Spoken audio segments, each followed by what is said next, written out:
past 5 years, we have witnessed the birth of countless excellent teams and players in all 5 major regions. They are still remembered by us to this day. At the same time, we also remember our fans who loved us from the very beginning. On the occasion of this 5th anniversary, let's turn back the clock to the starting point of PUBG Mobile Esports, the Southeast Asia region, where all the stories began. As the first world-class event, PUBG Mobile Star Challenge gathered professional players from all over the world. With continuous development, the 2019 PUBG Mobile Club Open Global Finals is undoubtedly the most exciting event. 2019 Fall Split Global Finals, ladies and gentlemen, give yourself a round of applause! Among the countless rising stars, one shined particularly bright. Bigatron Red Aliens, a team from Indonesia, Bigatron Red Aliens! just got first place in the PMCO Southeast Asia Fall Championship, earning the chance to compete in the PMCO Global Finals in Malaysia. In the subsequent prelim stage, intense competition kicked off immediately. And finally, they advanced to the Grand Finals in 2nd place. BTR demonstrated impeccable strength in the competition. By the end, BTR was leading the lobby by a significant 106 points, bringing the first ever championship title to the SEA region.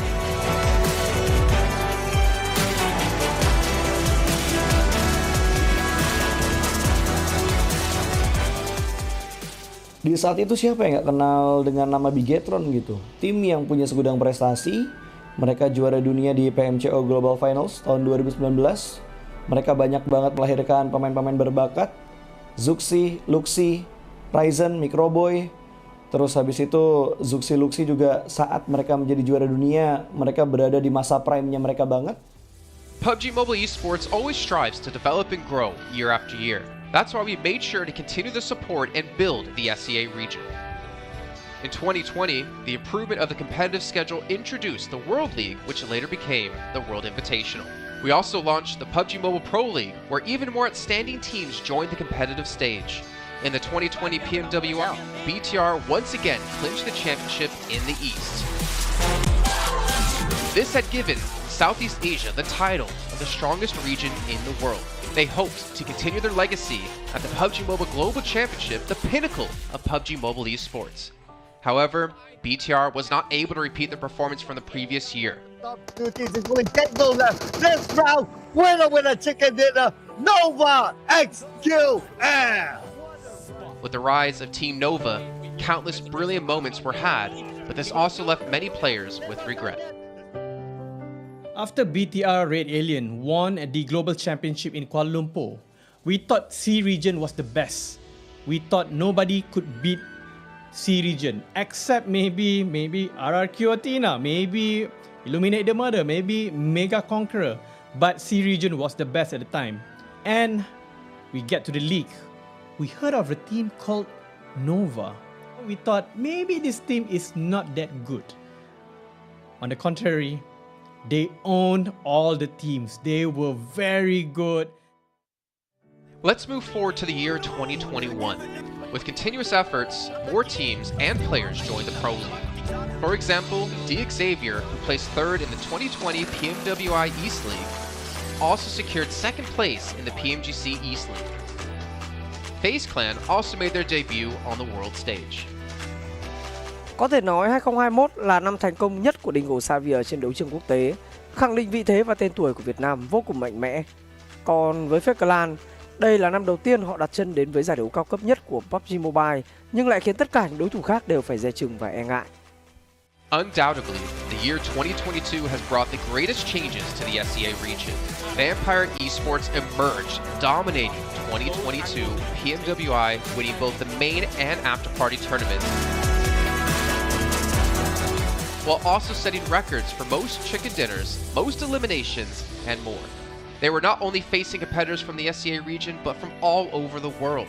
Everyone was talking about VPE and wondering if they can maintain their performance at the Global Championship or if it was just a stroke of good luck. On the last day of the 2022 PMGC Grand Finals, VPE won 3 chicken dinners alone, moving from the bottom of the table to 6th place, achieving the best result for the SEA region. They pulled off another miracle, but sadly, it was not enough to win it all. In 2023, VPE continued their impressive performance. They once again won everything at the 2023 PMWI. 2023 PUBG Mobile World Invitational Champions, Vampire Esports!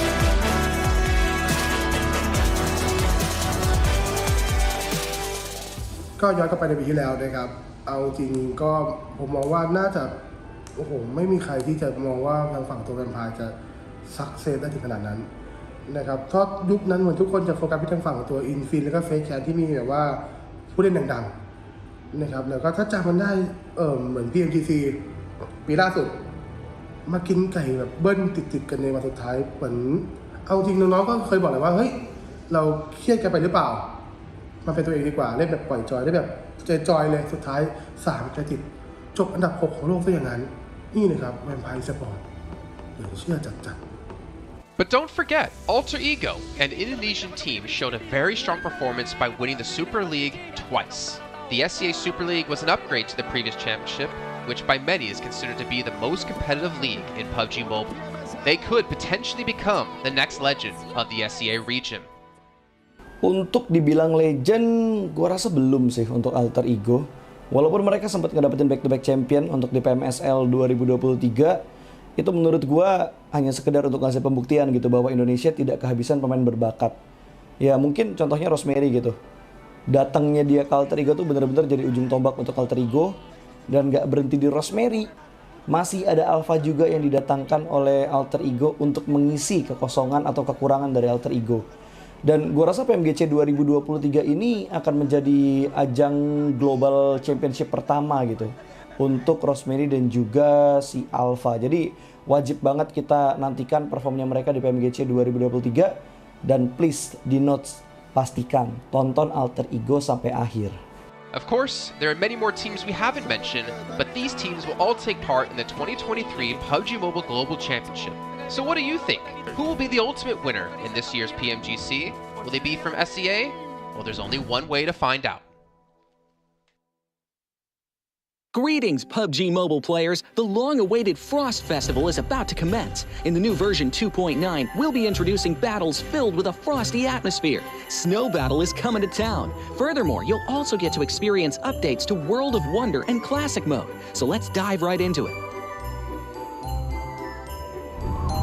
In the Frost Festival, we'll be bringing you a series of snow-themed content, including a new Snowy Village-themed area, fun interactions with snow pals, and snow-themed items for more gaming fun and excitement. When miraculous December comes, the frosty world will undergo some magical changes. Stay tuned for updates. Don't miss out.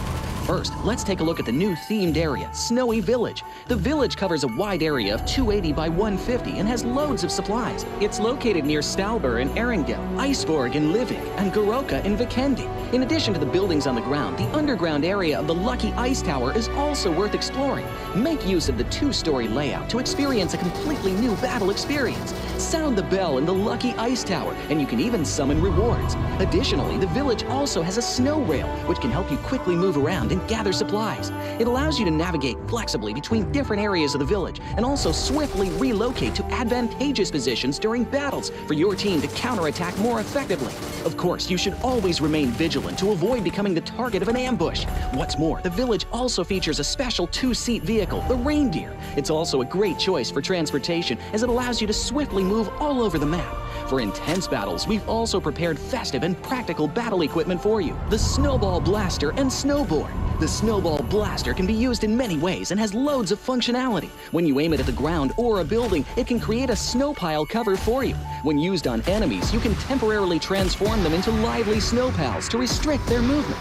When facing bodies of water, you can use the Snowball Blaster to freeze the surface so that you can walk on it. It's definitely a practical yet entertaining weapon. After transforming into a lively snow pal, you will be unable to use firearms to do battle. You'll only be able to rely on basic actions such as walking, running, jumping, and swimming to evade enemy pursuit.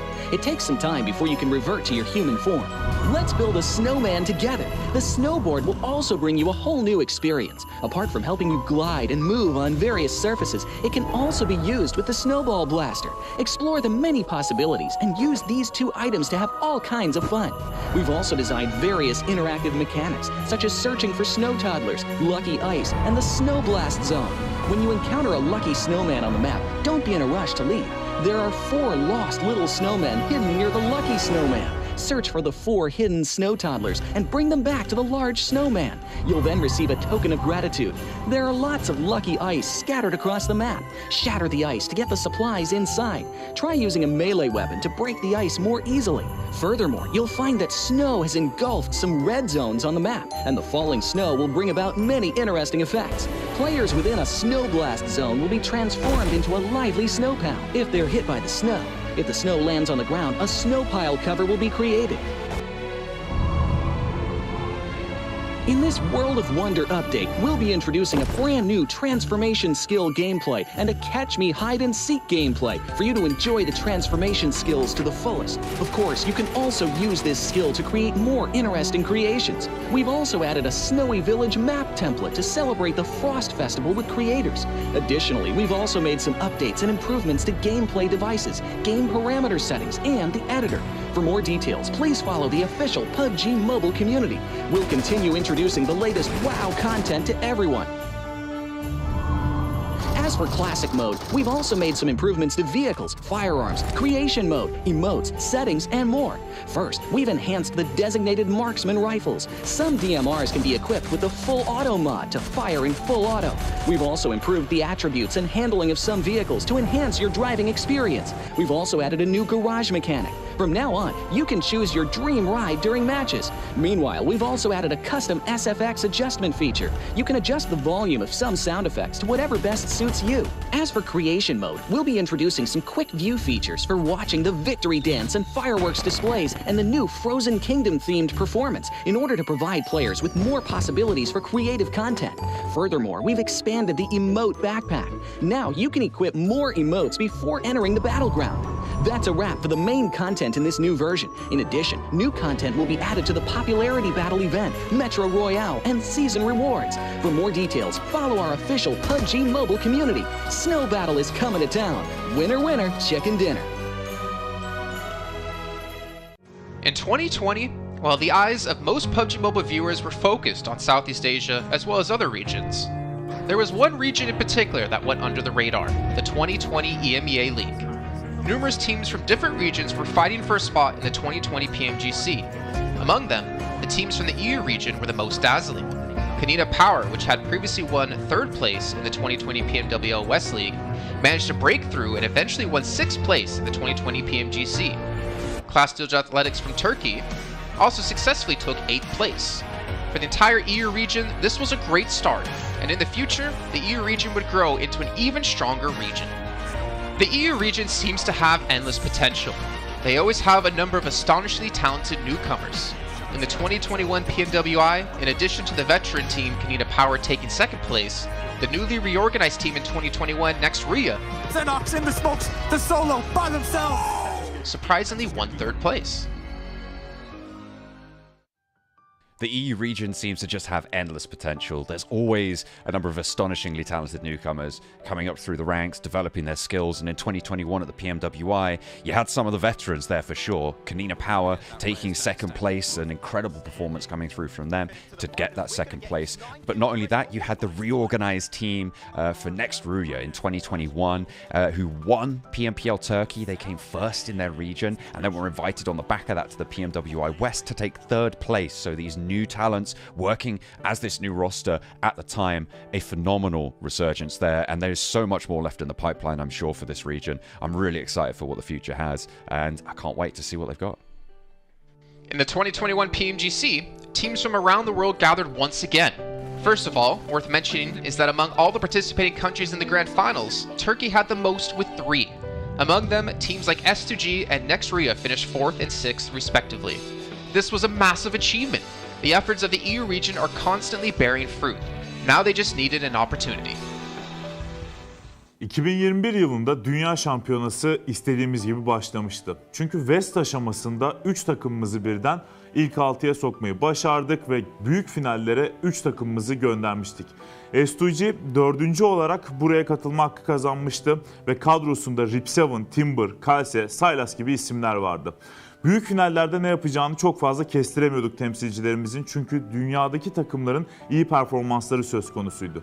Büyük finallerde temsilcimiz S2G 4. olmayı başardı. Nexu'ya 6. olmayı başardı. Maalesef Fenerbahçe ilk 8'in dışarısında kalmıştı.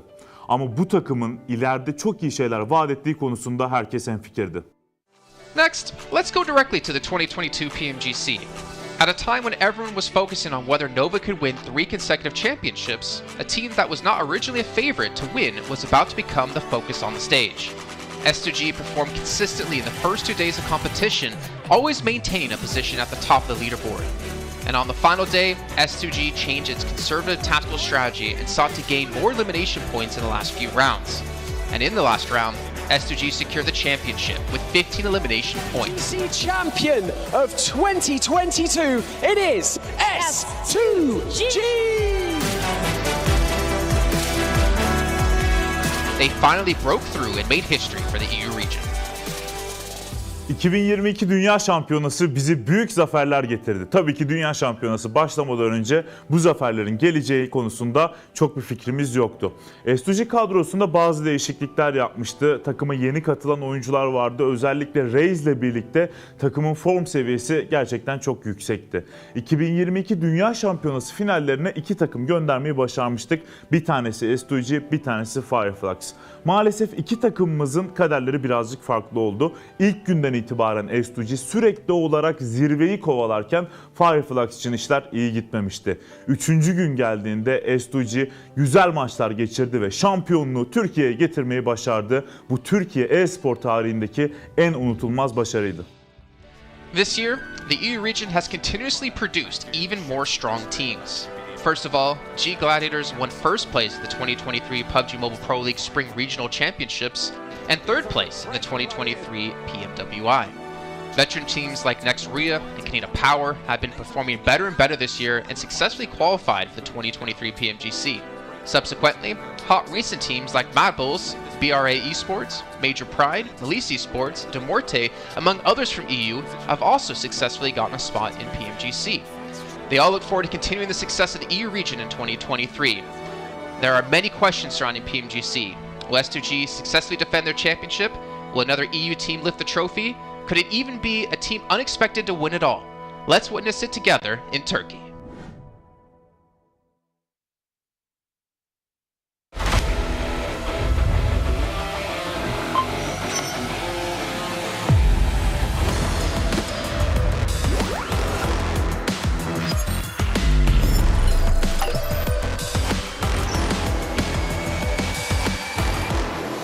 Investigator.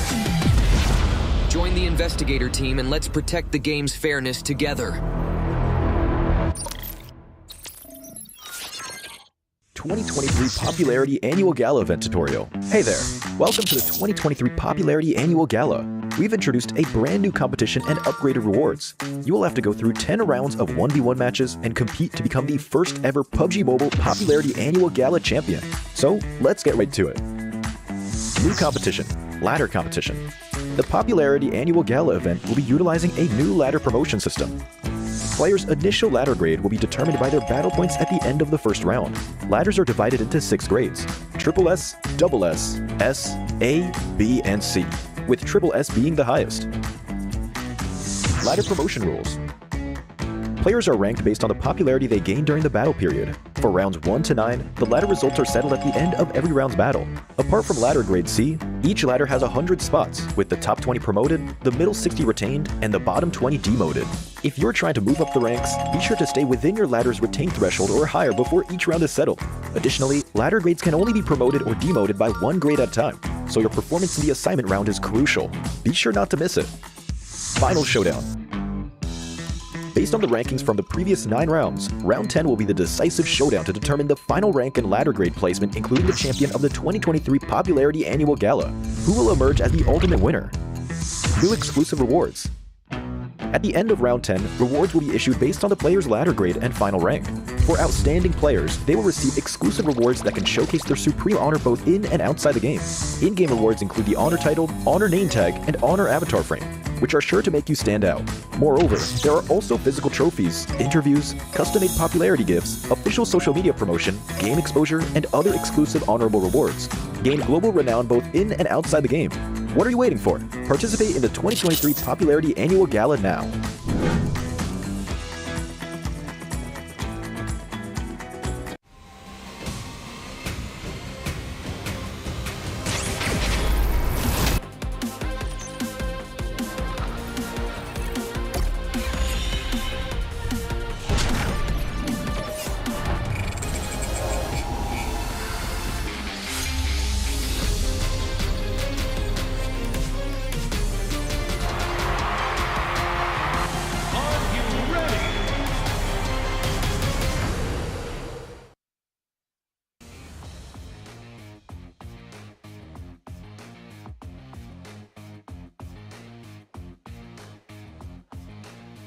Welcome back to the PMGC 2023, and this is going to be the last chance stage here. And I'm live in Malaysia, Battle Arena PJ, with me none other than Potato coming out from Alter Ego. Now starting off our questions and brief interview for the day. Now, for Alter Ego, you guys were PMSL champions back-to-back for 2 seasons, but it feels like there's a lot of challenges for you in the PMGC League stage. What was the biggest difference if you compare during the PMSL and even the PMGC now? Oke, jadi buat Alter Ego sendiri, kalian itu back-to-back champion di PMSL dan sekarang kamu berada di survival stage PMGC. Jadi apakah perbedaan di antara PMSL dan PMGC itu sendiri? Oke, kalau perbedaannya menurut kita sih dari segi adaptif di tim-tim global ini ya. Karena dari segi adaptif atau adaptasi mereka sangat-sangat kuat lah. Jadi mereka nggak ada patokan mau gameplay gimana, jadi mereka menyesuaikan dari segi gameplay. Okay, if you ask me the difference between PMSL and PMGC, most of the team at this PMGC, they know how to adapt with the situation. They don't have like one specific play style or they want to play passive or aggressive. No, they're not doing that. They just adapt with the situation and improvise from there. So I guess that's the biggest challenge for them as well then. And now, based on yesterday's matches, are there any adjustments? Since today is your last day playing as well, you have to wait for tomorrow. Will there be any adjustment for your team to just make it for the next stage and get a better result? Oke, jadi buat hari ini adalah hari terakhir buat Alter Ego sendiri. Apakah menurut kamu sendiri ada sesuatu lah yang kamu ngerasa bisa nggak kamu lolos ke survival stage nanti gitu? Apa yang kamu harus lakuin buat kamu lolos ke survival stage? Apa yang harus kita lakuin sih pastinya lebih ke mematangkan kesalahan kemarin ya. Jadi kita belajar banyak dari kesalahan kemarin. Kita benar-benar adjust lah untuk hari ini karena hari ini kita terakhir bermain dan grup green besok masih grup red dan yellow masih bermain. Okay, so for me from Alter Ego, we want to do our best. We already touch up our mistake. We already learned from the past, and yes, of course, today group green and versus red, but then red is gonna play in tomorrow. So I think we're gonna perform really well so that group red is not gonna qualify easily to the last chance. Now I'm going to touch that for a bit more. Since you mentioned about your mistakes yesterday, and it's so hard to actually identify your mistake in a very short time, can you state out some of the mistakes that's quite major for your team? Ya, kamu ngomong-ngomong, kamu ada ngomong tentang permasalahan yang terjadi lah, mistake-mistake yang terjadi. Bisa nggak kamu cerita sedikit aja, apa salah satu contoh mistake-mistake yang terjadi di kemarin hari? Mistake yang kemarin terjadi sih kita belum expect sama keisengan Semnan ya. Jadi benar-benar dari semua map kita benar-benar deket sama dia dan lumayan mengganggu gameplay kita lah. So the things that I don't expect is the playstyle from Sem9. So that's the mistake that we learned back then is because of our drop spot in every map is quite near with Sem9, and yeah, we don't expect these things gonna happen, and yes, they give us so much trouble. I mean, that's the unexpected to be happening on the global stage, definitely now. You mentioned about Sem9. Are they one of your greatest threat when it comes to this stage, or will there be somebody else so far? Kamu ngomong Sem9 nih, kamu mention Sem9. Apakah Sem9 itu salah satu tim yang kamu ngerasa PR terbesar kamu, ataupun ada tim-tim yang lain? Enggak sih. Karena emang kemarin iseng aja, kita nggak expect dia bakalan main se-iseng itu. Okay. So basically, it's not really Sem9 is our biggest threat, but then we just don't expect they're gonna play like that. Okay, so we might have more surprises for today, by the way. With tight points among the teams, and you still have a great chance to make it to the last chance stage. What's your focus to improve your rankings since today is your last day? And what do you think is the most important outcome for today's games? Oke, jadi kalau kita lihat dari point system, poin kalian itu tidaklah terlalu jauh untuk kamu lolos ke ke last chance. Jadi, apakah fokus terbesar yang kamu mau fokusin hari ini supaya kamu bisa lolos ke last chance? Kita lebih ngemaksimalin tiap game sih. Jadi kalau tiap game kita mendapatkan hasil yang bagus, poin juga bakalan ikutan bagus juga. Jadi kita fokus game per game. Okay, so basically we're gonna focus on each game. We're gonna focus on our first game first. It's because of I believe if we focus on each game, the point will come afterward. So we're just gonna do our best in every single map so that we're gonna maximize our point. I agree. It's one step at a time, one thing at a time as well. But we're done here on stage live. We're going to toss it back to the casters. Good luck, all the best for all the teams out there competing, especially when it comes to Green Group. Today will be the last day performing, and the next day they have to just wait it out. We're just going to toss it back to the casters. Casters, take it away.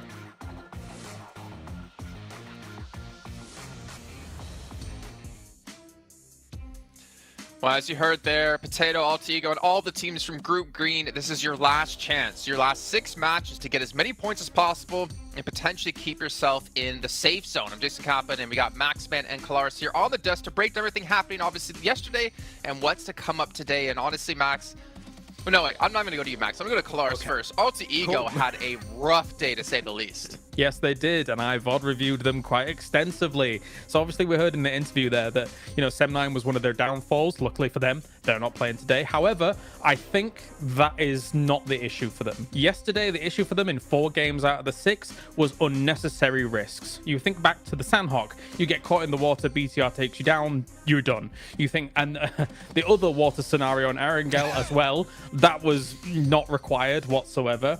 The first game on Erangel, where they're coming late to the circle, they're trying to go for a central spot. You're too late. Try and play edge instead. Again, another unnecessary risk. And then finally, Sem9 on Erangel being able to take them out when they're trying to find cars, right? So all of these unnecessary risks that they're taking could be easily mitigated if they're just playing a bit more mature PUBG Mobile and trying to play a bit more of a controlled style. Well, there you go. Before we can hop into some more analysis here, Max, I know you're just ready to talk. Got to remind you guys at home about the Infinix GT10 Pro official smartphone here at PMGC 2023. And while you're on your new lovely device, make sure you check out TikTok with the tag PMGC 2023 to find out some stuff behind the scenes, hopefully some interviews, hopefully anything for you guys to watch. And of course, if you do post about the event, make sure you use the hashtag as well. But Max, as you heard Kalaris break down Alter Ego, there's another team out there we really have to focus our attention on, a team who had a special invite into the group stage. It's G Gladiators. I don't know. I don't know if I want to talk about them. I'm making you talk about them. I don't know if I want to talk about them. I mean, Gladiators, we expect more, right? I still believe in the Gladiators cheese. They're going to cheese until the very end here, Jason. They're going to maybe qualify to the survival stage, to the last chance, should I say, with just a few points. But I want to look onto other teams possibly, because we got also a big shift of groups, right? And one of the few teams that's been added to the mix today that I'm especially excited to see play is going to be Nigma Galaxy. They played exceptionally well back in their Group Red, and especially with Coops, he was the second top fragger of his group. One of the best pickups, I would say, in the entire year of PUBG Mobile Esports, right? With how they are able to take these fights now, how aggressive they are. I'm especially interested to see how they're going to fight for their spot in Pachinki on the Wrangle against, I believe it's the Xavier, how that really unfolds. But Nigma Galaxy has to be one of the teams that everyone is looking at to qualify for the Grand Finals, so they're a very big favorite for me here going in these matches. I'm hyped for them. I'm also hyped for Duxan as well, because South Korea, let's go. Here we are. Oh. They're awesome. They're awesome. And I mean, to be fair, they had a great start to their group initially, and they kind of fell off slowly as time went on. But I've said it multiple times, as South Korea constantly gets more and more days, more games on the board, they're great at assimilating information. All of their teams, all of the teams that qualify for PMGC. So I'm hoping for Duxan to prove big here again today. That was great analysis about gladiators, by the way. I was going to say, well, that's great stuff to talk about, obviously, Enigma Galaxy and Duxan. But, Max, I really want to hammer home about gladiators here. My intention, actually, are over towards potentially Inco Gaming, because obviously they've seen their brethren teams of Alpha 7, of Loops, of Influence Rage perform pretty well. I'm curious to see if they can rise up and be another Brazilian strong power team. But also Hyper, because the roster they ended up fielding in Group Red wasn't the roster they ended up fielding in Americas, or the team they ended up fielding in North America PMPL. I mean, to be fair, GFan on the roster was surprised to see them do so well in the group, considering GFan's kind of been out of the team for a while now. But they have, I guess, a lot of pressure coming their way from North America in general, considering they're our only representative. And I don't know. It's going to be tough, man. That's all I can say. I know that Zifan is watching a lot of, doing a lot of viewer parties, watching a lot of the different regions. So I think that might have helped out, actually, because he knows kind of what to expect in these matches against all these different teams, how they're going to rotate, and how these matches are going to be unfolding. So maybe that has been helping them out quite a bit. But it can't help you against the domination of Brazil right now, because Influence Rage are just running away with it. And as you said already, talking about Inco, Jason, they have already played at this stage. Nenebich in particular, one of my favorite players of the region, that I would like to see them potentially climb up. But that would be too many Brazilian teams almost in the Grand Finals. There can't be all of them. That's not possible. Or could it? I don't know. Yeah, we'll see. Obviously, still a lot to come up down the way. But we can see a comparison here of Mad Bulls up against Enigma Galaxy. And Mad Bulls obviously struggling when it came to placement points, able to put up a ton of eliminations and obviously double chicken dinners as well. We could see just obviously the performance when it came to group stage quite different when it came to eliminations.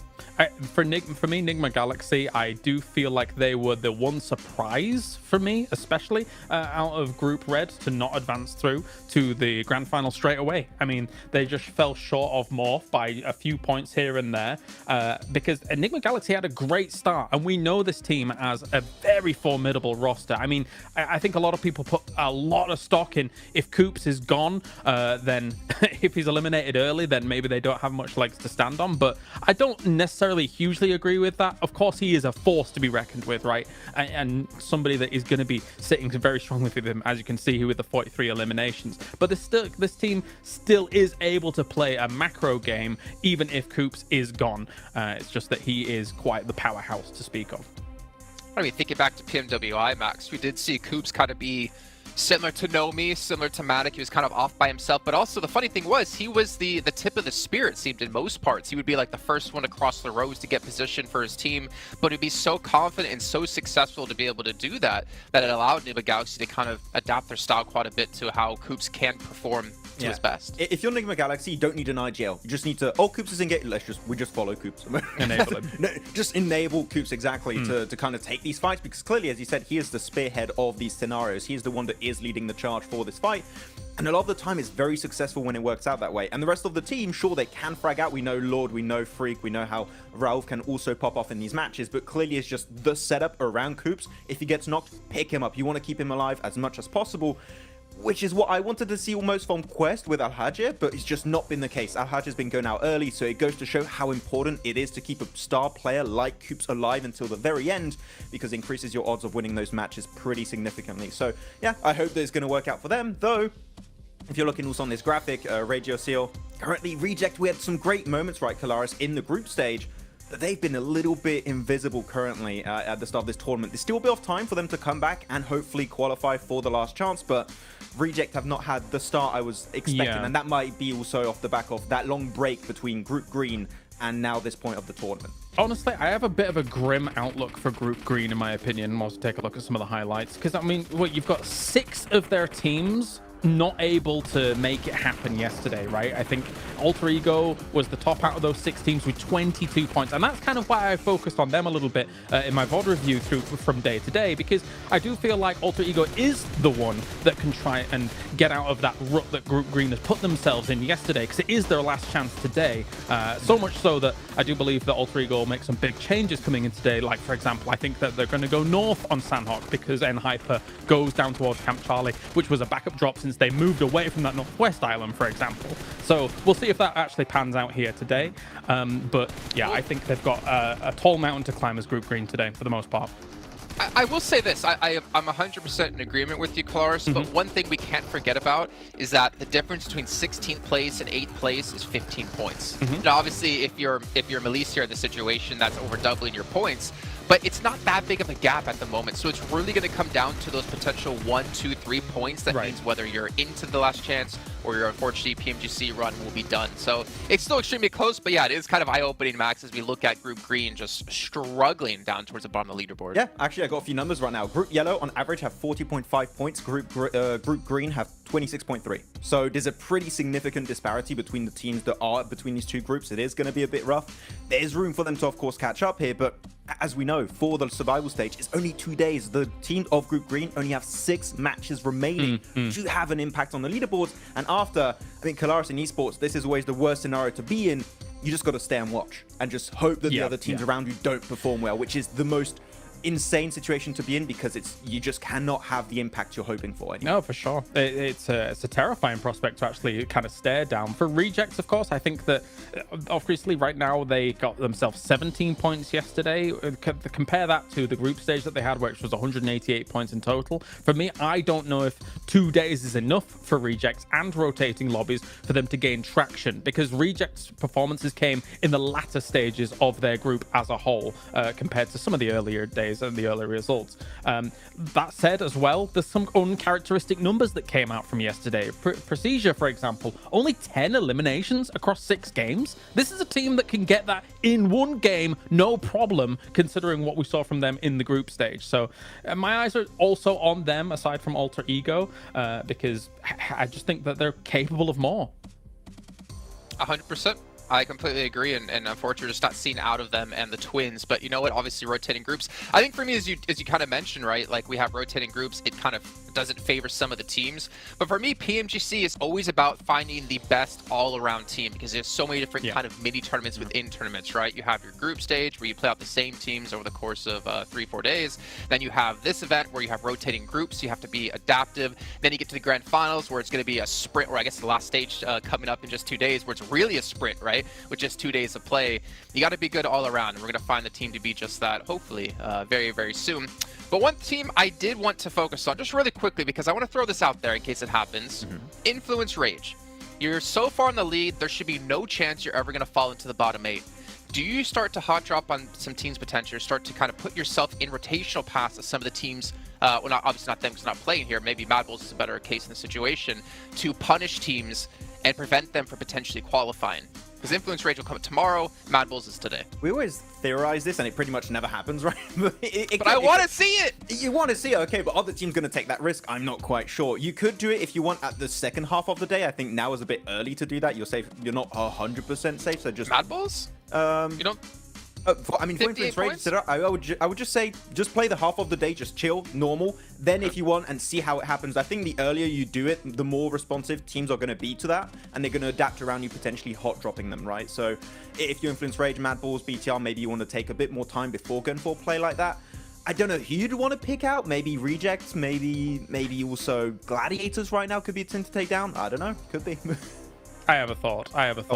I do think Mad Bulls is relatively safe. I mean, considering that I think that the performance will continue here throughout the day. I think if you were going to target anybody based on these two groups alone, I wouldn't even mind looking towards Procedure for on Erangel. If you think about their potential rotational paths from something like Yasnaya going up against kind of Rozok, sometimes those can potentially clash from time to time, and Erangel is the most, as we all do our little things. Please sir, I want to be next. You know, I think that could be a target. If they were going to do something, I don't know whether they will though. I'd even go on Alter Ego, to be honest. I think that would be a good team to take down. Maybe. They could be a threat. I mean, that's a good point. If you prevent people from hot dropping you when we get into the last chance stage, then it means your position's going to be a lot cleaner. You're limited in games. You have a better chance of qualifying through. But let's see what's going to break down as we're heading to our first match of the day with Sandhawk. Going to throw it over to our commentators of Jack and Blink to take it away.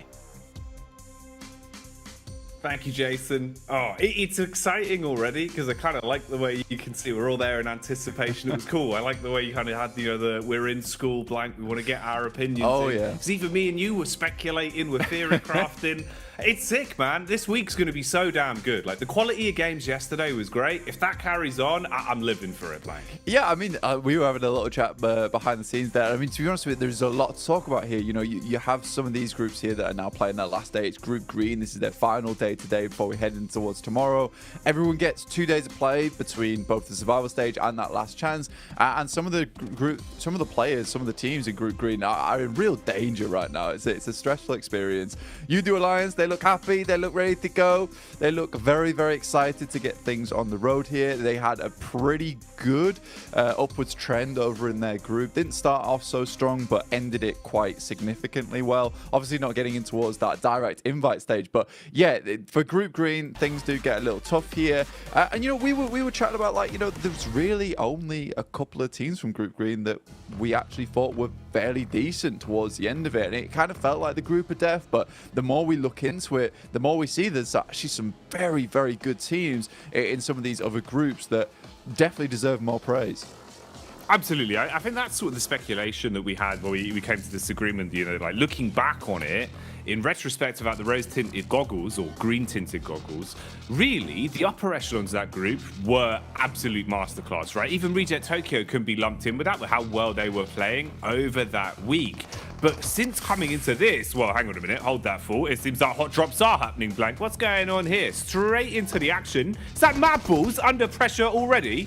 It is Inco versus Mad Balls here. And we saw this versus Mad Balls in the very first day of their group versus Falcons. They lost their hot drop, but they're used to it now. They're expecting something to go off. They've already found one knock off the bat here. Let's see if they can find any more, Jackie. How far can they go with this then? Fleek getting the reload off instantly, trying to assess the situation. Now, Mad Balls always feel like they were hit with pressure on Sanhok. Even back in regulation of Group Green, they were being tested for control. Inco are the ones that are starting to show up here, though. Early damage done. Fleek down by the DBS. Another knock coming in, Blank. Bit of a trade, but now we're seeing them both be severed. Lots of damage across either squad now. It was one apiece, but Inco were able to get that res off there. Vitali will finish off Fleek in the meantime. Zerich desperately trying to hold his own. Becker trying to head down the stairs. Nice little peek out coming through from Inco. Only one Mad Bull left remaining, but it's Tulika. He was having a fantastic day yesterday. Not about to let this game slip out of his hands, but he's only got one teammate left to bring up, but a huge amount of damage onto Squash. Last player alive, Tulika. Can he clutch this out? Oh, is it going to be burned clutch like a used car salesman? Drop down for Squash, seeing if he can clear his way through as the bullets come flying. Tulika calls for the backup of his teammates, rotating further over so he's got room to try and pick him up later if possible. Doesn't peek off the back of the bait of the movement either, so Squash still holding. Frozen expires, and it's all on Tulika for good. No chance of getting his teammates back, so worst case scenario has happened here. Even if either one of these solos get away and give up the final elim, you have crippled yourself coming into the opening game today. And this is it, Blank. They've got to roll with the punches now. Yeah, Nima Galaxy also having a little peek in here with Ralph off in the distance alongside of his teammate. So this fight is not going to go well either way for both squads right now. Tulika is on the broadside, will be spotted almost immediately. This shotgun that Squash has found himself alongside with the SK-12 that he's currently holding on to, it is just stressful to deal with now for Tulika indeed. One shot will be enough to take him down unless he's at distance, but for the Mad Bulls, this is still sort of an important fight to win out on, right? You do not want to be losing your spot in Ruins. You don't want people to be feeling like you're an easy prey come towards that direct invite towards the PMGC, that global championship. So for anyone watching, all the other teams are already qualified. You know, Mad Bulls having to put on a bit of a performance here, a bit of a display. Goodbye.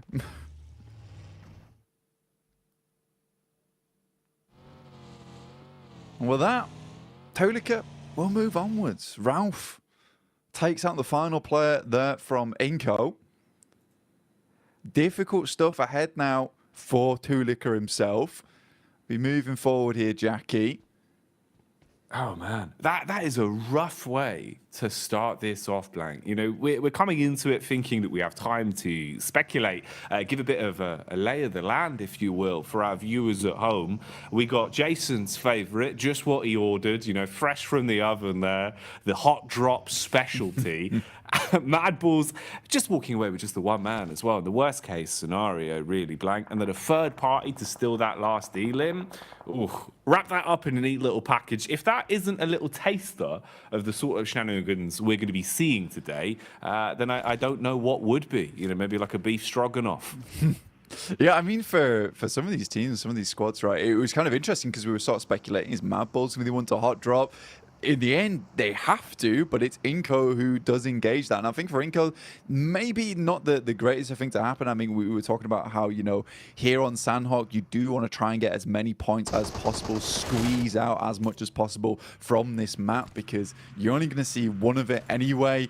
You don't want to go heavy on these games. Tixie all by his lonesome here. No one else to help him. He's got a DBS versus the three-man squad here of Quest. Easy, straight around the corner. Easy two-pump, double barrel action. Straight into the face of Kitsune as well. Causes him to go bounding around like a very aggressive bunny rabbit. And he's put the foot down, Blank. At least hits onto a one. The sprint out as well. Basically just offering themselves up as sacrifice there. Those are some freebies for Gladiators. You get the response in as well for the situation. Get everyone back on their feet. You're going to be happy with that. Yeah, you got to be really, really pleased with the fact that Tixie's able to hold his own on this compound. It is typically where Tixie does play as well, over towards this eastern side, able for the rest of the team to get over towards him as well. And I think that is nice. That's a nice regroup coming through from Gladiators. A lot of times they've been fairly slow on that approach. If one player is all on his lonesome, backup doesn't come half as quick enough a lot of times. So for Tixie, he is thanking his teammates, clapping them on the back there. That is a very, very pleasing result for Gladiators. Not so much for Quest, currently on 13 points. It's not really looking too good for this team, even after the absolute mad plays we saw from Al Haji yesterday. I don't know how much further Quest is going to be able to get into this tournament, but I think next year is going to be a really good year for Al Haji, no matter what team he's on. I think they've done well, at least in kind of winning the hearts of the fans a little bit as well, with the time we've seen from them on camera, the way they've come across in their interviews, and the resilience we saw, at least in regulation, back in Group Green, right? You know, for them to actually fight through and even still be in the tournament in a position where we can still be talking about them right now, Blank, at least for me, was impressive. It just felt like there was a little bit of room for them to get another step forward. It's a shame how some of the games have gone for Quest, especially yesterday. It was rough. It was raw. Misery back on screens here, though. Evos instantly aggressing, looking to try and build themselves a few points on this one. Misery got the early knock off with the UMP. Redface and Co now moving in to clear out the upper compound as well, and flushing their way through anyone that dares to peek into them. Yeah, it's a nice little fight there from Pasija Evos versus N-Hyper, leaving them down to one player now. And I think for Pasija Evos, this is very well set up. Yesterday didn't look too great for Pasija Evos. I mean, they were doing extremely well over in our group stage, but kind of fell off just a little bit there towards our first day of play for Group Green. 21 points, though. It's not terrible. It's not ideal either, but it's good enough. Pasija Evos, it is just Misery now coming up against some of the players here from NASA. Xenox will open things up. What more can he get done? Bullets down range early on. It's good high ground, good position to be in. They've got a great understanding of where exactly they could be potentially fought from. Bit of a move on the go here as well, as we see the rotation from Evos off the back of their cleanup. Now finding a bit of a safer compound to play in, but they've been startled, detected from across the road. We're lying in wait. It's Melise of all squads. Hit and miss yesterday, Blank. Honestly, to be fair with you, mate, I feel like we saw a truer test of them, at least in Group Green. You know, from what we saw yesterday, it felt like they were struggling a little bit. Even CEO later, there were times where it felt like this guy was a bit of a one-man army. I don't feel like he was as quick to the mark yesterday. I'm hoping, obviously, with a day of rest, you've come back in a little bit more fresh-faced today. Would like to see some improvements from them today. Yeah, I mean, for the Turkish squad, it's just a little bit difficult for them at the moment. I mean, they've been making a lot of right moves. And I think for an Edge team that likes to kind of read into opponents' movements around the map and cut the legs out from underneath them, they did a good job of it in terms of theory, right? In theory, where they were playing, it was all fantastic. Then they were going down to these engagements. They weren't always able to win it out very cleanly with a four-man squad going onwards and just clearing from there. And they ended up just losing games very early on. And this kind of the risk with playing Edge a lot of times whilst you're holding out and guarding those Edge sides is that if you get into an engagement there, you lose it, right? There's not much chance of getting very much further into the game. For other teams that like to leapfrog from Edge and then send towards a kind of a middling position between the center of the circle and the outer side of it, you have much more chance to get further into the game and maybe pick yourself some pretty consistent placement points off the back of it. And we had a really good conversation as well yesterday, or even this morning, actually, bloody hell, mixing up my time zones. It's all going so quickly right now, where we were talking about, you know, look, some of these teams yesterday just came out absolutely swinging, and I think in this format you have to, whereas other teams sort of got in their own heads a bit. Yeah, that was one of the big focal points we were kind of sort of umming and ahhing over, about how you could see the difference of, let's say, a team like Influence Rage, who came out just playing their style, just absolutely giving it, right? Any opportunity they had to just swing on a fight, play confidently, going into an engagement, basically thinking, you know, we've already won this. They're just thinking about the points being in their pocket.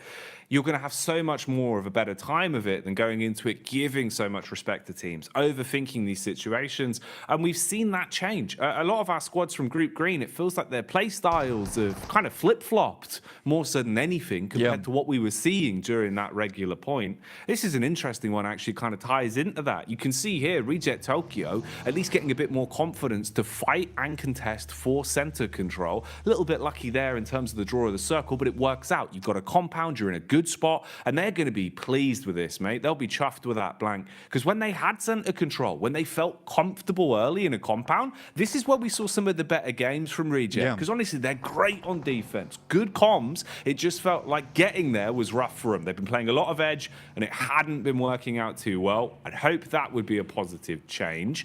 Bit of a fight potentially developing here as well. You've got the push up the hill. Focus is drawn from NASA towards the backside, but a few bullets whizzing on by. Room for a bit of a scrap here. Yeah, I think for Enigma Galaxy as well as Nisa, this is a case where potentially Enigma Galaxy will just think about just swinging wide of this, potentially trying to get in underneath towards Painan. I think Enigma Galaxy is a team that is very well known for some of their more smart rotations. A little bit of a scout there from Ralph. He's in very much danger now of taking a knock. Luckily, the vehicle is going at a strong 90 miles per hour. Alter Ego zooming in towards where Reject is playing. Already Octa gets taken down here. They try and take control of one edge, but Reject has penned them in, locks them into one location. Now the nades can start to come through. There's a lot of damage off the back there. In the meantime, Duxan does take down Ralph. We talked about him earlier being very, very low. Pins pulled on the nades for Alter Ego, looking to see if maybe there's a way they can defend themselves with these bad boys. Problem is they've already taken so much damage. Reject Tokyo setting themselves up. They're trying to reset in terms of the defense and readjust what positions they're playing from so they can support each other a little bit easier. There is nades in play as well. Reject Tokyo normally very good on lining up those double nades. That could be something to come back towards. For now, we'll see what's happening up on the hillside as well. There's been a bit of commotion here. Teams have been making their presence known, and that high ground control is going to be worth its weight in gold the longer this one goes on. So pressure being applied there. Rotation coming in as well. You've got Alliance on the move as they start to make their way over. Drop in the smoke so they've actually got some cover to work with. And you'd need it because Melissa are close by and they're eagle-eyed, Blank. They've got eyes like a hawk. Yeah, for Udo, this is probably one of the toughest rotates currently happening on around the map, where they're sort of locked in between DX as well as Malise Esports, and DX has a fantastic control of his high ground. Something we saw a lot from them yesterday is identifying some very strong positions on the map, but also being really good at holding them down. Not necessarily always in compounds, just in certain areas of the map where they have that high ground control. They can play around a little bit of hard cover and go from there. Circle moves very hard towards that north side. Now, that is a little bit of grace given towards MB Esports. They can use that to their advantage. Udo Alliance, they take a knock in Flax, and a quick heal goes over towards Fatar there. So very, very immediate response from Udo Alliance, but I don't think it's going to be enough here. I think they're just caught on with the worst end of the stick out of the lobby. Probably the only team that's going to suffer in the next minute or so, I would say.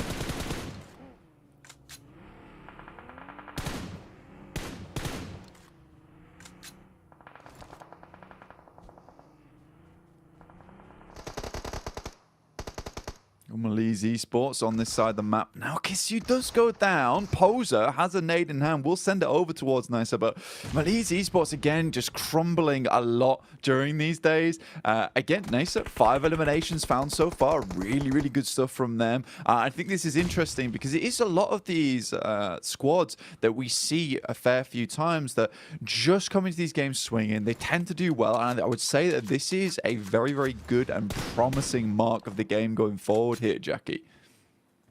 I'd agree with you, man. It feels like, actually, you know, we're getting into a bit of a groove now, a bit of a stride for some of our teams. A lot more aggression displayed early game as well here with the culmination of the 2 groups we have in today's lobby for survival stage.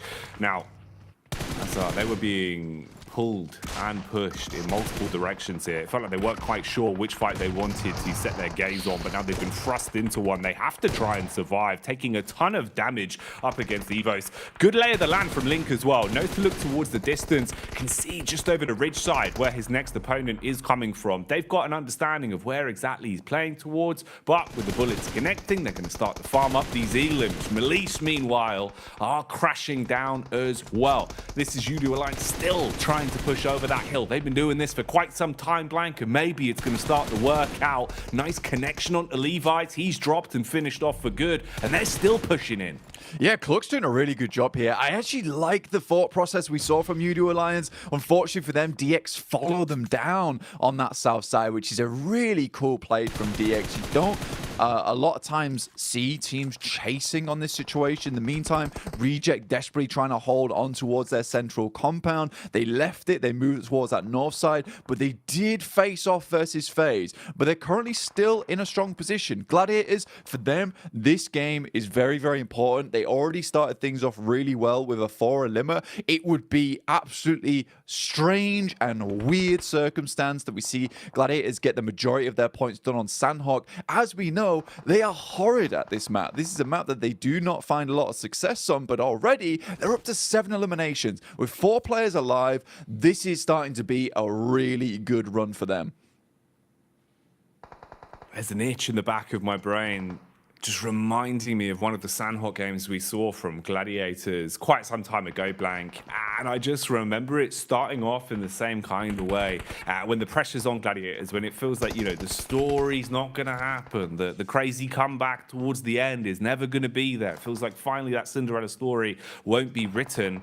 Something like this happens. We've seen it before on Sandhawk. I don't know what causes them to play like this sometimes, but they've certainly had their breakfast this morning, and they're coming out with some fibrous maneuvers, looking very solid in the moves they're making. 7 elims to the name, Blank. How much longevity have they got on this one? We'll keep our eyes on it because Gladiators need a good game, and the individuals are playing to prove that. Yeah, they desperately do. Right now, facing off versus Duxan, not an easy team to go up against. MB Esports, they lose Fistboy on a knock. That's to DX, who are doing a really good job over on this eastern side, just clearing their way through. Up to 3 eliminations now. Alter Ego also chiming in. Bit of a better rotate from them over towards this south side, able to take over that compound that Reject were holding on to. I think a lot of that comes off the back of the fact that Gladiator was able to get some really good pop shots between the windows, knock some of the players from Reject.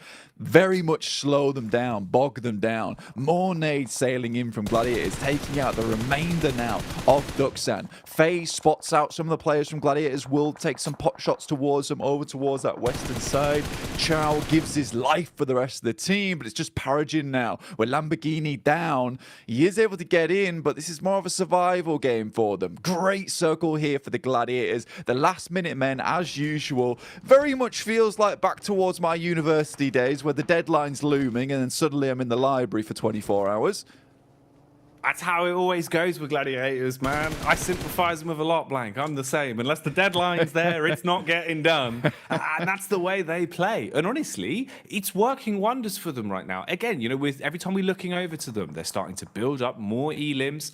And like you're saying, zone-wise as well, they're in a good position to make a play off this. The one awkward encounter in the dead center as well is Reject Tokyo, now basically being the Reject duo, with all of FaZe in full force around them as well. So not really what you want to be. A bit of flat sharing going on, and that's illegal. It's called subletting, Blank. FaZe are going to clap back onto DX as well, finding a way to peek through the windows.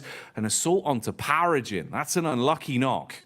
Yeah, I think right now, even though he's able to get Lamborghini up, it was kind of for nothing. This little high ground that Gladiators currently have control of was so fortuitous that they got the circle on this side. Coming off that high ground is very difficult, so they're trying to milk it for as much as they can here, stay on this top side. But it's MB Esports coming in to try and challenge us. So now, Gladiators need to be ready for this one. Kitsune luckily is in position as the DBS, only able to find one though, and that's not quite enough. The rest of the team instantly needs to improvise off the back of this. Sek and Mondo are down, so it's a decent start. The nades start pouring in, and it's a nice nade on the backside towards Fistboy. Just Akaze left remaining, and Gladiators quickly clean them up there. Up to 12 eliminations now, Jackie. A fantastic start. Tixie's flying through the air. Matic is on the support. Oh, mate. This is perfection put together so precisely from Gladiators right now. That was beautiful. The nade work to defend after the crash was on point, and then straight back into hungering for more elims. The peek down the hill, beautiful connection on the aim skill as well, and we get left with our final four. A scrappy one at that as well, Blank. Alter Ego still alive. They were able to find what remained of Mad Bulls and shut them down, but they've now had the same done to them. Peek out from Sara Biceps, and with a smooth right hook, he's wiped them off the face of the battleground. 3 squads remain. Gladiators currently on the outside edge right now. It's FaZe with a very strong position. Alter Ego still need to work their way in as well, but they went out earlier on. Reject holding on.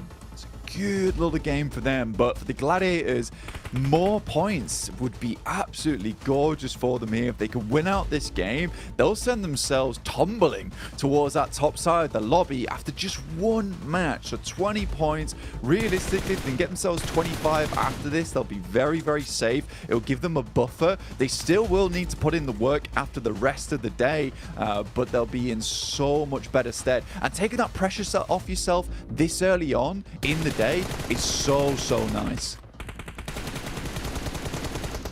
Taking the pressure off themselves and applying it to Reject Tokyo. Problem is, though, it's not going to turn them into diamonds. It seems like they will instead just buckle under the pressure.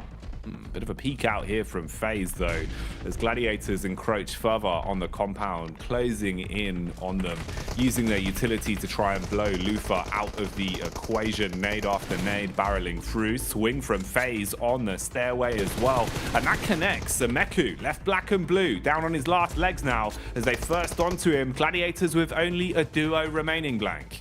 I think regardless of what happens there, I think Gladiators are fairly pleased with this result, right? Meku was always left behind to try and help the rest of the team get further up. Now it's Matic in a 1v3 scenario. It's going to be very difficult for him to pull this type of thing off. Goes for the pre-fire as the circle starts to push all these players in. Has an idea of where they're swinging. This rock is really nice to play around, but Onzen, he's on the prowl, and it will be found by the rest of the team. Mormon finishes off Matic. Regardless Regardless, FaZe picks himself a nice win from a very easy rotate on that north side, but for Gladiators, that could have been a lot more for them. Either way, I think it was around about 15 eliminations they finished that game with the 6 points on top of it. 21 points is just a very, very nice start for them. And you know what? Jason might have been right to bring them up at the start of the day.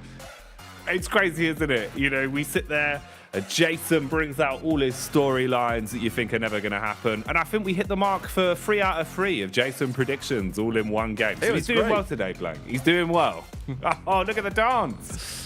He's happy. He's pleased with that one. I mean, starting off the day with a win here for Mela is really, really nice for him. He's got his hot water bottle in hand as well, mate. Oh, yes. Taking the heat to the next level. This is why FaZe are winning.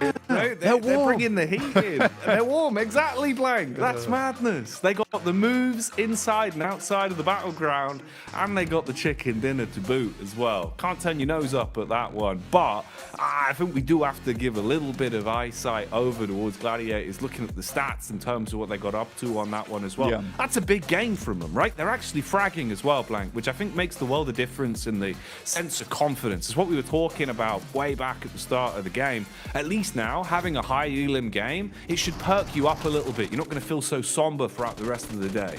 Yeah, I mean, the teamwork looked really, really good there from the Gladiators towards the end, and that's what you want to see overall. In the meantime, we're going to send you back over to the other team over on the desk. The desk team, the best team here. Like FaZe could get their victory on the board here, starting things off strong for Group Red. But to be honest, there's a lot of moving parts and a lot of working parts in this one that allowed quite a few other teams to have some decent results. You know, Max, I know you didn't want to talk about him at the start of the day, but I'm going to make you talk about him now. It's G Gladiators. Okay, you know what? They got himself some wins. I can give you that much, Jason. I think Kalash was talking about that. The eliminations kind of got fed to them in weird ways, especially that fight versus Quest.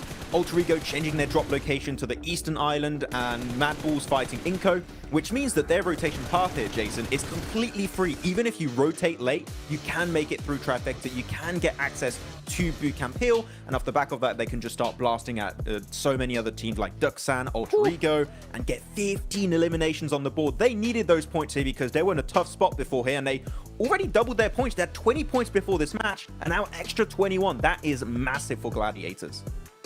That might be exactly what they need to get themselves in more of a safer position, considering this is their last day of play overall.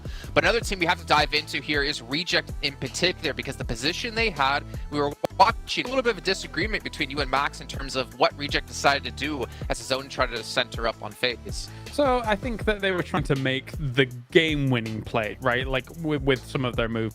They start in Trifecta, they had a 2-2, and they go to the compound, which in our region we see always as a focus point for some of these circles mid-Sandhawk. Now, they realized Alter Ego's coming in behind them. They made a ridiculous blitz through. It was risky, but they actually got a lot of points from it, 8 points in total. That's by the by. Reject here from this point on tries to leave this compound and go north towards FaZe. I think they already took one elimination off of FaZe, so they knew that they were weakened, or in a weakened state, but it was very slow, very unsuccessful trying to breach the position of FaZe here. So I like that Rejects was trying a winning move, but it materialized. At least they got high up in this game, I suppose. Yeah, I think that the situation they were in with Alter Ego playing the Road Trifecta compound is you want to work with Alter Ego and stay in that compound for as long as possible to gatekeep other potential threats later on down the line. If you stay there with Alter Ego, you eliminate Nemo Galaxy, Deke Xavier, Duxan. You can also maybe eliminate some players of Gladiators as they get pushed down Bootcamp Hill, and off the back of that, you can transition through the rocks, maybe make over to FaZe. I think that was the better approach, but to be honest, the moment Deke Xavier died, right, Kalaris, they could play those rocks and survive super fine to the match. So it ended up working out, but I think there was maybe another option available. But that's the cool thing. There's so many ways to play it that you don't know which one might be the best at the end. I mean, yeah, I get what you're saying, like a symbiotic relationship in that compound for a little while. The thing I look at it is that they got third in this game, and would they have probably have got third if they'd have stayed in that compound as well? Yeah, probably. Yeah. But would they have got first? Almost absolutely not. So I think that, you know, they were trying to go for it all, and obviously it didn't pan out. Yeah, and again, trying to make those plays that are really important for them, considering Reject coming into this one from Group Green. So they only have, well, now 5 matches left to go. They have to get as many points as possible. They have to make sure that to make the right decisions, though, as we did look at a drop as well between Mad Bulls and Inco. And Mad Bulls, a team that it really doesn't matter for them, right? They're pretty much safe into the last chance. For Inco, though, at least them trying to scrape by as many points as possible. I think they got 3 with the eliminations. They're realizing, okay, well, this is not going to work out. Let's try to salvage with something. But they have to maybe look forward now to the next 5 matches. Yeah, you don't forget the best part of that fight here, Jason. You just Rauf come in like, sit down. just get rid of them right away. That was a good bit. That was a good bit right there. But yeah, it's a hot drop. It is normally Inco that would have to change that drop because Mad Bulls, as you touched upon, Kalaris, during that game, are already so comfortable. It is currently their fight to win currently in that position. If they win it, they clear it for the last chance. And Inco, they're just going to be maybe completely out of that position from the get-go. So yeah, Inco, cool. It's fair enough. There's only 1 of these maps per day. But you might want to try and think of avoiding those as much as possible because it can really impact your results over only 2 days worth of play. That is such a small amount of time that these hot drops can really impact your position. Yeah, it would be even especially more huge if there was more than 1 Sandhawk per day, right? But there's very little interest in giving up your position when you've done as well as you did like yesterday as Mad Bulls. One thing I do want to mention really quickly, because you said it while we were watching the game, and I kind of really like the idea of it. We did see Altigo change the drop location, as was mentioned already on the desk here. They went up towards Cal. But then when the zone started to shift away from Corey, more centralized, and they were on the east side of Corey, you were talking about what do they do here in this position. And Claris, I wanted you to bring that up just really quickly.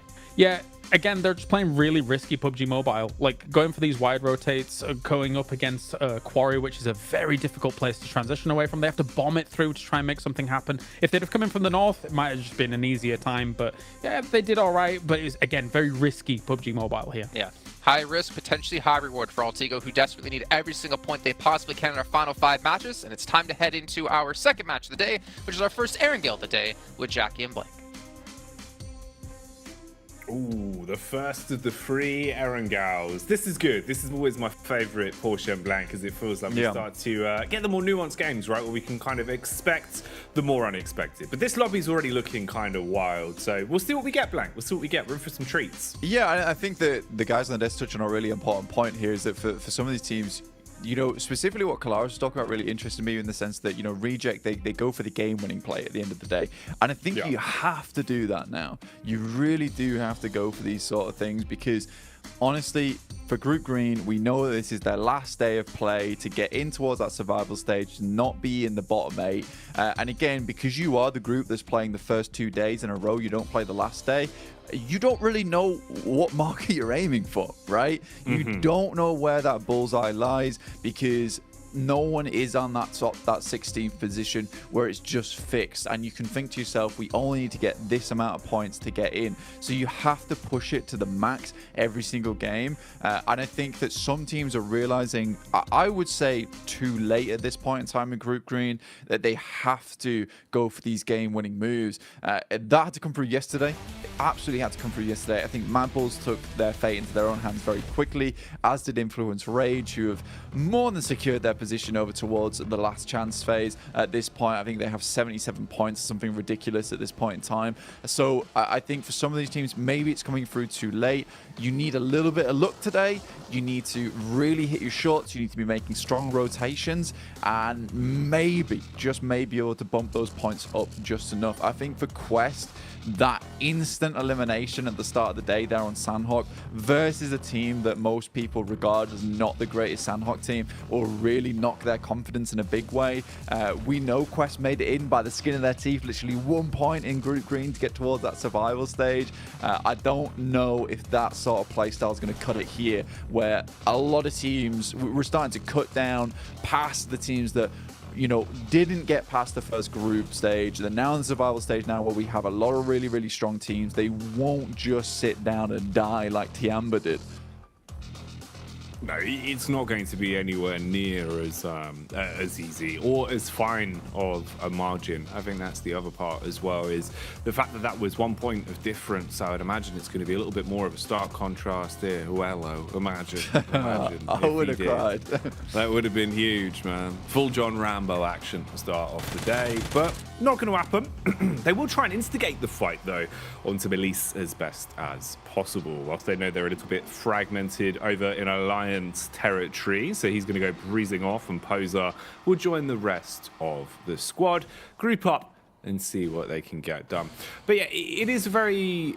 I don't know, it's quite a curious way to start off the day, really, in terms of some of the teams that we saw playing well. It was a bit more unexpected for me. After what we saw from Gladiators, I was kind of starting to shift into that, you don't believe in the Gladiators camp. But as soon as it feels like you hit that point on the meter, that's when they bounce back. I think they do it just to, like, spite everyone.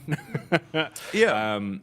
They do, man. They really want to kind of like rope you into the idea that it's not going to happen, and then they make all the fans book their tickets last minute to the finals. That's how that always goes. But we'll see if they can maintain pace, because it was a good game from them. But it's a key point that you hit on as well that I think is quite interesting, in the sense that the best they can do now is try and repeat that as much as possible today, because obviously they've left themselves with no other chances to accumulate points. So if you're leaving it up to another team to decide your fate, that's the rough part. Losing Alva off the back as well. And I think this is something that's happened a few times now coming through from the boys on the squad. And I think that when you look at this, for Alter Ego, you just maybe drop trash around Mansion.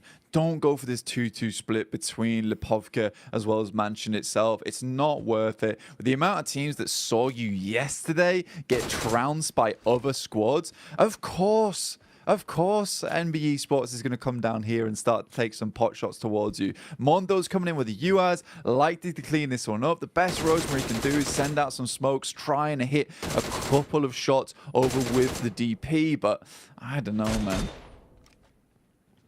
No, this is looking pretty raw. It's like uncooked beef at this point, Blank. It is not what you want, mate. One by one, just getting finished off a little bit here for Alter Ego. They've had such a rough couple days in terms of their opening drops. And again, it does really feel like everyone's sort of passed the word around that Alter Ego is the easier team to bully on these drops, Blank. It just keeps happening. Yeah. I mean, you make yourself an easy target and teams will want those points off from you. And you don't make those adjustments, it's not going to go well in future. Maxman, very astutely Max pointed. update. Max update, from the Max Mansion itself. Nigma Galaxy usually dropping towards Pachinki.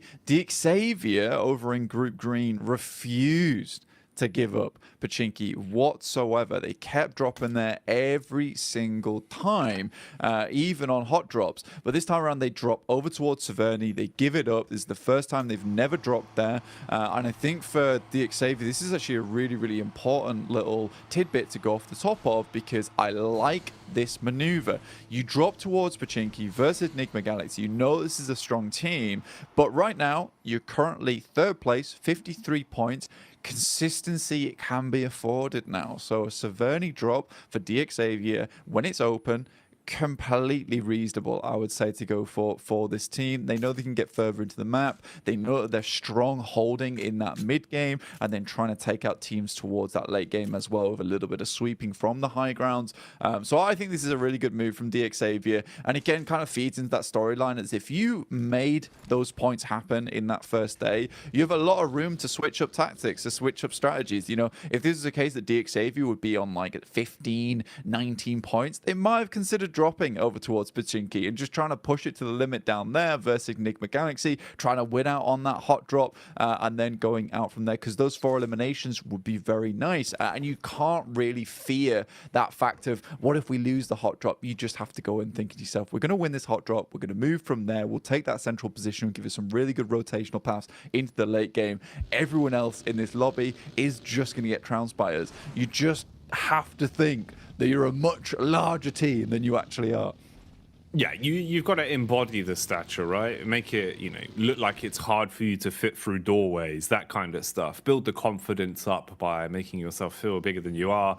And that was what they did. I mean, even back in Group Green, right? It was kind of them versus Bra, was just like the battle of Pachinki every single time, Blank. And DX were willing to fight those down to the bitter end, limping away with one player left if they needed to, or even conceding basically an entire run on one of our games games of Erangel just to guarantee that drop. So I like the fact that they've at least moved away from that here and kind of thought, all right, we really did risk it, you know, back then. Now it's a little bit of a different kettle of fish. Let's not go for those sort of plays. So good to see the improvement there and the adjustment as well, to be willing to even give up your normal confident drop. Man, drop is a word that is synonymous with Alter Ego at the minute, though, as every time we look towards the Elim feed, it feels like it's Rosemary that's just taking bullets from miles away. It's so unfortunate for AE for the way these games have been going. But again, here, they're just exposed. You've got a line of sight. MBE just keep putting the pressure on and blank.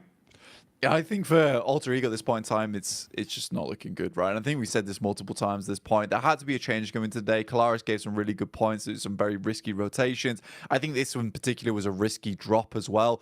I think you can go for risky drops where they provide you a bit more of an idea of actually getting further into the game. But when you're dropping over towards Mansion and then split dropping in Lipovka as well, and you know that Procedure dropped towards Yasnaya, MB Esports drop around this location as well, you're sort of playing with fire at that point in time. You know, there is just an opportunity to, look, give up on the scouting early on. We have a very good read on where most of these teams move in from, just from watching a lot of the other games that have happened throughout the group stage. Let's just go for a 4-man push over towards Lipovka. We'll split out. We'll try and sweep up towards the top side of Kameshki and move down from there. There's a lot of good little pit stops along the way on that side of the map. So for Alter Ego, again, a risky drop, which I don't think was particularly necessary here. The Xavier, kind of expected from them. Move up towards northern side, take the high ground control, and play off the back of that one. So I like this from DXavier indeed. Mad Bulls also find themselves on the northern side of Yasnaya. Very nice little quick rotate from them, and a very hard shift over towards the eastern side, encompassing a lot of water in this one as well. So if teams want to get their feet wet, they certainly can if they want to live out this game a little bit longer. But for most teams, it's going to be either trying to sweep on this northern side or trying to hold towards some of these compounds on the edge. It's kind of a difficult position to play in. Some teams will be afforded some great spots early on if they were able to get here quick enough, but some teams on this outer edge will be struggling to find themselves a home.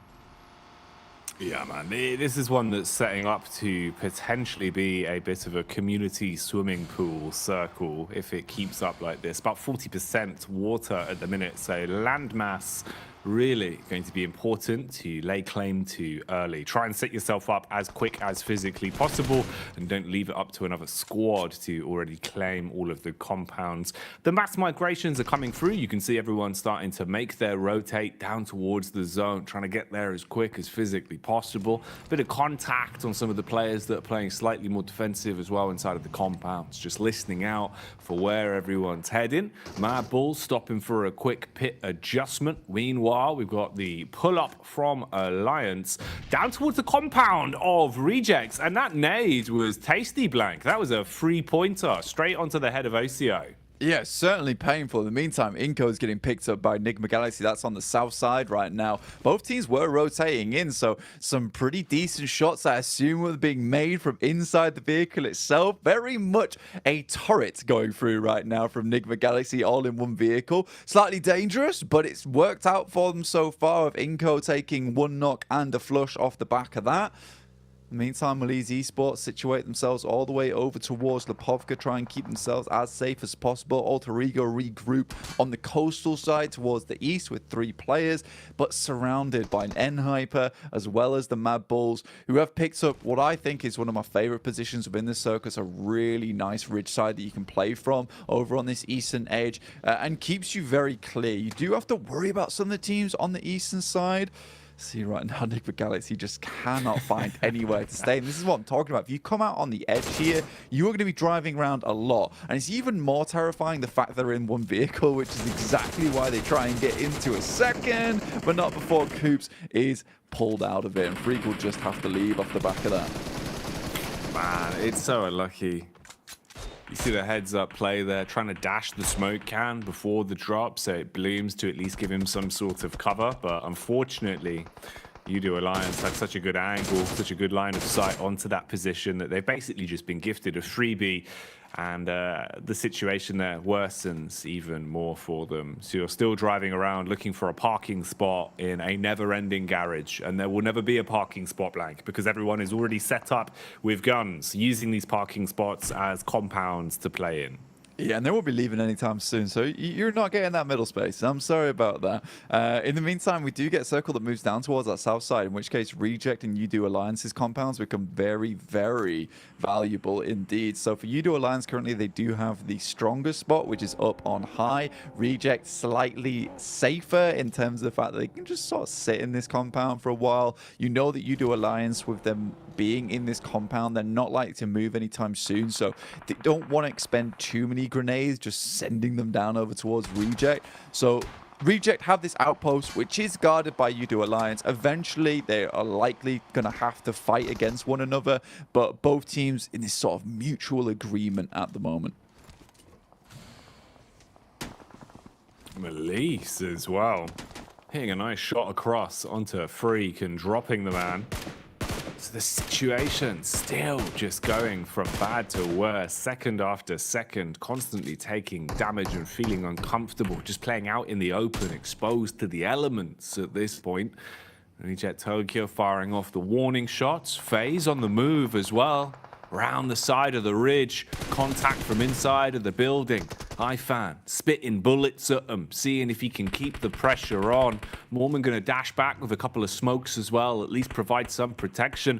Koi's got the range on it, trying to debate whether or not he wants to engage on this one. If he can hit the shots with such a substantial drop, battle back as well. FaZe constantly just taking damage from either side now. A lot of HP being licked off them as well. So this could start getting a bit rough for FaZe, Blank, if they can't find a way to calm this one down. Yeah, and Hyper has got so many angles on you. GK first over towards the shack right now. Jifan taking shots from inside the building. FaZe have sort of set themselves up in a pretty horrid scenario right now for themselves. Hyper looking to potentially regroup, but again, GK first comes in with another clutch shot over towards Mela, in which case they might just send towards this. The blue is pushing them in, and an opening knock like that is absolutely gorgeous for them.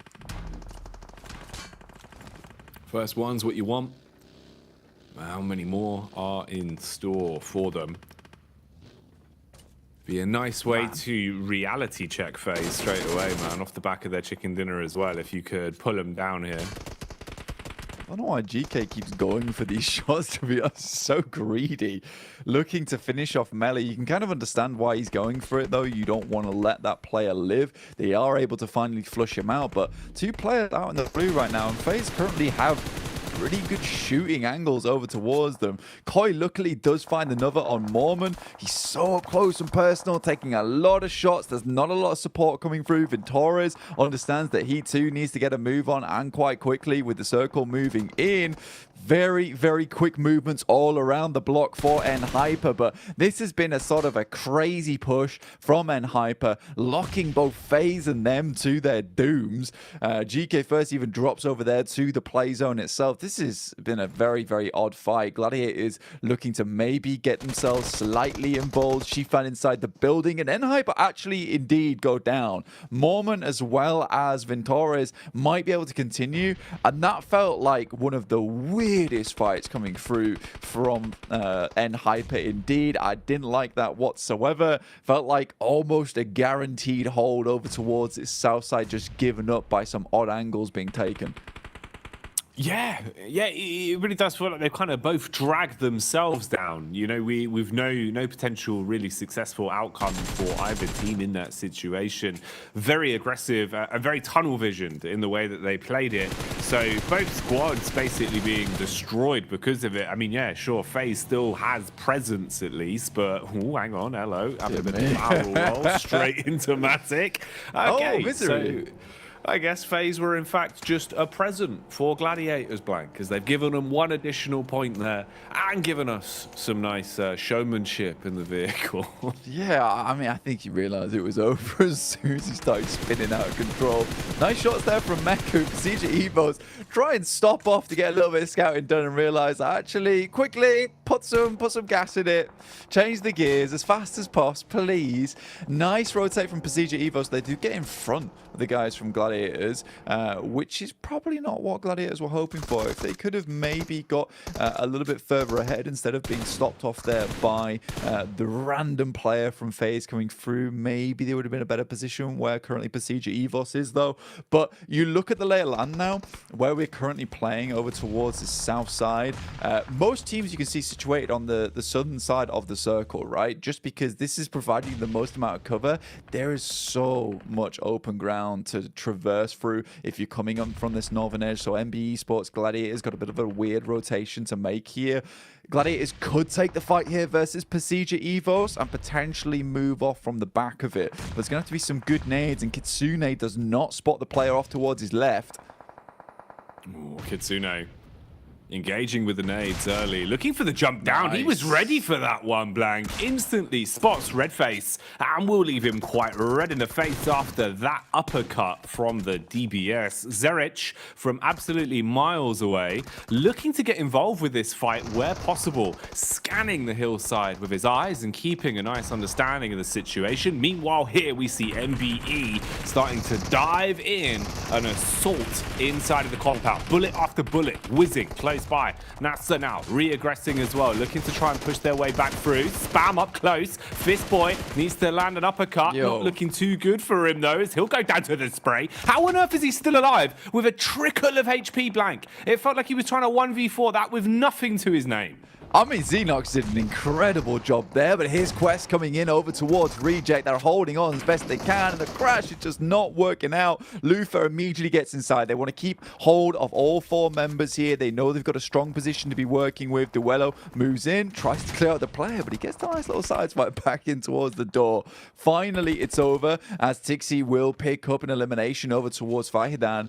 But 6 eliminations for Gladiators. Once again, a pretty decent result for this squad. They'll have to push on through, potentially third partying down towards his position on Reject could be a good idea, but even Meku still putting on the hurt versus Inko, holding on whilst Kitsune scouts towards the western side of the circle. This is far, far better for Gladiators so far. You can tell the teamwork is here. Yesterday they just felt so disjointed.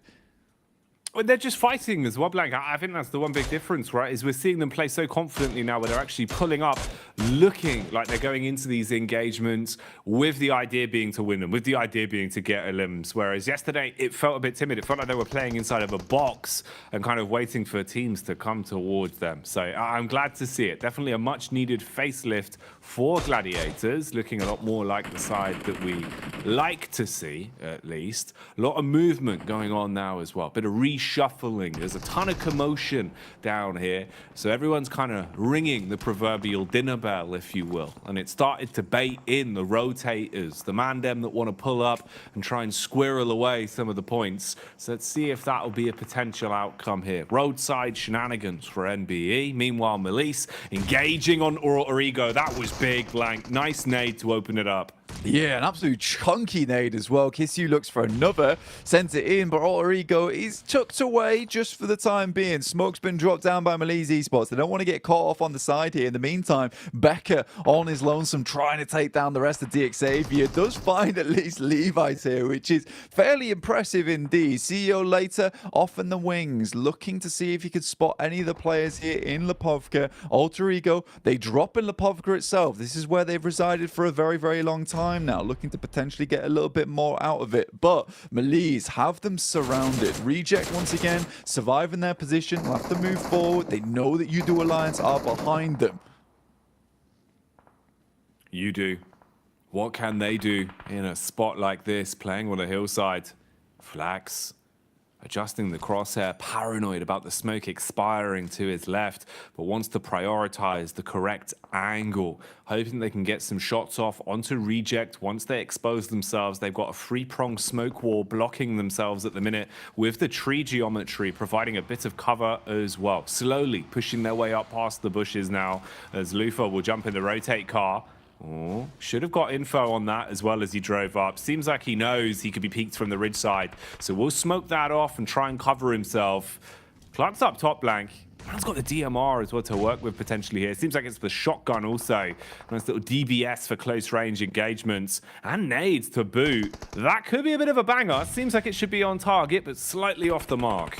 Yeah, you really need an airburst here, but a nice shot comes through, and I think that's from MB Esports actually over towards Udo Alliance. The Gladiators continue to lose members. Squash finally does go down off in the distance. And the circle does center up and confirm up towards Lepovka, so any team that made that decision early is happy about it. But look at this. Udo Alliance is losing members left and right, but the drop shot will at least keep them alive for a little bit longer, but the drop shot just ends up with them being dropped themselves. Udo Alliance out and Reject up to 5 eliminations. A very different face on this team, looking more Oni-esque today. Demonic coming through from Reject.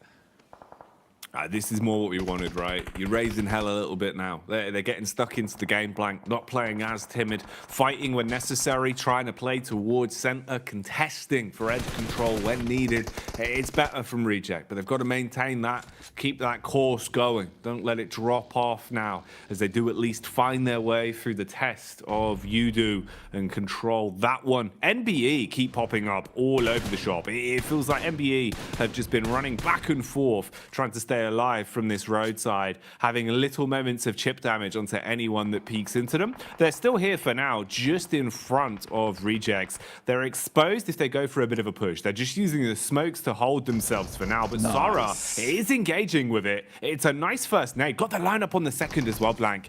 The nades alone could be enough to deal with them.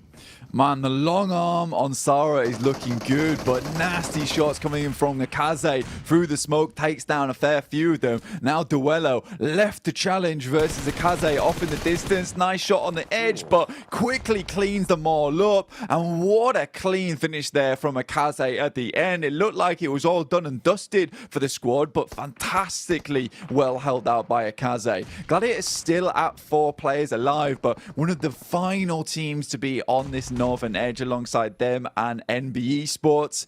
Mad Bulls up to 5 eliminations, Gladiators up to 8. They're doing good here. You asked about a bit of a repeat. We even heard about the dinner bell, and so far Gladiators have been hitting us with some nice mashed rotators at the moment. These rotates have been clean. Whatever they're cooking up today, Blank, it looks like it is fresh, not frozen. Nothing being reused here. Ooh, turning up the heat though as the kitchen metaphor continues. Have to get out of that one. Melise set ablaze, couldn't handle it. Kiss You dropped as the M4 will give him the damage. Business being done. Mad Bulls close by as well. They can start to breach and clear. Take the players out that are inside of these buildings now, but Frozen crumbles.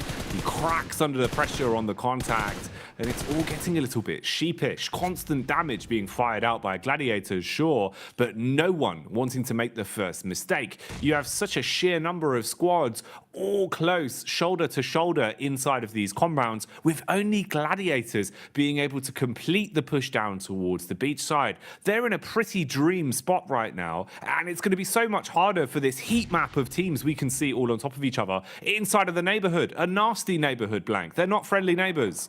Not at all. Everyone's just leaving some horrid messages on one another's doors right now.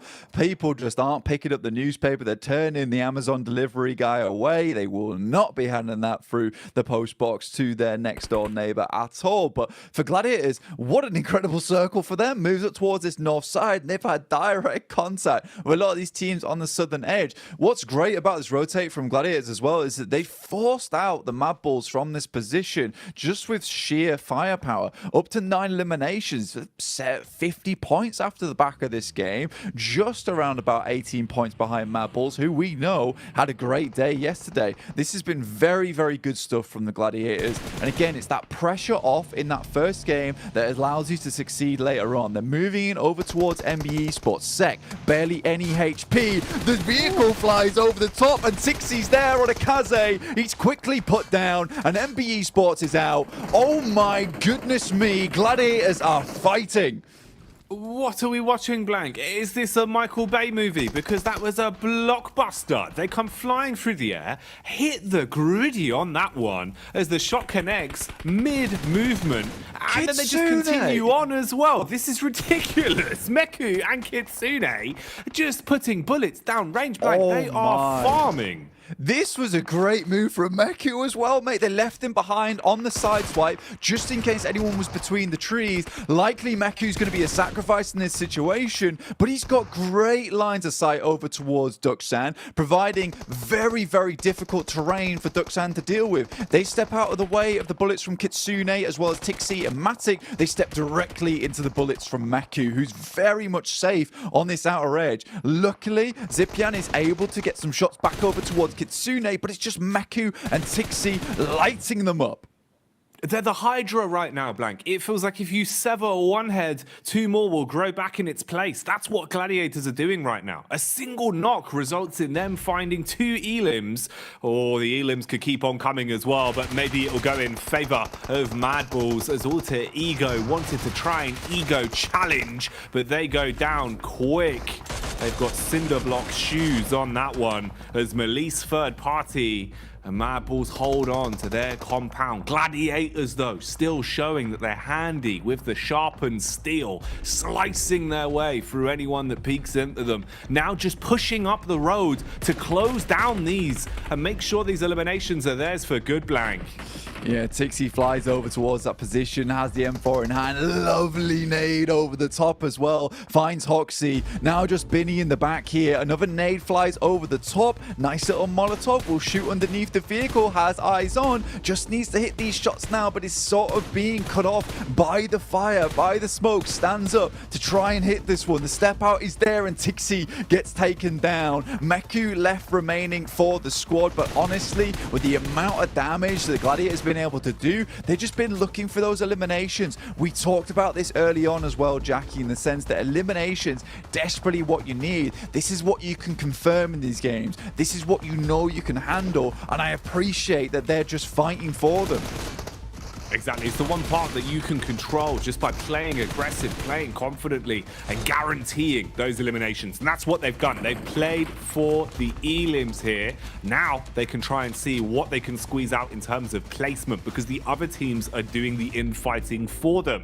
And it's whittled us down to only 2 players, really, you've got to worry about. Oh, man. Mad Balls licking their lips at the prospect of this one. They do find Meku. He's exposed himself from behind the rock. Now it's simple pickings. As long as Mad Balls could reset, you do have an edge. The battle of attrition is in your camp. They're setting themselves up for a chicken dinner, but Zerich will expire. For Duxan, this is going to be a very, very important game for them. You know, 3 eliminations, it's not ideal. You go out this with a second place, 6 points, 9 points total. It doesn't feel great, but if you're able to get your chicken dinner off the back of this in a 2v3, you know, 13 points on this match feels really decent coming into the rest of the day. And with the blue pushing in, it is very, very ideal for them, but the Mad Balls just look so absolutely clean today. They looked at yesterday as well, and they picked themselves up yet another chicken dinner. That is 3 in the space of 2 days. That's huge from Mad Balls. A complete change of pace from what we were seeing from them, looking an awful lot better. And also now, Blank, it goes back to our point about the fact that you don't want to leave it up to another team to decide your fate in the survival stage. You want to make as many points as possible in the limited number of games you have to play. And that's what Mad Balls are doing in droves. Yeah, it's a stressful game for Mad Balls as well. Not an easy one. You can see that they're not super excited about this because it's more of a relief than anything they're able to pull off that chicken dinner. Playing within Lipovka, there was so much infighting in that area, getting forced out by the Gladiators. I think it was a very wise move for them to actually just send across from the rock side in the water towards those buildings. Yes, they had to fight for it versus Melise Esports, but they were confident to do that, and it sort of gave them that winning position. I think things got dicey as soon as they started to see the circle move towards the north side. Like, have we made a mistake? Did we make the right call here? But you just got to follow through. 44,000 kilometers travel for Gladiators once again. These rotates are coming through quicker. They're more confident with them. I don't know what happened between the space of yesterday and today, but there has been some serious conversations between these lads on the team. Something's happened, you know. I don't know if it happened at the hotel breakfast or where it was, but it seems like Gladiators have got their heads screwed back on, and they're playing some really nice PUBG Mobile today, Blank. You know, this is exactly what we wanted to see in terms of them giving us a good game, showing us they deserve the invite in the first place and that they're able to make some moves here. What more will be in store for us though, and can they keep it up? We'll find out. Let's get back to the desk with the #1 Gladiators fan. It's Jason Kaplan. Sorry, I think Jackie misspoke there. Mixspoke. That's the #1 Gladiator fan ever. But we have to say, it wouldn't be Gladiators if they didn't show up exactly when they needed to kind of advance on through in an event. And hey, you know, credit to them, another massive game for them in terms of eliminations, great positioning as well. They were able to crash an NBA Esports and kind of do the exact same thing, just the other way around from the prior match. But also, Mad Bulls, man, like, there's so many things to talk about. Oh, you know what? We're not gonna talk. No, let's do it. Maxman talked about Gladiators, and then we'll hop to what I have ready for Colaris. Okay, Jason McSpoke. But okay, Gladiators. I didn't want to talk about them because I didn't want to curse them, Jason. Okay, that was the reason behind them. Now I see. Okay, but right now, Gladiators, of course, playing that high ground position, able to leapfrog in the position that Mad Bulls left open after they regrouped from that 2-2 split was a really good spot. And also, one thing I enjoyed Colaris from Gladiators is they tried to go for that high ground on the road. They tried to fight Enbest. They tried to also fight Duck Sandwich. Ended up not working out, but I think that if you're not in the city, you want to avoid a lot of that fight happening in Lipovka. Going for that high ground does give you a bit of an advantage. It didn't quite work out because Duck Sand had such a good angle, but I think that was going to be a game-winning play if they could survive until the later stage. Honestly, yeah, go on. No, you go on. I was going doolally in this game, if I'm honest, Jason. I was going crazy because how often do you see a basically close to Lipovka end like this? And for teams to try and manage their way through that, as you say, with Gladiators doing really well in terms of the eliminations and then going to the west for the rotate to try and make this work. Never mind, Mad Bulls winning off a 2-2 split across the rocks of north of Lipovka and in Lipovka. Where do you begin? There's so much to talk about. Well, obviously the smoke wall that Maxman brought up while we saw Mad Bulls able to transition with the PL smoke wall, as he coined it, to get through safely was something to be seen. But if we're talking about how teams got into Lipovka, let's also mention Alter Ego, Colaris. Oh. Do it! Come on. What are they doing? All right. You got really close to the mic there. I got really close to the mic. Okay, they're the Lipovka dropping team. Where were they? Okay, they moved west, right? They got lost one to heaven as they were walking through to heaven, which is ridiculous. And then they moved north, and then they have to swim all the way back to Lipovka. They are lost at present. They are taking, I said it before this game, constantly taking risks here in PUBG Mobile. They're playing a very risky style. They've got splits. They're walking where they shouldn't be, going where they shouldn't be. And eventually, yes, they salvaged this, but only because teams that had track of them swimming probably was Pasija, but they got kind of rocked up on Gladiators and kind of lost in the mix. So they were allowed to come back up on the shore of Lipovka. Am I taking crazy pills? Anyway, yeah, you lost him. I'm done. Well, not to mention, you also pointed out, too, when we were watching, that Gladiators was probably the only team that could see them rock up on the beach, but they were about at that 400-meter distance mark away, so potentially not seeing them. Obviously, Melise was in Lipovka, potentially not looking towards them, and we even saw Kissu like, wait, what are you guys doing in that building? How did you guys even get here? Yeah! He's going mad. I've never seen him like this. Melise was like, who is he? What's going on next door? And suddenly, they were just... Anyway, I'm done. You know what, Colaris? You need to cool down by playing some of the Frost Festival currently going on within PUBG Mobile. You can revel in the exhilaration of gliding down the slopes in a snowboard and using snow mounts like Maxman talked about yesterday, potentially turning people into snowmen as well. Make sure you guys load up PUBG Mobile, download the new update, and participate and play. Because also while you're playing, we do have the 2023 Popularity Annual Gala happening with PUBG Mobile introducing a brand new competition, exclusive honorable rewards for you guys at home to participate and win. It's all kicking off between November 15th and December 15th, so make sure you guys are getting into the game and potentially able to win some rewards you can show off to your friends. Also, while you're playing in this one, don't forget about the Pagani collaboration happening within PUBG Mobile as well. You can rev the engine with the iconic Pagani Amola and Zonda R models, which I believe, Colaris, are you ready to be salesman yet again? Tell us the features. 740 brake horsepower, you got a V12 engine, as well as 710 Newton meters of torque, Jason. It's a car for you, but it's very expensive in real life. Well, my question is, can I fit in the car? Because we all know I'm extremely tall.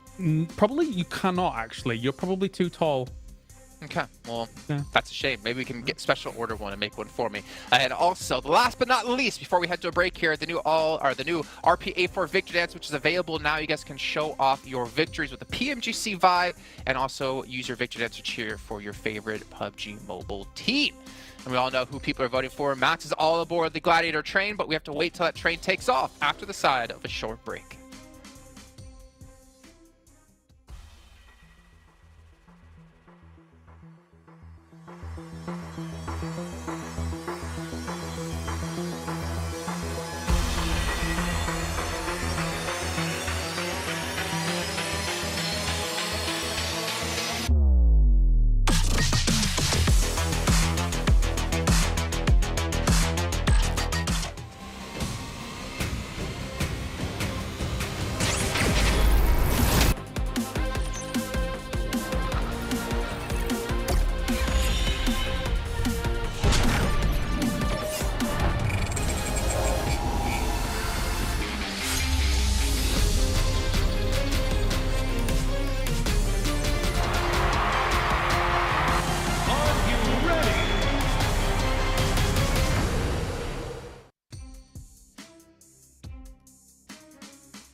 Well, Max, I know how you are the biggest fan of Gladiators, but luckily for you, we don't have to talk about them too much more, because it looks like with the points they've gotten these last two matches alone, that should almost guarantee them a safe position into our last chance. However, it does get easier from there. Keep in mind, it's only 16 teams advancing from this into that, and it's only 5 teams advancing from the last chance to get back into the PMGC Grand Finals. So a lot of work to come for the Gladiators, and obviously a lot of other teams out there. But as we are about to head into our second Erangel, my question is this. Kalars, Ultra Ego, are we going to see a weird rotation again?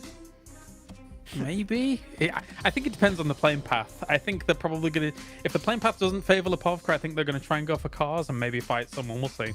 Okay. Well, thank you for your contribution here, Max. Ben, we're going to head over to our commentators to kick off our second Arrow of the day, Jackie and Blake. It's interesting because Max always just makes such thought-provoking points blank. It feels hard to kind of, even regurgitate what he said, as it's just so big-brained.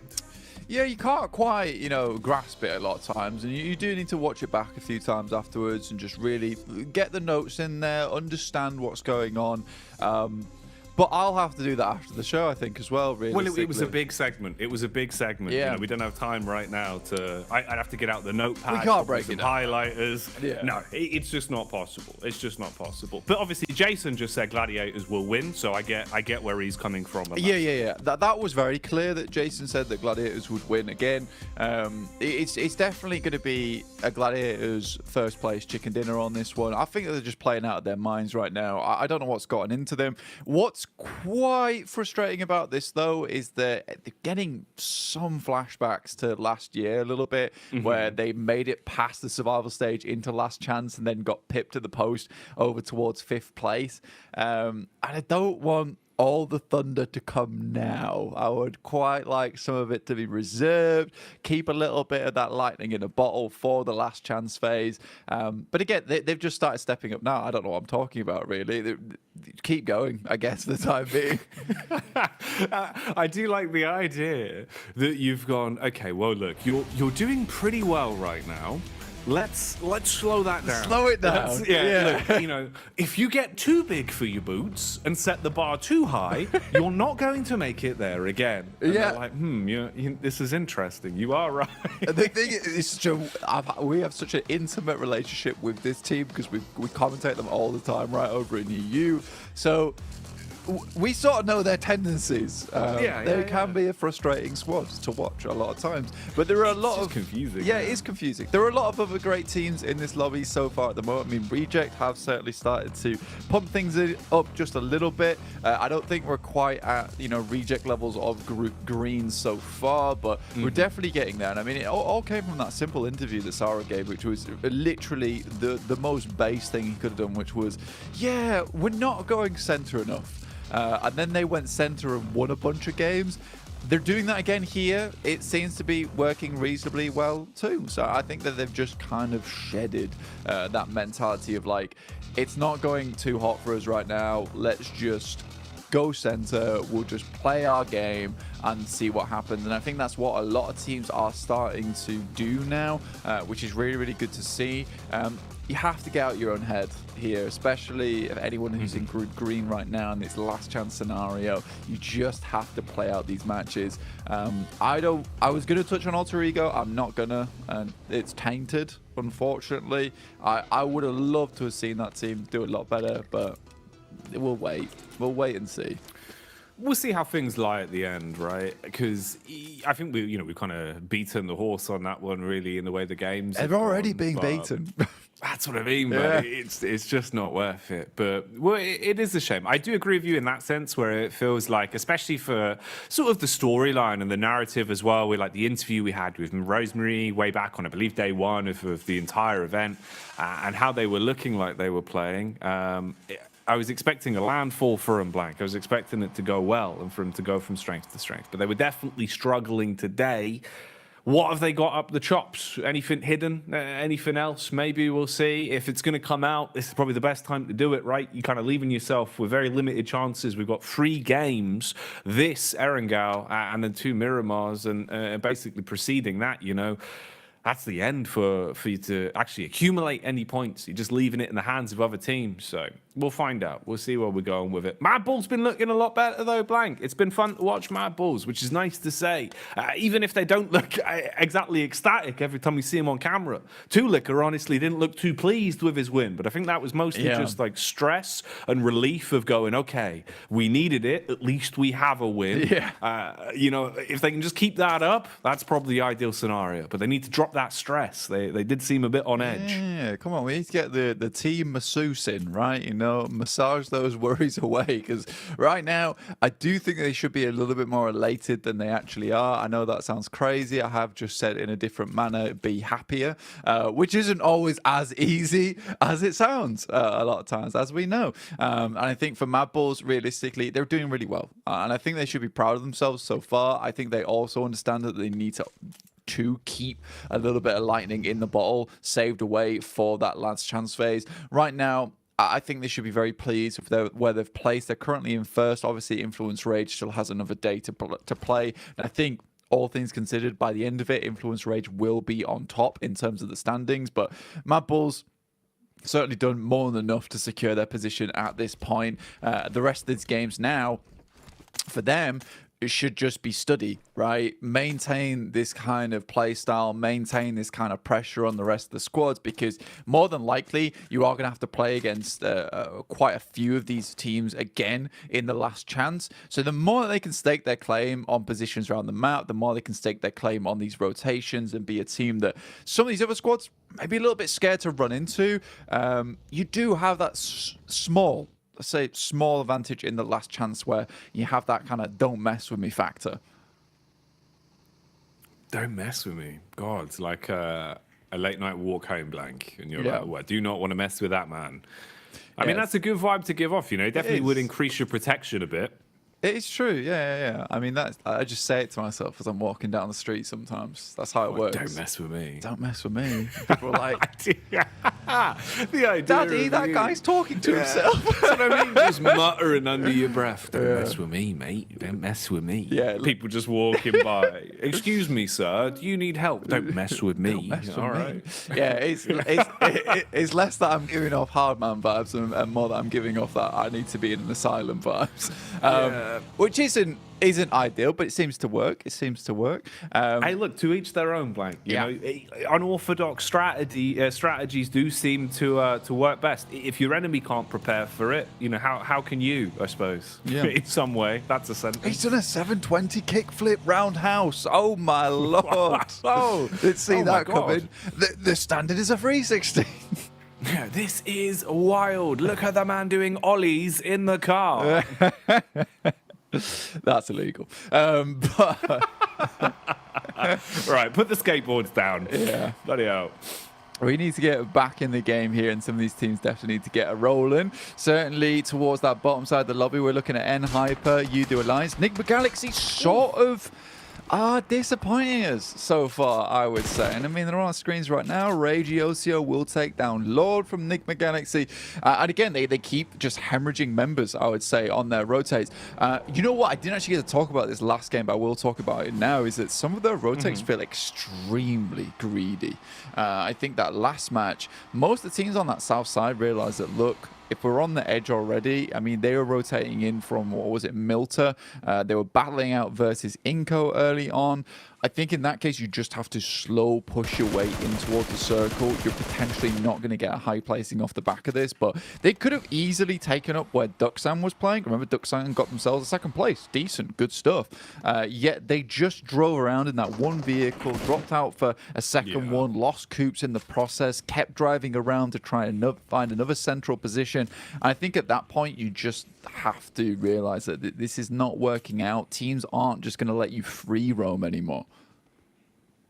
No, it did feel like one of those where, you know, you're kind of thinking, you've thrown that away a little bit. You know, you did have a potential to try and see what you could actually get out of the game. Whereas instead, I agree with you, the rotation was a little bit careless, and potentially even just the idea to jump out at that point. You know, you're only going to delay yourself even more in terms of like the startup time for the vehicle to actually get away, right?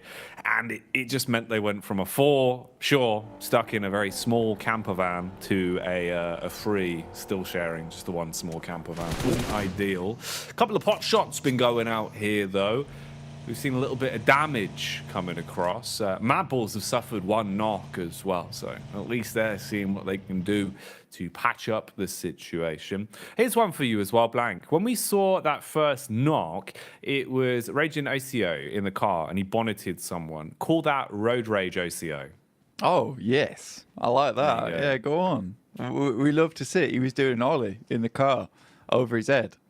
It was good stuff. We enjoyed it. We love to see it. For Reject, not quite towards the central right now, but a single elimination, that'll do the trick. They'll be happy, pleased with that one. DX Xavier also pretty pleased. Their position up towards Severny, right? You know, they don't drop Pachinki, but they get themselves a fairly good position to work their way out from. They've got a lot of positions they're currently holding on to. Now, DX Xavier, typical rotational path up towards this northeast side. So for them, again, we'll be going for something like that. Gladiators are just cutting straight through them, though. A bit of a dangerous push, I would say. I mean, you still have Tixie and Matic on the backside here with Kitsune and Meku going for this scout early on. You can see them starting to get a little bit squeezed here by the hydraulic press of teams, and the rest of the squad just is nowhere near to support. This is a greedy rotate, and I think for anyone in this location, I would be trying to spot out some of these stragglers, trying to take pot shots towards them as they move through. Again, Ralph out of the vehicle, taken down by Nasa.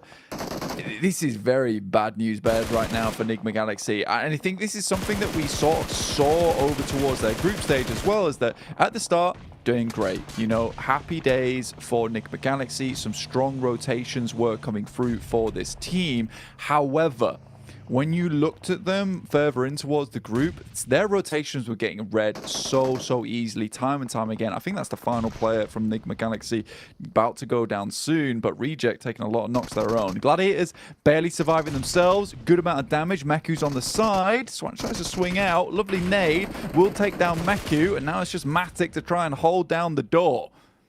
Well, that's a nice trade, actually. And he's played it smart. He set himself up so that he could try and nade. I thought he was going to get the first off on the Meku with it, but instead engages towards Matic. Matic's basically as good as gone here. No HP, nothing to defend himself with. All off the back of Cluck's nades there. So nice retake on the compound. That was smart in the way he used his utility. And that's unlucky for the Gladiators. So Jason Kaplan's prediction there not coming true, Blank, because they've gone down without a single elim on that one. Got a bit too big for their boots. Yeah, that's what I'm talking about. But they've slowed it down, as I asked them to. Well done. You know, this is more the Gladiators we're used to. You know, going down in the first 2 stages. That's great. Brilliant. Now, do something a little bit more next game. Maybe revert back to, you know, making not the greatest rotations. To be fair, that wasn't bad by any stretch of the word. I quite liked it. Unfortunately for them, I think you make that rotation a little bit too late. You've got players that are not quite on with the vibe there in the backside with Matic and Tixi, who are not up front and personal with Kitsune and Meku. And you just get shot at by teams on the side trying to get in towards that warehouse that UDO Alliance, quite frankly, had already had a lot of control over. Could have gone a different way if Meku maybe had found that second shot, but like you said, some great nades coming out from Cluck there on UDO Alliance. In the meantime, let's have a look at where some of these other teams are playing. MB Esports up towards that northeast side. Not a huge amount of points found, but they're consistently in the game, right? And I think that's something that's great to see so far on that side. Yeah, they've been making a lot of cameo appearances, you know, even in situations where it's just 1 or 2 elims and they stay alive. It feels that they're always popping up to be a little bit annoying, nip at teams' heels and try and farm the odd points here and there. This is one that feels like it's just a matter of, you know, the chase at the minute. Feels like you're being forced further and further back, and rejects know they're being hunted on this one, trying to play with at least some map geometry to give them cover, as NASA are definitely roaming quite far out and looking to gain a good understanding of where everyone is stationed, using the reconnaissance of Xenox here with the one vehicle as a bit of a scout, and then having a backup position to fall back towards. Freak's actually still alive as well, Blank. All right, yeah, so that's just the one man that remained. I mean, his entire team basically got picked to pieces instantly. So I suppose it's best case scenario, how far can he go, right? Because looking at a placement game with this one, it's pretty early. Going to be a while on the stopwatch before we come back to that point. Yeah, I do think it definitely comes back to that case of Enigma Galaxy. A lot of their rotations getting read into towards the end of their group and not making too many adjustments off the back of that. Again, even in their group, there was a lot of feeder teams down towards the bottom as well, which just allowed them to make these rotations. And I think you try and do the same thing again here in the survival stage, where every single team is very willing to take shots and has great gun skill. Remember, these are the best teams in the world, all fighting out for a place in the Grand Finals to really display what their region, what their team has to offer to everyone that wants to watch. So I think that for Enigma Galaxy, again, it's just a case you can't just randomly rotate over heals. You need to have a bit of scouting going on. You need to ensure you know exactly where some of these teams might be playing, so you can angle yourself in such a way that you can cross and be out of the line of sight of some of these squads that might take shots towards you. If we see it again on that next match from Enigma Galaxy, where they make a random rotate like that and start losing players out the back of the vehicle, I would be fairly remiss to say that this is another team that's feeling like they're going to be in the bottom 8, because I don't sense an adjustment coming through tomorrow. No, I don't know how you'd give the whole squad a facelift in such a short space of time, right? I don't really think there is enough adjustments that could be made to really change things around quick enough. That's the problem. It feels like we're already getting to that point where, you know, the fine line, Blank, of squads that haven't already accumulated points, especially from Group Green, right? With how tomorrow is going to go, you're not even being there to make a case for yourself, just having to sit pretty and sit on your laurels of the points you've already accumulated. Definitely for a good majority of our squads now, we're seeing that they haven't been able to cut the mustard, haven't been able to really build enough points. But there's been a bit of a change positively for a few of them. At the minute, though, we'll see how things go right here, right now. We'll stick to the facts that we're being given. Again, Reject Tokyo look to try and get themselves a bit more center and try and set up early. Melise are also on the move down, but most likely have to bypass their way through DX. Roadside setup from MBEs as well, as they've got contact. Inko taking damage from quite far away. The Mini 14 pounding the pressure out and buying them enough time to go back on the reds. They've got the ridge as well, so you're covered from the road. They don't have to worry about getting tapped in the head just yet. So they can get Mondo back up. But what's the game plan here? How are they going to play this one? Yeah, I think your difficulty comes in the fact that, you're getting pushed in by the blue. It's stage 4. It will hurt. You sort of need to make a move soon, but NACE's sort of unwilling to give up this position on the eastern side. They know how important this compound is to them over towards this eastern side of the circle. They don't just want to let a team get through for free. MB Esports, on the other hand, decide that, look, we're going to take shots over towards Inko. Becker in the way, gets absolutely crunched, but lives off the back of that. Grazed by the vehicle, but not out yet. Becker continues to take shots and will finish it there and then. Broken leg regardless. Man, okay. Big balls are fire as damage is done onto the vehicle, and he tries to stand his ground. Becker quick on the medic maneuvers, trying to get the heal in. Meanwhile, when Lease, they're being attacked. DX have crashed onto him, but DS, they've crashed more literally just straight into the faces there, hitting the shots one by one. Melissa expiring as they've been stung by the Scorpions, it seems. Blank unable to defend from that one. DX can reset, pick clean the corpses on the floor now as well, and reset the utility they've got to work with, so they're going to be content.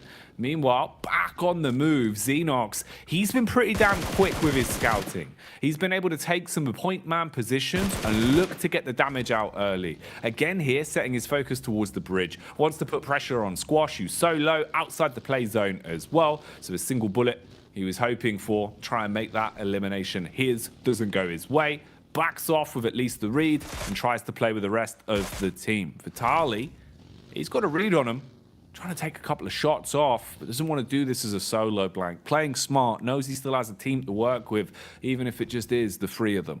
Yeah, Blue's really being the big pressure point right now for Inco, because they've got to move further in, but they know as soon as they start to head over towards the top side of this lip, they're going to be in angles of a lot of other teams that are inside the lobby. Freak here trying to hold his own up towards the Wizard Tower. You can see off towards his western side, you got Duxan as well, but Becker very happy to try and take this fight with an incredible hold versus these other squads. Freak, though, takes down Vitali, looks for another, but won't get it and will fall himself. So Enigma Galaxy come away from this game with a 1 single point, up to 6 now. So a 2-point average for Enigma Galaxy so far. Feels pretty horrible.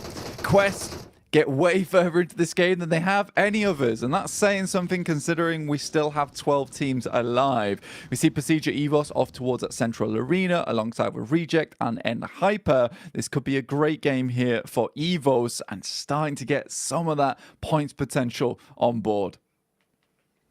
You'd like to see him have a good game as well. The talent that's there on this roster at times, man, feels so powerful. When it's a good sort of mix-up for them as well, when they come in playing off each other's comms very nicely, it's very fun to watch. So having a center position, having firearms in their hands as well, we'll see if they can bring the heat, if they can command respect the longer this one goes on. FaZe back on the move as well, looking to set themselves up as the smokes will be cast out bit by bit. Redface looking like he wants to try and at least have info on this, get the eyes on the situation. The engagement here, though, is pretty easy to clean up versus what remained of Inco. One by one, they have been broken and bruised there. So the Brazilian side removed from the situation now as they'll go out again. That's unlucky in the end there. Inco, of course, fought hard to even make it here, Blank, and they are getting a little bit bullied. Similar sort of things have been happening to Alter Ego. Again, pressure applied on them. Fnatic from the side at least assists where possible, but he's got to scurry off, got to reset on this one now. Yeah, it's good potential here for them to hold out DX Xavier, right? But at the moment, it's not looking too good. Holds on the spray from quite a while, but at least does find the shots over towards Lamborghini, laying him low. Outside the circle will delay them a lot, making this very uncomfortable for the squad of DX Xavier to make it in. Procedure Evos taking shots over towards FaZe, who are currently huddled up over towards a very, very small shack at the moment. The shots even coming through from Spec here on Nasa. But Procedure Evos currently sat at 28 points in 11th place. Is a team that definitely needs to put some more on the board here. I think for Procedure Evos, they have a lot of history on this team, right? And I think a lot of Indonesian fans would be very excited to see this team go through to the PMGC Grand Finals, specifically just to be able to see the twins there on the grand stage once again. But 28 points, that won't cut the bacon just yet. They need a little bit more on board, and with this very central position they currently hold on to, this is a fantastic game to rack up some big elimination points, to rack up themselves a good amount of placement points too. You know, this should be a second, third, first place game guaranteed. It needs to be. It needs to come to fruition in that manner. Setting themselves up nicely on this one. So can they coax it out? Can they force a big point scorer from this one? And what's going to happen here in the close quarters engagement with so many teams shoulder to shoulder, all pushing further down? As soon as that zone starts nipping at their heels as well, it will cause problems. Isn't much breathing room, so you've got to fight for what you want. Pushing in now on Reject, looking to try and swoop in and steal the compound from underneath them. The nade will aggress first. Julo ready with the shotty as well, firing off buckshot from the DBS. Meanwhile, the building is burning. Lufa waits up close. Ooh, didn't even see that one, Blank. Swings around the corner, hits him, takes him off his legs. Hello. Reginocio turns for the back door as well.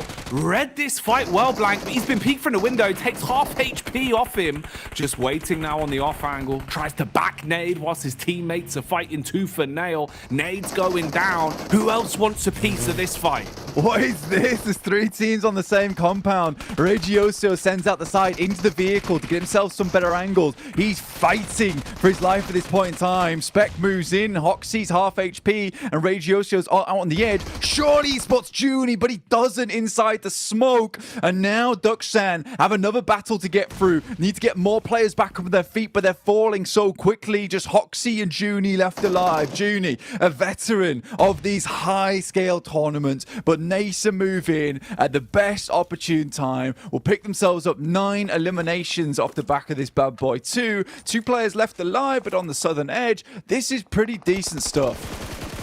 Damn, that was an intense fight. That one was a lot easier. That's a slay down there, as we see both of Alter Ego's last remaining members quickly packed up and swept away.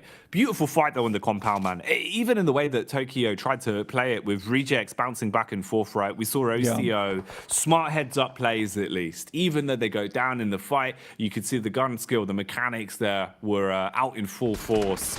Nice intense compound crash though, leads us into the rest of the game as FaZe again continue applying pressure. Chow's been overwhelmed, gets bitten to pieces. It's actually Evos are able to steal away the final tag onto that. So getting the extra elim for their troubles. Parajin though will be put down in the ground as he's picked off by FaZe. Now starting to make their move into the center, getting themselves closer and closer and just trying to play off whatever geometry will actually provide some sort of protection for them. And Torres, suspicious about the smokes as well, knows that there could be someone lurking, waiting to peek. And he's got contact on Star. Quick flick there, hits the head blank and shuts the man down. Yeah, very nice little shot there and pick up from FaZe. This is a really difficult area of the map to play, honestly. You see a lot of teams play this one out. You realistically just have the tower here. There's a slight dip as we head down. It's almost unnoticeable, but it does give FaZe a significant advantage, in which case they can take shots over towards DXavier. The difficulty is the fact that so much of the western side of the circle is still in play here, that Pasija Evos have a massive advantage. Despite that, FaZe is not letting that up. And it's so surprising we're not seeing Pasija Evos take a little quick peek over towards this eastern side. See if they can pick themselves up some more eliminations. Right now, they're currently running on 12 placement points, 16 elims. This is a game where you want to pump those elims up, even if it means you get yourself a second place. But I can see why they wouldn't want to give up the gas station here. But maybe just letting one player out on the loose, you know, sending to the side, find a quick pot shot over towards FaZe, because currently it's a 4-player team. They have a chance to try and take down Pasija Evos in the endgame.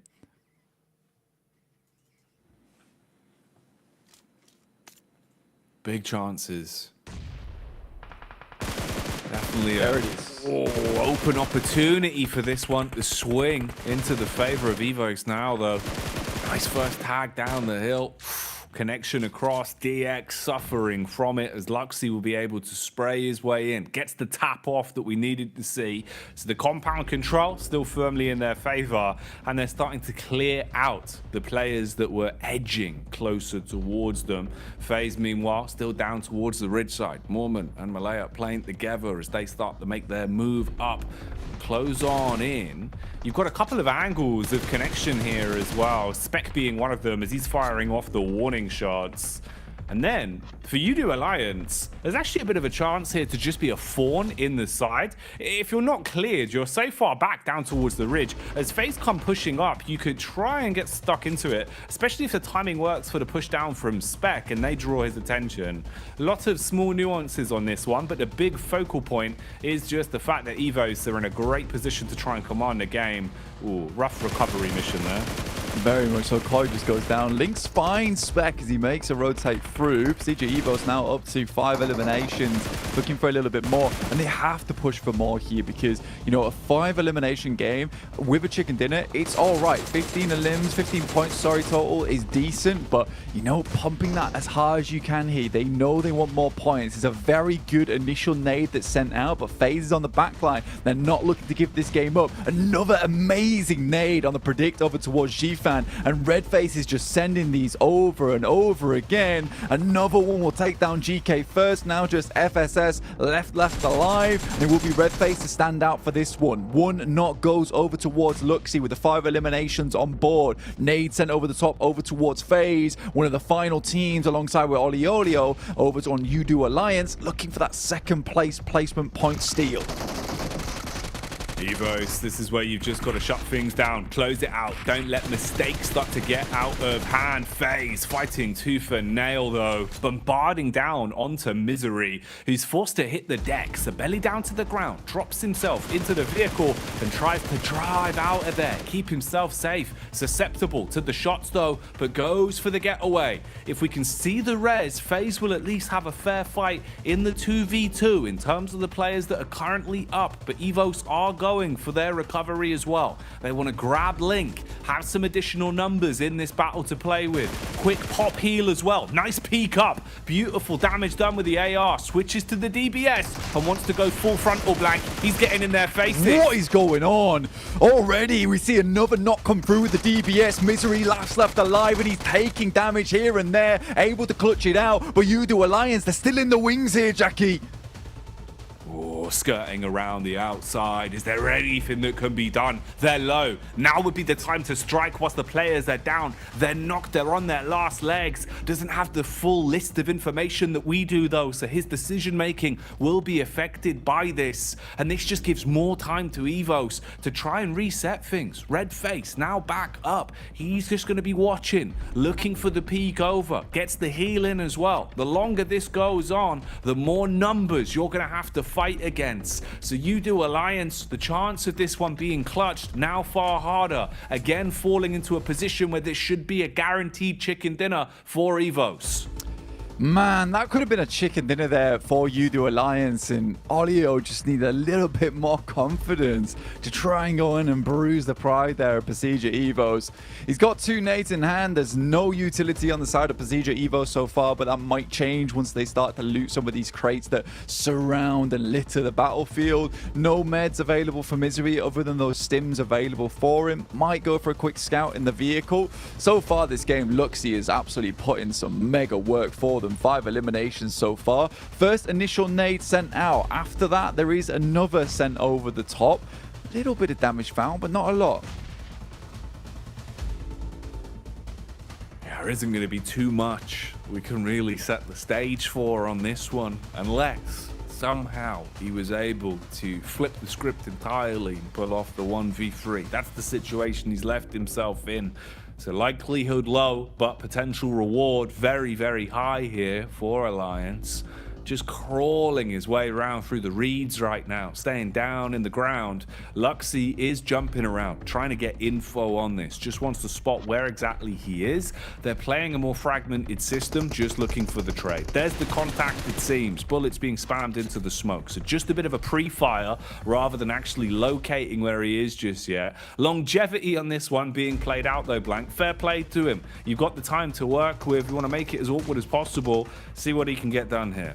Yeah, I mean, the mistake was made way early, and this should definitely be a Procedure Evos win. But the thing is as soon as you see the teams go down to 2 and the amount of knocks that came through on the elimination field, Olio should just be sending in, looking for elimination points where he can. Does find a little bit of damage to start things off, but that'll be all it is as Redface finishes him off in a 21-point game there for Procedure Evos, which will make them feel a lot more secure in their standing, right? But yeah, I definitely think that Olio could have got, you know, at least 2 elims off the back of that if he just tried to flush 2 of the players, maybe even a chicken dinner. If he just went sooner, I think, like I said, as soon as you see those knocks in the elimination feed, as soon as you see it drop down to 2 teams remaining, you just fly in. You just fly in because the result is the same either way. No, it's very true, right? There is no worse outcome. There's nothing that's going to result in you getting less points. You're not going to be forced into a third out of nowhere. I agree with you, man. As much as it's one thing where he didn't have the full situation, we obviously have a little bit more information. Going into a fight like that where you know they've just had that final fight, no matter what, HP is going to be low. He was basically in a 1v1 with a half HP player, but obviously didn't have the chops on him to go for it. You can see the excitement here, though. Evos looking very vocal. Luxy telling the stories from that one as they relay some of the plays they just made. Fair play, though, for what it was, Blank. Procedure Evos playing a great game there. You know, had a good setup early. They were confident in the way they wanted to take the compound and played it smart. So you do love to see that. Yeah, it's awesome to see Luxy like topping the tails in terms of damage and eliminations there. I mean, a well-revered player within PUBG Mobile Esports, just fell off massively over the past couple of years, but it looks like he has really put in the work and is returning to form, honestly. It's amazing to see because it really was that Luxy sort of was overshadowed by the likes of Ryzen and as well as Zuxi back on BTR. But look at this. Luxy's really making a stand, so he's constantly pressuring the issue, constantly trying to push for those big heights in the future, which is amazing. I'm really, really glad to see it. But again, Udo Alliance, a little bit of a throw at the end there, a little bit of a throw from Procedure Evos. They could have lost the 2 players there from FaZe, but just like Luxy, let's get back to basics with the desk.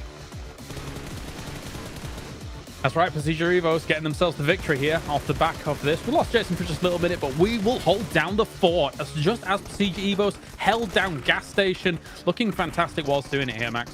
Yeah, and able to weather the storm with 2 teams pushing on their location, right, Kalaris? You had, of course, Hyper going downhill across the road, trying to go for the engage, which, of course, you are in this location. It's very easy to abuse with that third-person perspective. You can just jump, chuck the nades, get the easiest eliminations in the world onto Hyper, but then FaZe trying to go for a third party, and I really thought that was going to be the end of Procedure Evos, but it's down to Misery. He's able to clutch it up, go for the res, and get rid of the final player of Yidu Alliance. That is how you hold down a position like that. You just make sure you can use those walls to its full potential, and that's 21 points here to start off this match. Absolutely. Oftentimes we see the Gas Station as having a little bit of a vulnerability, right? Because there is that small little gap underneath the walls. However, they did a great job of zoning people away from even having angles on that little gap. And then, as you say, blasting them with the nades as they came close. So 21 points go their way. NASA, for the most part, we thought might have a grasp on Gas Station, kind of moved a little bit to the east, but eventually just started blasting everything anyway for those south rotates. So, I mean, it's a really big game for them as well. I think it was J7 that was in a warehouse, and they had this, not in a warehouse, in the gas station, and they had this massive 4-man split, and I thought, okay, they're going to wait for the next circle, and based on where it goes, they're going to regroup normally in what I thought at the time was going to be gas station, but no, they regrouped to the eastern side, then wrap around the southern side of the river to fight Inco, which I was a bit surprised by that, Kalaris. I didn't expect them to do that. They just completely obliterate Inco. Then third-party reject that were fighting Duxan come out on top of that to get then, as you saw, 9 eliminations. It's the craziest way to get to that point, but I mean, the eliminations showed up, so I can't argue too much. They got the points. they needed in this match. No, indeed. Them alongside Xavier as well, with the amount of limbs that they were able to garner. Very important for their campaign across what is only 2 days of gameplay, with also the Udo Alliance kind of making what I would say almost a surprise entry when it comes to the upper echelons of this game. Not necessarily because of the circle and how things were playing out, but they were in a very wide split to start things off match for the Udo Alliance. And then I think when it gets down to that 4v1, 3v1 scenario at the end, it's very difficult for him to make that call to try and crest the hill, right? Considering the elimination feed and how it all works out. Exactly, you just have a big lack of information. It's like, did the entire team get flushed out? Is there just one 3-man team remaining? Is it going to be like a bunch of solos? We're just not quite sure at that point. So let's not take the risk. Let's try and survive to try and just secure second place. So I do get the idea. If he did know that was a misplay, but I just, as you said, I don't think he had the information that it was a full squad. So if he did know, then unfortunately it could have been the good time to strike, but it was still a second place. So a good match, and currently the best match for Udo Alliance. Hello, Jason. I was actually just doing my impression of Gladiators that game, just not being here. I don't know, that's a little mean. But I think this game, though, was mostly just about the teams who desperately needed to get some points under their belt, getting those points under their belt. You guys already talked about Besieja. Obviously, this is their last day of play as well, so they really have to rack up as much as possible to build that buffer. UD Alliance, this is the first time they are playing, so they can get some steam going here as they go on forward into this one. And Nazir, which, I mean, 9 eliminations, that's a good start. I think for me, for a team like that, it's a confidence booster. It's to show them that, okay, we can compete against these teams, even though we might have been struggling the first couple of matches, but where can they go from here? And obviously we still have that one Erangel left to come today. Gladiators, going out early, but again, they should be relatively safe. Alter Ego, not really much to say about them either, if you had anything to chime in with Kalaris, but I mean, not gonna honestly, force you. I mean, as you're saying for Nasser, I like their decision making to just start sweeping and start eliminating. Like, if you think about giving up a gas station location, yes, you could sit on the edge, on the east edge of that circle and just slowly creep up to that. Maybe you'd have to kind of have a bit of a skirmish with the remaining members of Alliance kind of north of you, as they're also wanting to be approaching from that similar angle. Maybe you lose people out on that, but they decided, no, let's take that south side, which is covered a little bit more by, you know, the terrain as a whole, and actually take some really good skirmishes. So I'm impressed from that game. I agree. Well, we'll see if they can maintain any sort of momentum though going into the next match here. Let's throw it back to our casters, Jack Gimbley. Thanks, Jason. I know, man. It's a treat blank, right? With the way that the games have been going so far today, they just keep delivering. We keep getting some real moments of excitement. So honestly, I'm just kind of living for it, man. This is a good time to be enjoying the survival stage. From a safe position anyway, right? If we're in the games, different story. But watching them, I'm having a field day. Absolutely. I love that, you know, Jason is so excited that he went slow-mo for that throw. That was amazing. Beautiful stuff. We got the hands up. Everyone wants to speak to the teacher, apparently. Tulika doesn't know what's going on. That's fine. Zerich is slamming down. What a weird scenario that was. Okay. I do feel, yes, 2 boys in the back, like, we're just here. Zerich and Tulika doing everything. Zerich is like, another rotation gone wrong again. But to be fair to the Mad Bulls, I think honestly Tulika probably is a little bit stressed because he has done so much work for them. I think he's really, really doing well for the team, and they should be very, very pleased with his results because I think he's come a long, long way in the year he's been playing with the Mad Bulls. It used to be a case that he was a bit of a loose cannon on the team, always going a little bit too far away from them, but he plays much more as a good teammate now, supporting Zerich and being a great frontliner without getting too aggressive. So I've been very, very excited to see the development coming through from Tulika in particular. He's looking good, man. He really is. And I think, you know, it's interesting because this entire Mad Bulls roster can definitely deliver at times. And we've always kind of set that precedent that they are very exciting to watch. They are very explosive. It just wasn't super consistent, was I think the problem with it. Whereas now, at least into survival stage, it kind of seems like something has clicked and they've realized, you know, we really need to make sure that we're the ones making our own future for ourselves. So we're free chicken dinners already under the belt, which, by by and large, you know, that's no easy feat. They've definitely had to put the work in. That's over the space of the 2 days as well. And we're only really, you know, a handful of games in today. We still have this last Erangel and then 2 Miramars as well. So anything else Mad Bulls can find on the day, they're going to be happy with. We'll see, though, as we are getting back into it. Third and final Erangel then. So any chance for some last-minute shenanigans, we'll see if they'll be coming out. Yeah, I mean, for some of these teams, might want to go for a hot drop potentially. It's the last map of the day, so it's one where you could pull out some secret sauce moves on the Erangel match, especially with Group Green, this being their final match of Erangel they will be playing, so they could surprise some of these teams. Maybe. We'll see what happens if they just keep it basic, though. I think a lot of these teams are kind of really leaning into consistency more than anything at this point in time, realizing that, look, it's not easy to pick up these points, and I think for us, it's just a better idea that we just keep things going the way they want it to. But Zerich actually drops over towards Nasa, but I think this is more of a case of this playing path causing this more than anything. But this is going to be difficult, particularly with the fact that a lot of the Mad Bulls are not in close contention. Luckily, they've got 2 shotguns, which are going to be extremely useful in this close range combat that they're going to get themselves into very shortly. It looks so terrifying watching a man in a raincoat with a blade just crouching around the corner blank. It's very horror movie-esque, but it's not October anymore. It's November, so we're getting closer towards the Christmassy season. I imagine we'll see some gifts being given out inside of the compound, most likely being bullets, though, with those shotguns. Seems like the phones are going down, and there probably has been a technical issue, so probably going to need a rehost on this bad boy. So cut short. Not going to be seeing any shenanigans on this one. We'll relive it, get things sorted, and then get people back in for another test on the old Erangel. I do like that, you know, it sort of felt like Mad Bulls stopped that match. They were like, we're in a horrible situation, guys. Can we just get a rehost? Come on, man. We shut it down. Yeah, we shut it down.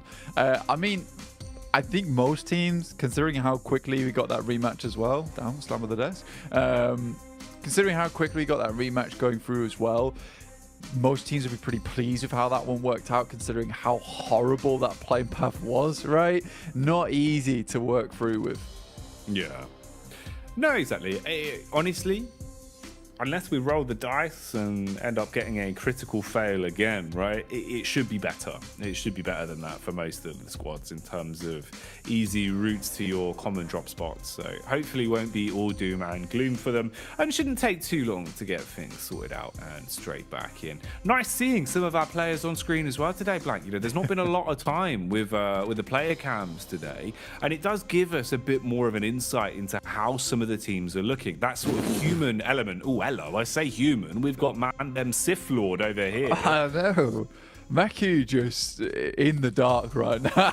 Look at him. Yeah, very spooky. I have the power to win any chicken dinner, no matter the length of time in the survival stage. Oh, dear me. Unlimited points on the last day. That's what they need. That's what they need at the end of the day. I mean, realistically, we need to start getting some of these points going. And if you need to become the Sith Lord, you need to start shooting out some bolts of lightning from your fingers to get it done. All respect to Maku, realistically. Hey, I'll give it to him, man. It's a good look. Honestly, it's a good look. This is nice, though. I have missed this. You know, even seeing Quest on screen, man. You know, Al Haji, the man is just so emotive as well. Kind of wears his heart on his sleeve a little bit. So it's nice sort of getting a glimpse with the camp of Quest, seeing how they're looking. Obviously, rough day for them. Rough span of days, really. But still looking like at least the mental fortitude is there. A little bit of frustration, maybe bubbling to a boil. But that could be used to their edge. The phase cam now on screens as well, and damn, we got the stats to back it up as well. FaZe not actually having a bad day of it, to be honest, Blank. Yeah, I think for FaZe it's been pretty decent. I think we got the dance moves from Mela earlier on. Now we're coming back for some more. Oh, okay. I thought I was going in a different direction. We got the love heart instead. That's great. Thank you very much.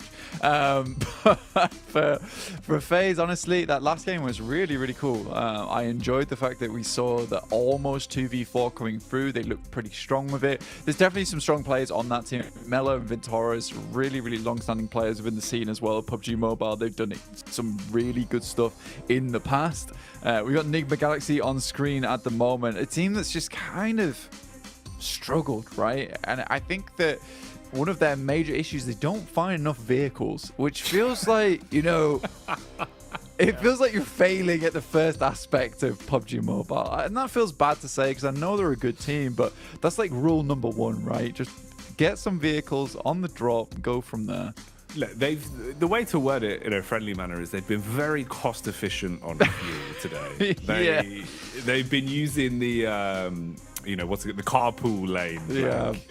It's not ideal, that's for sure. It's definitely not. I mean, we're trying to put olive oil in the tank right now. It's not working. Let's just get. That's not going to work. That's not dinosaur juice. Yeah, let's get some more vehicles. Let's get some more dinosaur juice from the ground. Let's pump it up and just get on moving because 4 vehicles better than 1 vehicle. I don't feel like I need to say that on PMGC, but there you go. But 20 seconds before we get back into our 4th match of the day. Bit odd because again with that plane path. No. Put them down. I do love the idea that they've not communicated this to Two Liquor at all. So he's just sat there like, why do they keep putting their hands What's going on? They're all becoming mannequins at this point in time. We don't exist. These are just stand-in dolls for Naomi as well as Frozen. Right then. Well, let's get our seatbelts snapped in as it's time to go back to Erangel. Last game of the day today for this map. Following this, we get the back-to-back Miramar. So a bit of a change of pace there, a bit of a change of scenery that will be just around the corner. Who's getting that last chicken dinner on Erangel, though? And how's this game going to go? Let's find out. Plane path, a little bit nicer.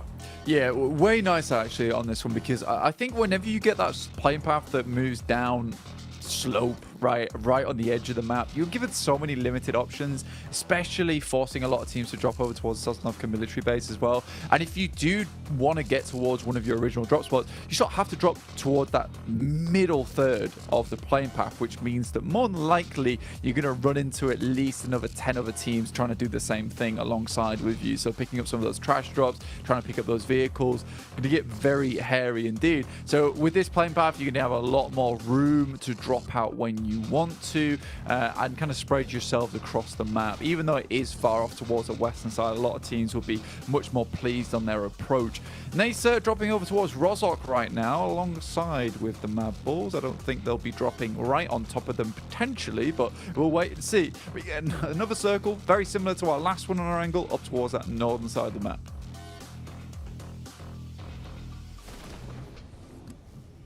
Okay then. A little bit of water on that boy for now, but it won't matter too much. Early doors.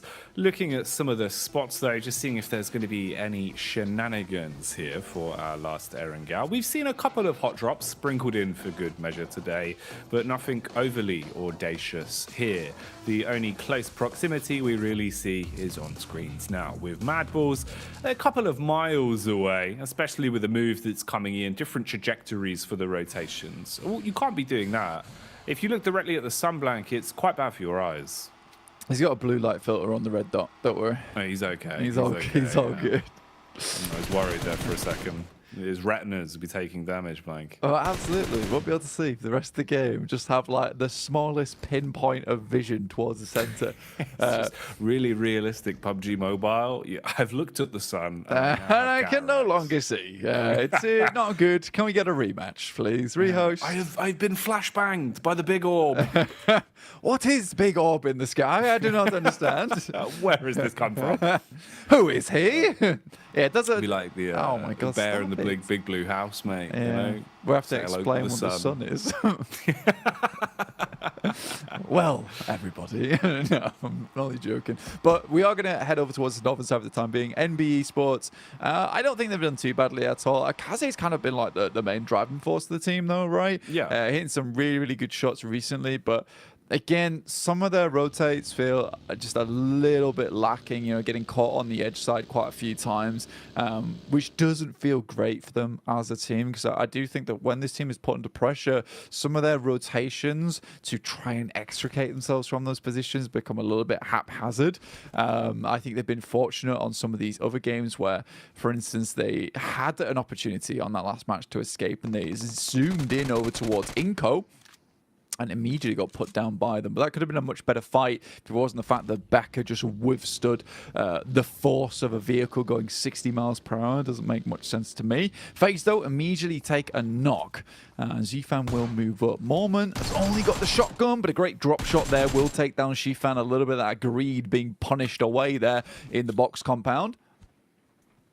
So Mormon with the AK, slays from far away, throws the clip back in, as they will hit the DECK. Gets the res back off as well.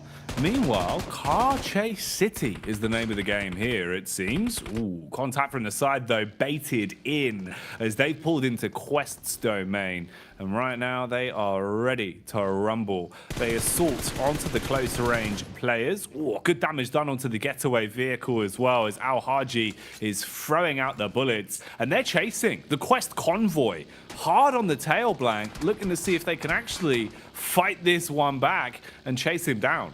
I mean, they desperately need the points, right? And I mean, FSS is moving straight up towards the top side of Everest, trying to escape as quick as he can. Get his level 3 and hiking done here. Fahidan sends towards that top side, just tries to spot for him, but I don't think FFS is going to be in this situation for too long at all. Al Haji will just be medkitting away, gets himself back up to full HP here. But FaZe, I think they did a pretty decent job to sort of resume operations after taking that initial knock there from Zfan. And it will be N Hyper who really does suffer the consequences of getting too aggressive in this location, dropping down to just 2 players now. DX on screens here, getting the looting done. DX been a little bit less uncontested in terms of fighting for common drop spots. They've been willing to actually mold themselves into less common drops or work around some of our other teams. That's something that we are now seeing from them, which was quite uncharacteristic of what they were doing game in, game out, at least back during the regulation part of the group stage with the full group green. So shows at least some smart adjustments for them there. FS did at least get away. He's been able to run down and avoid Quest's onslaught. Yeah. But what have you really got left, man? The entire team off the back of that was basically split in half, right? Like, sure, they're still alive, but you're down to just 2 with low HP and not really much to work with in terms of the early loot either. You haven't had a chance to kind of pick anything clean. So rough start for them, to say the least. Yeah, I don't even think FS even knows where he's going at this point in time. Sends up towards Zaki, of all places. Enigma Galaxy make their way in towards Rozok. I think this is a bit of a lion's den that you don't really want to get into too early on. Easy gets taken down by FaZe, who pick themselves up yet another point on the match here. Quest tries to come in for a little bit of retribution. Al Haji spots out, but Onzen's very ready for the same peak again. Doesn't try to go for anything fancy here, and Quest realizes it's probably just a good idea to bail out this one. Gladiators up towards the northern edge of Georgia Pod, still looting. They've got a lot of time ahead of them to make this one happen. A lot of teams did shift themselves over towards the eastern side of the map, so a lot of this western edge is quite free, and with a lot of the infighting that has happened between FaZe and Hyper as well as Quest, a lot of these teams haven't made their initial rotates yet. Zerich spots onto Ralph from Enigma Galaxy. You got Freak on the side here, but Zerich is very quick with it, in and out of cover like a shot here. Trying to hard commit and does pick it up, landing the follow-up shot. Ooh, quick pre-fire as well. So Zerich was paranoid about the peak there, coming around the corner a little bit quicker than he had anticipated for. Does go fast on the chase, but already with the engine purring, they're just trying to get away and avoid just losing most of their stock here in the Mad Bulls territory. So give up the fight on that one. We get a cameo from Reject Tokyo as well. They seem to have done a good job of finding themselves 4 vehicles to work with. So Rotate's now going to be a bit of an easier piece of the puzzle for them. And they're also heading over towards Rozhok. So you do have a potential here where you're going to have quite a few close grouped squads actually, especially with Nassau pushing further down. They might actually get a bit of a read on this one. So room to breathe. Big split for them as well, actually. Basically running a buddy system of 2 players apiece. On the bridge cam to the left, you can see Rosemary as well, starting to inflict some damage towards FaZe. That's another hot spot. In terms of the heat map there, Gladiators towards the top, just above Quest. Quest that seem to be edging closer towards FaZe after hearing the dinner bell being rung. Yeah, it's quite a lot of teams that had a lot of these engagements happening earlier, right, Jackie? And they decided that, you know, they're not going to move across the bridges. They're going to get stuck in over towards this ridge side on the western edge. And I think that has made for a very interesting western side of the circle with a lot of these teams opting just not to push forward. Quest, I think that was a rundown over towards Alter Ego that was found there after they took a couple of pot shots. Lufa looks over towards Tulika, will find the initial shot on the DBS, backing off just slightly, now looking for Zerich, who is holding his own as best as he can here. Oh, felt like that one was a little bit sloppy to get the final pick up there in the end, but they're still fighting for it, still looking to close things out. Frozen fragmented from the rest of the squad, peeks out through the smoke. Ooh, look at the nade lineup on that as well. A couple seconds slower on the getaway, and he could have been eating that nade. Would have absolutely ruined him. Luckily, Mad Bulls will still hold on with just one man, Frozen, the ice-cold assassin that had to let it go on that one, as he'll back off and tuck into a better angle. Meanwhile, Lord puts some bullets down range as well, just keeping the pressure on. So Rejects in the thick of it now with players surrounding them from most angles here. Coops does fall back after at least playing his initial card, going to the compound to play off his team. Yeah, it's actually a really strong spot that Reject's able to pick themselves up there. I mean, it's not an easy one to immediately take control of. Alva looks over towards Quest, will find 2 of them, immediately sprays both of them down. It will just be the 1 player left remaining now for Quest in Fahidan. Our Alter Ego desperately needed those points as well, up to 4 now total. And I think for them, you know, currently in 9th place, 36 points. That takes them to 40. So they're not in the worst spot in the world, but it's not great either. Let's put it that way. I think for Nigma Galaxy, on the other hand, still need to get some more points on today, realistically. N-Hyper currently at 10 points total, 0 points on the game. You know, there's a couple of these teams from Group Red that really do need to get a move on at this point in time, but this is one of the more infighty lobbies we've seen throughout the entirety of the survival stage. Yesterday was just quite dominant, a lot of smart maneuvers going around. This is very scrappy, I would say, in terms of the fighting that's been going on. Yeah, that does sum it up pretty accurately. It's been a very, very scrappy affair. Close quarters combat being the aggressive maneuver here from Alter Ego. Kicking the doors, running on in, and finding the pickups with both barrels there. Stereo connection onto Quest. So they're taken down. Gladiators are close by, close enough that maybe their ears are perking up and thinking about the potential, but they might have their heads a bit more screwed on, thinking about the longevity of the game here, rather than trying to get involved with potential dribs and drabs of Elim points. Reject Tokyo still looking like they've got confidence as well. They've got a good setup in terms of the position, but they haven't really cascaded back. They've still been controlling the outer ridge here towards the hillside after not wanting to give it up when Mad Bulls pushed in and applied a bit of pressure onto them, trying to keep control of the land they've found. Lord seems to have taken a bullet to the back of the head there, though, so down on his last legs for the meantime. Quick head count of our squads. You can see that a fair few of them have already lost players, so the battle of attrition has been going on in the background. The only actual squad wipe we've seen, though, was Quest. Yeah, it's been a sort of a difficult game for a lot of teams where they've just been taking a couple of fights here and there, trying to escape from it. And you can tell that's kind of the survival stage mentality of a lot of these teams, that you start to lose an engagement. Right, that's it. We'll just leave it alone. Let's get out of here as quickly as possible. And Hyper's initial fight went horribly, horribly wrong, really pear-shaped in that sense. But for Reject, they picked themselves out a very strong spot. And you're right, they're holding on the outside edge. They've realized that the 3-story gives them a lot of strength in terms of being able to spot out teams and take some shots across the way, try to weaken some of these squads, potentially even get a flush. But leaving this position also is a little bit rough for yourself, because you are surrounded by some compounds that can quite easily cut off your disengages. So for Regiosio, probably one of the smarter players, I would say, to leave on the outside edge. Really, really strong individual player in of his own right. Can get away with maybe a quick knock and then a retreat back to the rest of the team. So I like this play from Reject so far. It's looking strong. FaZe, though, do find one of the players in Kitsune there. I think that's a bit of a misstep coming through from the Gladiators. They should have known there might be more teams coming through on this area, and just allowing Mela to immediately pick himself up. A quick and cheeky flush on towards them. Their gatekeep gets shut down almost immediately. Guarding the edge here, though. Meku with the full wide berth on the rotate, trying to get as far back as he can. There is still a play to be made, though, inside of the blue. If you could assist Mela, you could still put pressure on Meku and force him to give up the aggression on this one. He was just looking for a read, and the information play does still stay alive with his hands firmly on the wheel, so he's happy to at least be breathing on this one.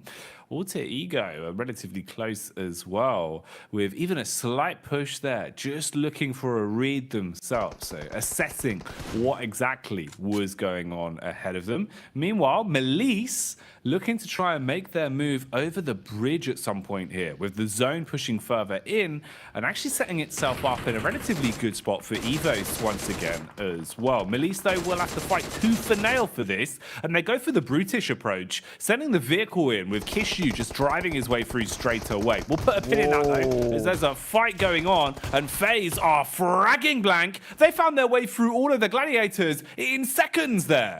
Mate, again, this is Mela just absolutely killing it today. And I mean, we saw that on that last game, almost the 2v4 versus Pasija Evos. And Mela once again shows us he can do it just as easily in the mid game as he can in the late game. So a really, really heads up play there coming through from Mela.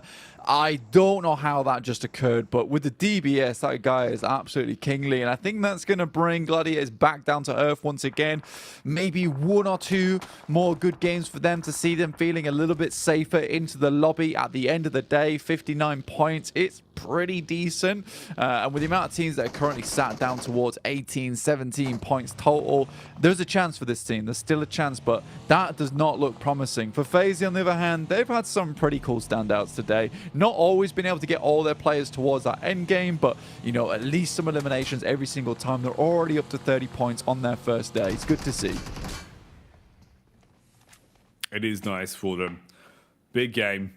Even if they go out now, you've still been able to achieve a lot in terms of the elims and the other chicken dinners they've taken. More to be done for FaZe as well, of course, as you know, this isn't the end of their run. They'll still have tomorrow to come back out swinging up against Group Yellow and see what they can do there.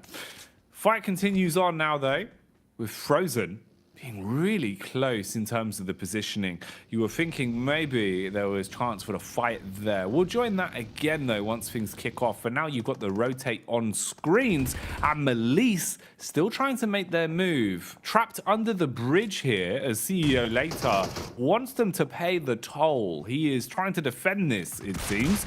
DBS in the hands. Close quarters engagement up against the SMG, just peppered instantly. Overwhelmed there and crumbles because of it. So the remaining members of Melise are expired, and Inco could potentially throw a party from there. Had a read on the hill, but don't aggress down. Yeah, for Inco, it's a little bit of a difficult scenario for them, but they're able to hold on to it. Not bad at all. DXAV continue on. I think this has been one of the more consistent teams from our lobby so far. Inco moving over towards NASA, over towards Spec at the moment. A little bit of a difficult position to be playing in. Doesn't really have the support of his teammates, but a nice first initial spray down. Everyone's just trying to get the DBSs on the roof, but he doesn't care. The Vector will do the trick. Oh, he cuts his way through the first. Looking to re-aggress here as well. Bullets going down, detonations inside of the building. Xenox looking for the wide swing, close up through the window, spots another Inco man, but he's been punished from the side himself.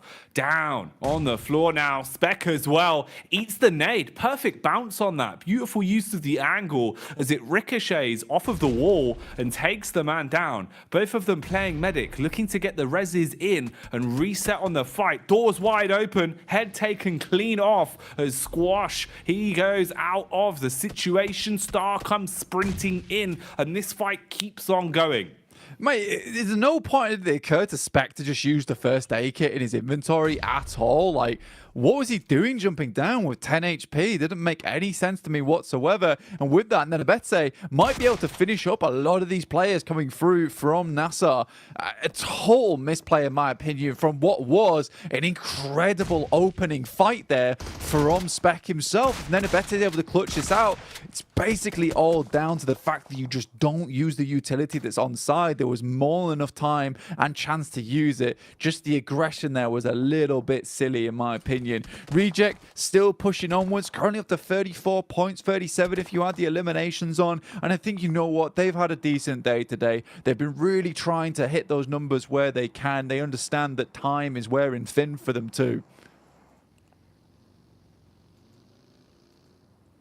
And the gap between DX is closing as well. Similar sort of story for Rejects, it seems, as they go for the swoop in and look to command respect here in the compound clash. Sarah, the bicep man, hits the first as Link goes down. Lufa again aggresses onto Misery, and one by one, Evos are becoming extinct as they are falling out of the server quite quickly. Luxy, though, wants to try and save face. Nades thrown in. Nice tag on at the first. Has the DBS as well. He could clean out the building here, Blank, if he can find his way in. Nice nade to at least defend. Smoke canisters go up as well. Blocks the pathing and the eye line, but could be exposed to Coops and Co from the back. So Rejects have taken command of the gas station for now. That was definitely a deluxe grenade if I've ever seen one. Nade over the top from Regiosio. Bounces, actually just airburst a bit too early there for him. Looks to send another one over the top. Has a general idea of where he is. Great nade from Regiosio. Will finish it off and Pazija Evos goes down. Now remember, this is the position where Pazija Evos won the game from last match. And I think for Reject, they understand that. They're like, look, we'll take it off your hands, no problem. Quick push in, picks up a lot of eliminations off the back of some really nice shots with the DBS. And that's confidence we wanted to see from Reject a lot earlier on. For Udo Alliance, it's starting to get a bit better for them each and every single game. You know, their averages aren't looking too bad at all. Currently 5 points per game. Yes, it's not championship level of averages, but for some other teams who really have not done that at all, I would say this is a promising start for Udo Alliance. They've not been looking too bad in some of the fights they've been able to find themselves in today. We've seen some smart decision making, even at least keeping games going when they're low in terms of stock, low in terms of manpower. So Udo Alliance, pretty good job of at least being a thorn in the side of some other teams.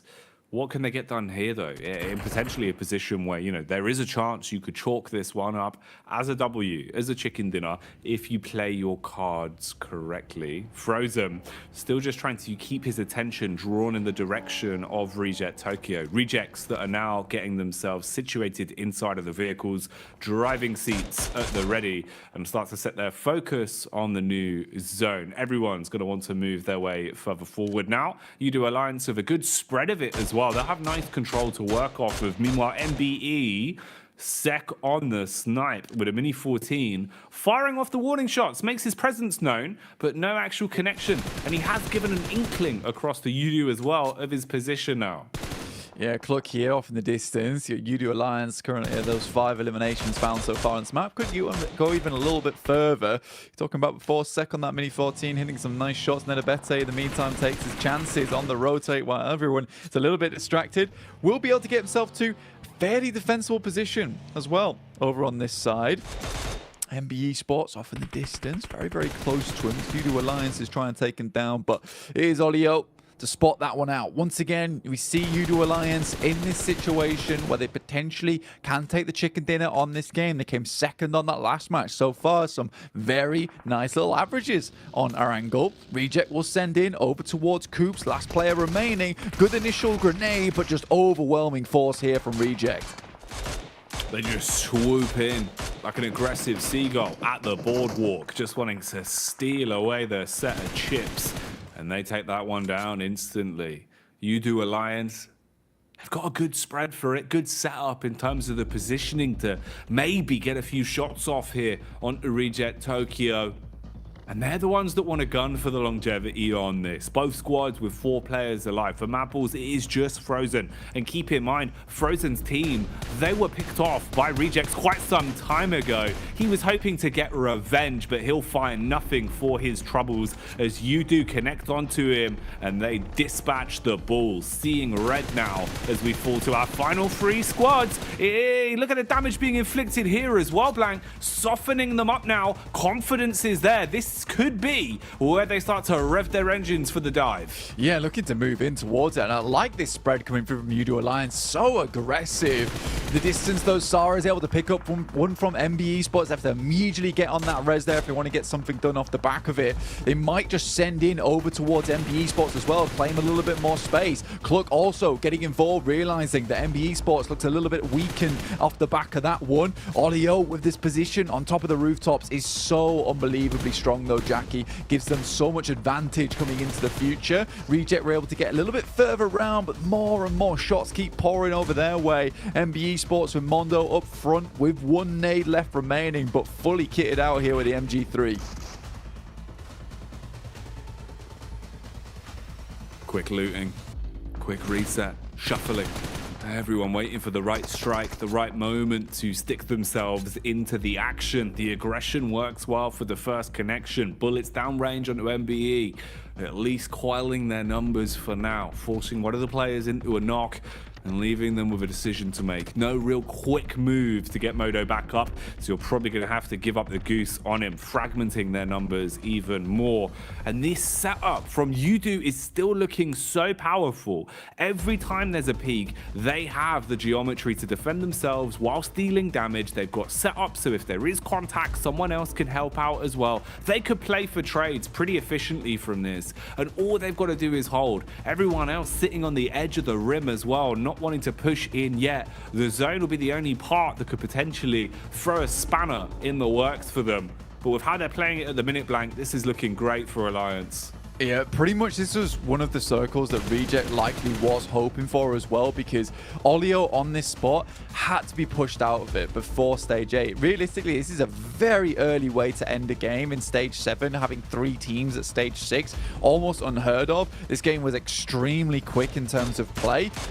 For Reject, though, they know they need to get further into the circle. They need to regroup Regiosio as well as Sara, but this circle does assist them. Getting Olio off from that rooftop gives them a much more even chance here, much more even footing. The fact that he's able to take pot shots downwards provides so much information all the time towards the rest of his teammates is causing so much problems. He's finally off it now, and Reject might be starting to think about when they want to move off towards the rest of their squad. Lufa hearing the sniper shots whizzing by him. Ooh, it looked like his days were numbered, but the team defends as they assist their mate. A few pot shots back over. That's Reginosio, who's just taking the peek from behind the tree, hoping that he can, if not deal damage, at least start to dent the confidence. So Udo Alliance can't peek into this so easily. They've still got such a good setup though, and this could be absolutely fantastic. They thought they had the lineup with a nade. No real response to it though. Not actually turning onto this one. They just leave themselves laying there in the open. Can't really retaliate too easily, and they're just being farmed, Blank. The nades go in again for the easy cleanup, and they're taken out of commission. Wiped off the face of the battleground there, leaving it into the final fight then. Yeah, 3v4 now. And I think for You Alliance, honestly, when you're in that situation and you are MB Esports, you just have to hope that he only has 2 grenades and you can withstand 2. Unfortunately for them, Olio had been sent forward with a blinding 7 in the back pocket. The circle moves over towards the north side and Reject's going to have to play a very, very tough game. They've got no more smokes remaining either, so getting up will require them to get at least a knock. Lufa's not able to make it happen. Now just 2 players left alive versus Yudu's 4, and they're going to send in on the approach. Is this going to be their downfall, or will this be where they win? Olio continues to send in some massive nades. He's been so important this entire game. The nade goes off, Reject will go out, and Yudu Alliance, despite only getting the second that last game, Olio not going in for the 1v1 definitely makes up for things here on this Arangle. You do take those wins, Blank, as they're pulling off another one. Coming out swinging here. You're going to be happy with that. You're going to be in a position now where things are looking a lot better already. They were a team that today looked like they were kind of nipping at heels and at least keeping themselves in a good position. Now it actually seems comparable to think, you know, if they could maintain this, Blank, for their day 2 tomorrow as well, alongside potentially the next 2 games we have coming up, then Alliance are actually in a much better position than it felt like potentially they were going to be coming into this. So looking good in the survival stage right now, taking to it quite comfortably. Yeah, it's a really nice jump up from them as well off the back of that game. I mean, Olio, again, 1,088 damage done, only 84 damage received. I think their setup on that was very nice as well. Or towards that northern side, they had, I think it was Iftar or maybe Flax, who was up close, just holding out MB Esports that entire time. I think they had really good control over both Reject and MB Esports, not allowing either of those teams any breathing room whatsoever. And that came with an aggressive hold, right? You know, they had to have the big split going there in the end game. But yeah, really impressive from Yudu Alliance. And I think Olio will be certainly pleased because sort of gave himself up a chicken dinner last game, even though he didn't know it. This time around, definitely secures that chicken dinner. In the meantime, secure your seatbelts because we're heading back over to the desk. All right, seatbelts are secured here. I don't know what sound that was, but we are back with U2 Alliance. Get themselves a big victory, honestly, and a pretty needed victory.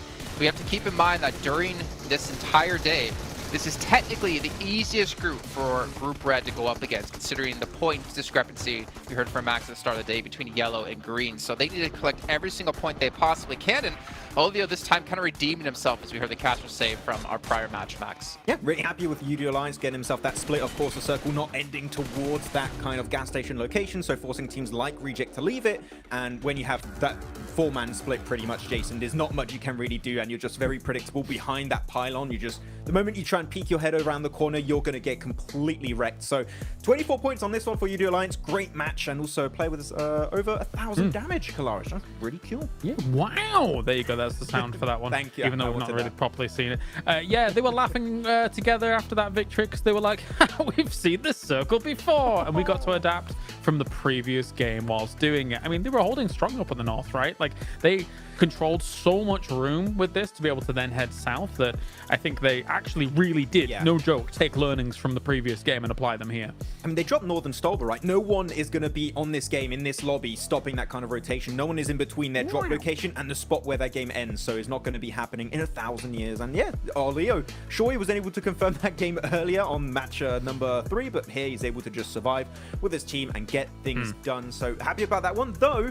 If I want to take the conversation another way, Kalaris, is Reject knew how strong this time around the Procedure Evo's gas station actually was. Like, how about we crash it just like 5 minutes earlier in this match and maybe win the game?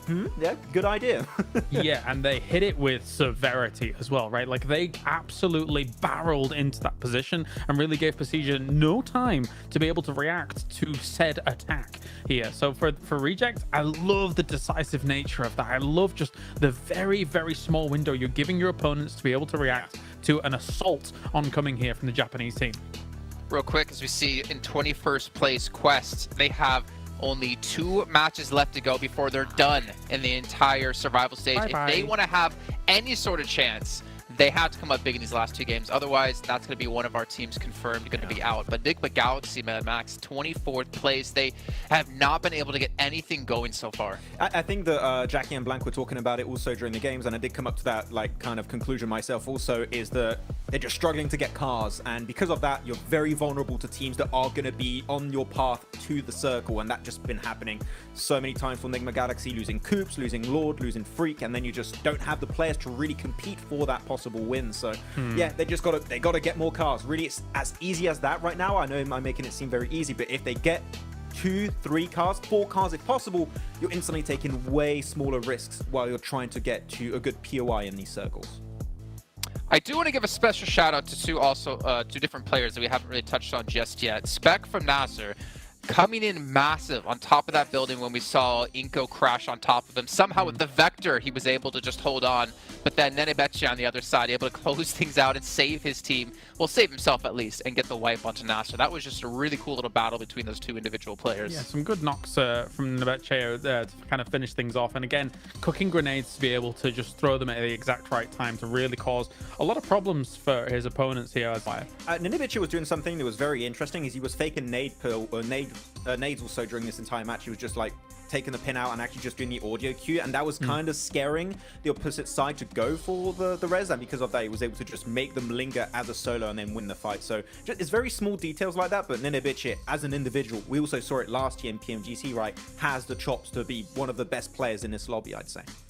Yeah, and it's great to see him as well come back into his own when we first saw him come into the scene back in B4 over like 2-3 years ago when I was actually working on it a little bit more consistently. But guys, we are going to be heading to a short break shortly, but before then, going to remind you guys once again about the Infinix GT10 Pro. You guys can pick this up. It's born for professional esports players, and you guys can dominate the lobby while doing so. Not to mention, you can play in the new Frost Festival now out in PUBG Mobile. You guys can get into this frosty adventure, pick it up and play, and potentially create some snowmen yourself. We also do have the Popularity Annual Gala kicking off between the November 15th over till December 15th, where you guys can play in 10 1v1 matches, potentially get some exclusive rewards that you can show off for yourself. And while you're showing those off, you can show off your new Pagani as well with the Zonda R model coming to this and the Amola. You guys can run over your enemies, and hopefully for Nimba Galaxy's sake, they can pick some of these up and survive and stay alive and get into the later stages where they can potentially use their victory dance and show off that they are their own favorite team in PMGC. We're going to head to a short break while we get things ready to go for our first of 2 matches on Miramar, and we'll see you all in just a short few.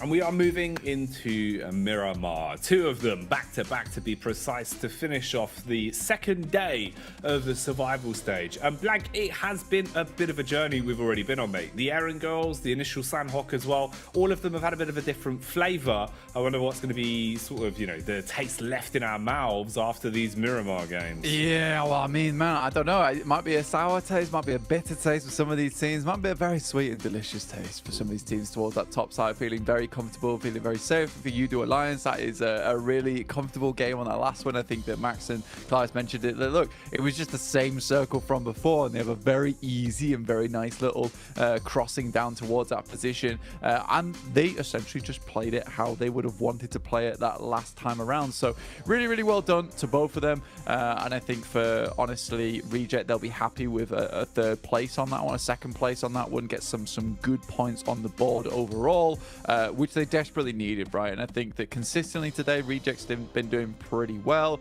and I think tomorrow we'll see some of those teams from Group Red try and hit some higher numbers as well on that chase. Again, today we will be setting that benchmark, at least for some of those teams with Group Green leaving us, and I think that's the most important thing for a lot of these squads to be taking a look at the end of the day, is where that 16th place lies. Currently, it is with Malaise Esports at 25 points.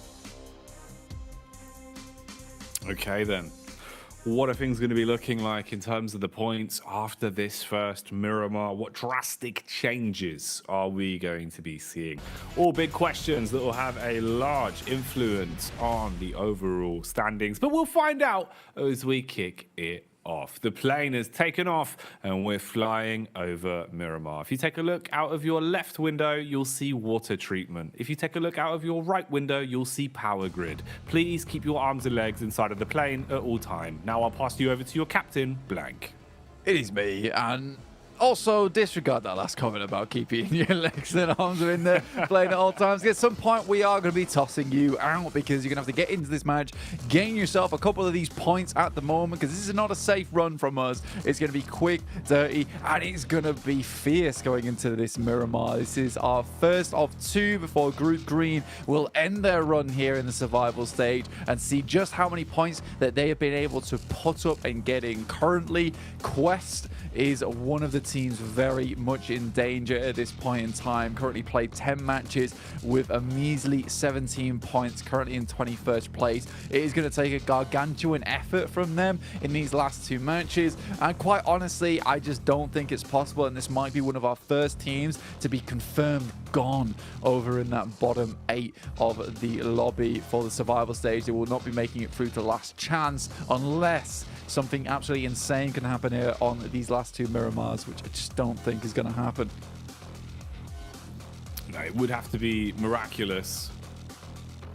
Not quite sure if it'll be going that way. We did have Maxman coming in with the hot drop breakdown as well. He gave us a quick lay of the land of the potential positions and clashes that we could be seeing.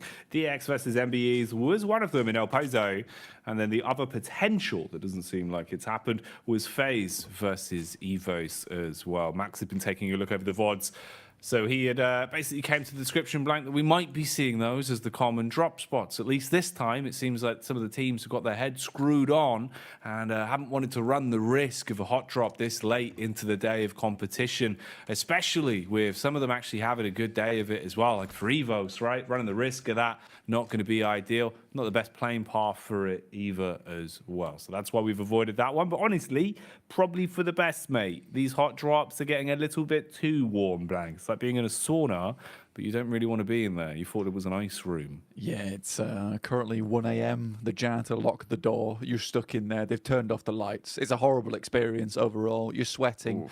You're not sure what's going to happen. You're just going to have to wait it out and move out of the old sauna in the morning looking a little bit mummified. But in the meantime, we'll keep you guys nice and cozy at least. And we'll be there with the keys in the morning around about 7 a.m. because I don't wake up too early. But looking at this plane, obviously it wasn't too great for either of those hot drops on this side of things. Difficult to get down towards Chumacera anyway, so a lot of teams had to go for something just a little bit different. On the cards here, we do have MB Esports up towards El Pozo. In the meantime, Gladiators playing towards their preferred drop spot in La Cobreria. They have been trying to switch things up just a little bit recently, moving further down towards this south side outside Hacienda del Patron.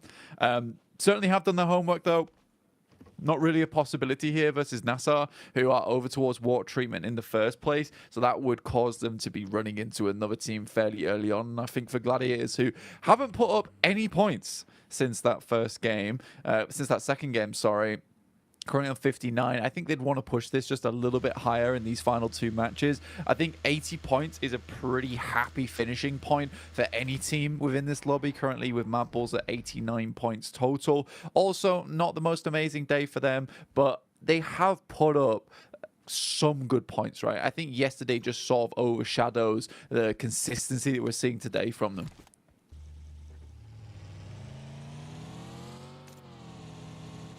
It's been an interesting day for it as well, man, because I think it's made it so hard to really, truly assess the situation. I don't even know by the end of today, Blank, if we'll have the best lay of the land of how things are going to look by the end of survival stage, because any sort of the theory we came into it with initially with, you know, kind of the idea of Group Green being the real big group of death that it was, that had so many top teams in it, translating into survival stage, felt like it kind of wasn't an accurate depiction of day one.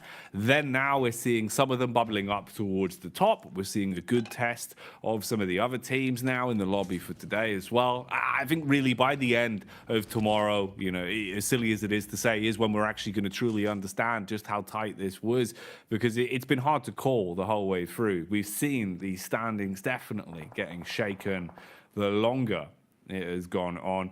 It's been a lot of impressive maneuvers from Brazil as a region as well throughout the course of the entirety of the tournament. Here at the minute, Inco, being the sole representative of Brazil inside of this lobby, haven't had the best day of it. Of course, they had to fight tooth and nail. Similar story to Quest, to barely make it here in the first place. I think the more surprising one as well is, you know, as we go deeper down towards the bottom, I'm kind of expecting a bit more from maybe your Duxans, maybe you know, Mega Galaxies as well, that, you know, just feel like there could have been a little bit more to be done. We've got one of them fighting here though, as they are going aggro, broken wall combat as they look to try and swoop on in. Bullets from behind the camper van, can't quite close the gap. Switch to the secondary, that one will kneecap, fights through the body as well, backed up by his teammates, and the pressure is on now. Yeah, FS taking a huge amount of damage there on Hyper, and Duxan, like he said, yeah, really aren't giving up anything whatsoever. They're looking for more. FS will go down, and again, Zifan just has to send away as fast as possible.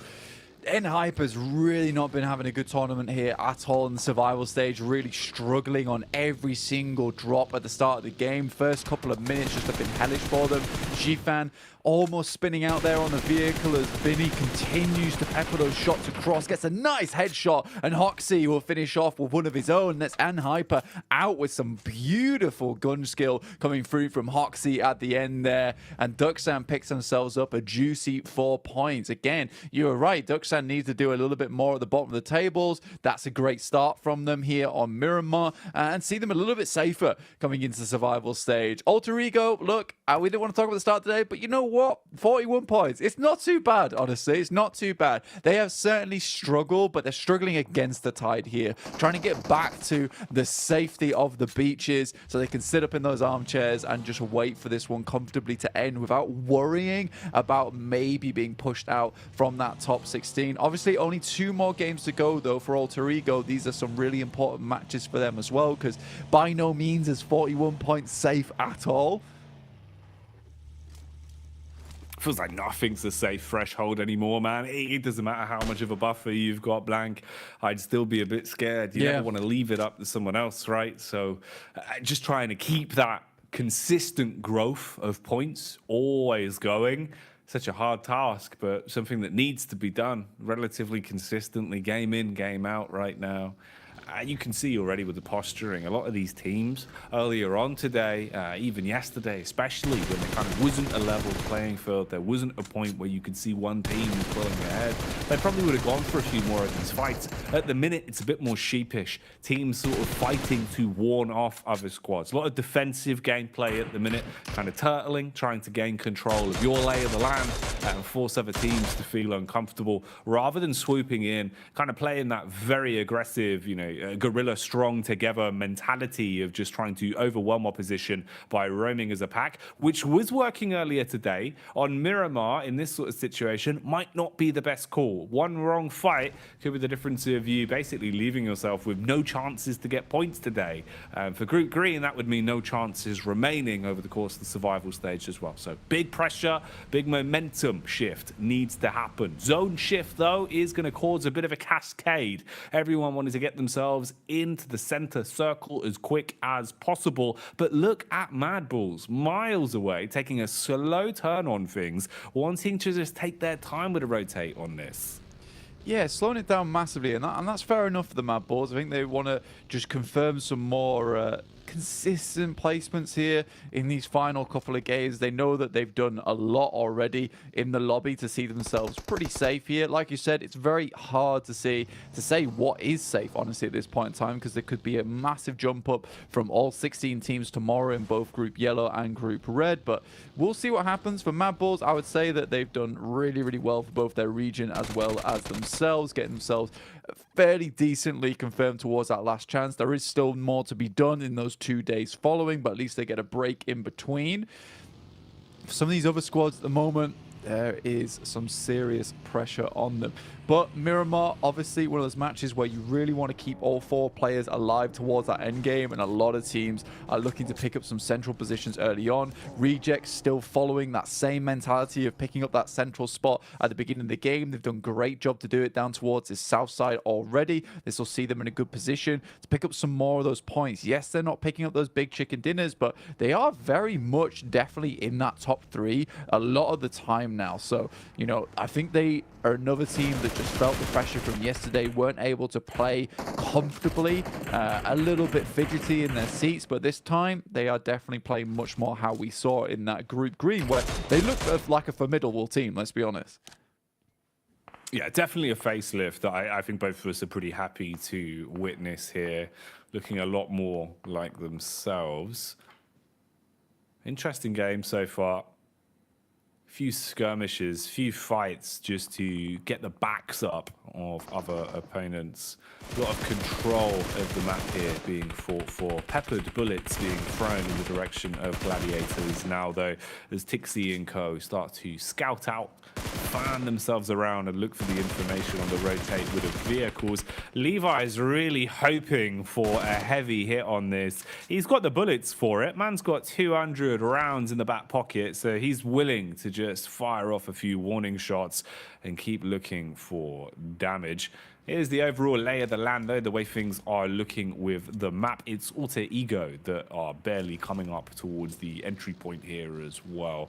That would be Udo Alliance that have to fight through if they head into the zone. And they've got, again, another nice spread.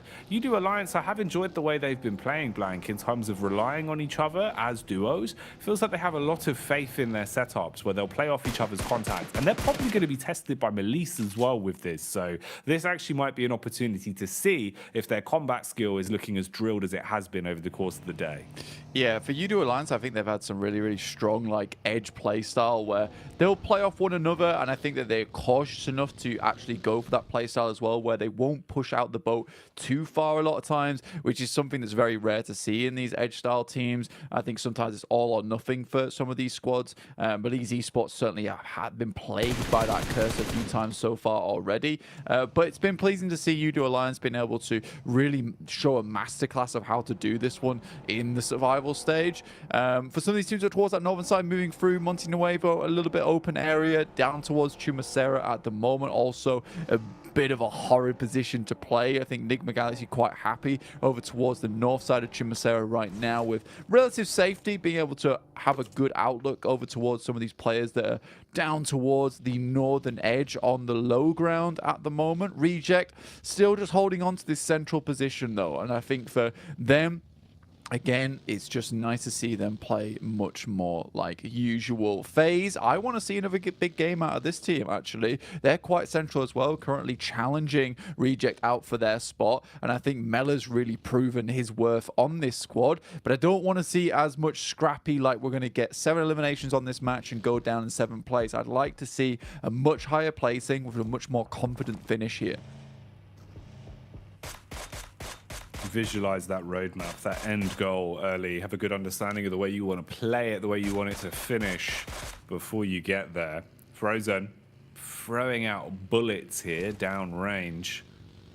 You've got great high ground, great understanding of where everyone is. Oh, Frozen, he's been drawn into a fair few fights today that he's looked so confident in. And seeing Frozen playing with confidence is really fun to watch because you know he's a bit of a one-man army. You know that he can take these fights and single-handedly win them pretty confidently when he is playing his best. And the fact that he's instigating a lot of these, looking to just try and pick up elims where possible off the skin of his own back, and his team's giving him the extra range to do so, bodes well. It makes me think they're all feeling pretty confident individually. That might have been an air of overconfidence though. Gladiators on a scouting mission have been skewered. Duxan have engaged onto them, found the first knock. Matic has to get haphazard with the automatic as he sprays back some bullets. Yeah, tag sure, but not actually finding any frags out of it. Driving and healing, that's illegal, but he will pull it off and get himself back in the zone. So Hoxie being able to maintain good movement here as well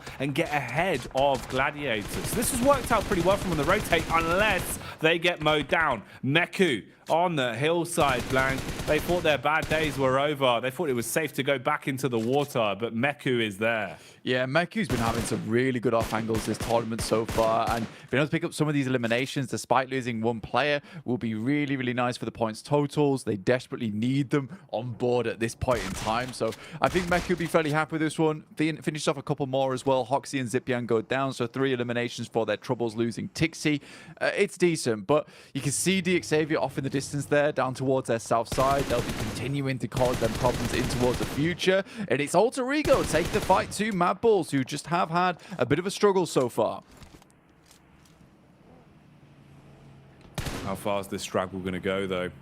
Will this be struggle street for them? Or is it just the struggle bus that potentially they can hop off at the next stop? They do go for the getaway mission. Seems like retreat is better right now. So they try and back away. Oh, look at this. Matic getting an understanding of where exactly Quest is situated. Quest in a vehicle graveyard at the minute. Just smoke and burn tires all around them. And now they're getting smoked a bit more literally as Levi's lurking on the hillside hits them with a big surprise. Kante's gone down. This is not looking good for Quest. They jump in the minivan, trying to go full Scooby-Doo and get out of there, see if they can find some clues about where they can stay alive, Blank. But their days are numbered, surely. Yeah, I think for Quest, they bit off a little bit more than they could chew in that situation. They took shots over towards Gladiators as well. They were able to finish off one of them at least, but it's opened them now up to this fire coming through from DX also. And looking at the lay of the land where they have to move uphill here, it's going to be really tough to deal with. Mad Bulls managed to get away with that one. Yes, they took a fair bit of damage. 2 players still left alive though, down towards the south side of the map, but it's Reject once again able to pick themselves a nice central spot towards this circle, flanked by FaZe on the side, but definitely a good chance in this game. But it's nice to see Alter Ego as well actually taking it to task with currently the top squad in the lobby, which is Mad Bulls. Definitely seeing a shift in the power rankings here in terms of the way the teams are looking. Definitely feeling like there's a lot more confidence to fight, bringing down some of the walls that were put up on the back-to-back Erangels. Different stories here. Miramar always delivers something a little bit different. Grenade-based combat seems to be the play here. It's like a game of badminton, as those nades will go flying. Lamborghini wants to make this one look like a shuttlecock, sends it out as it will whiz on by and be miles off target. Wind must have caught that one. Yeah, I mean, you always got to blame the wind at the end of the day in that situation. Junie, though, can't really escape the bullets that come whizzing at him. I mean, those have got a pretty direct trajectory on those bad boys. Quest attempts to try and get involved to maybe open themselves up a little bit of an avenue of approach versus DX, whilst they were slightly distracted by the final player coming through from Duxam. More shots coming through from Nigma Galaxy, though. Over towards Alter Ego, off in the distance.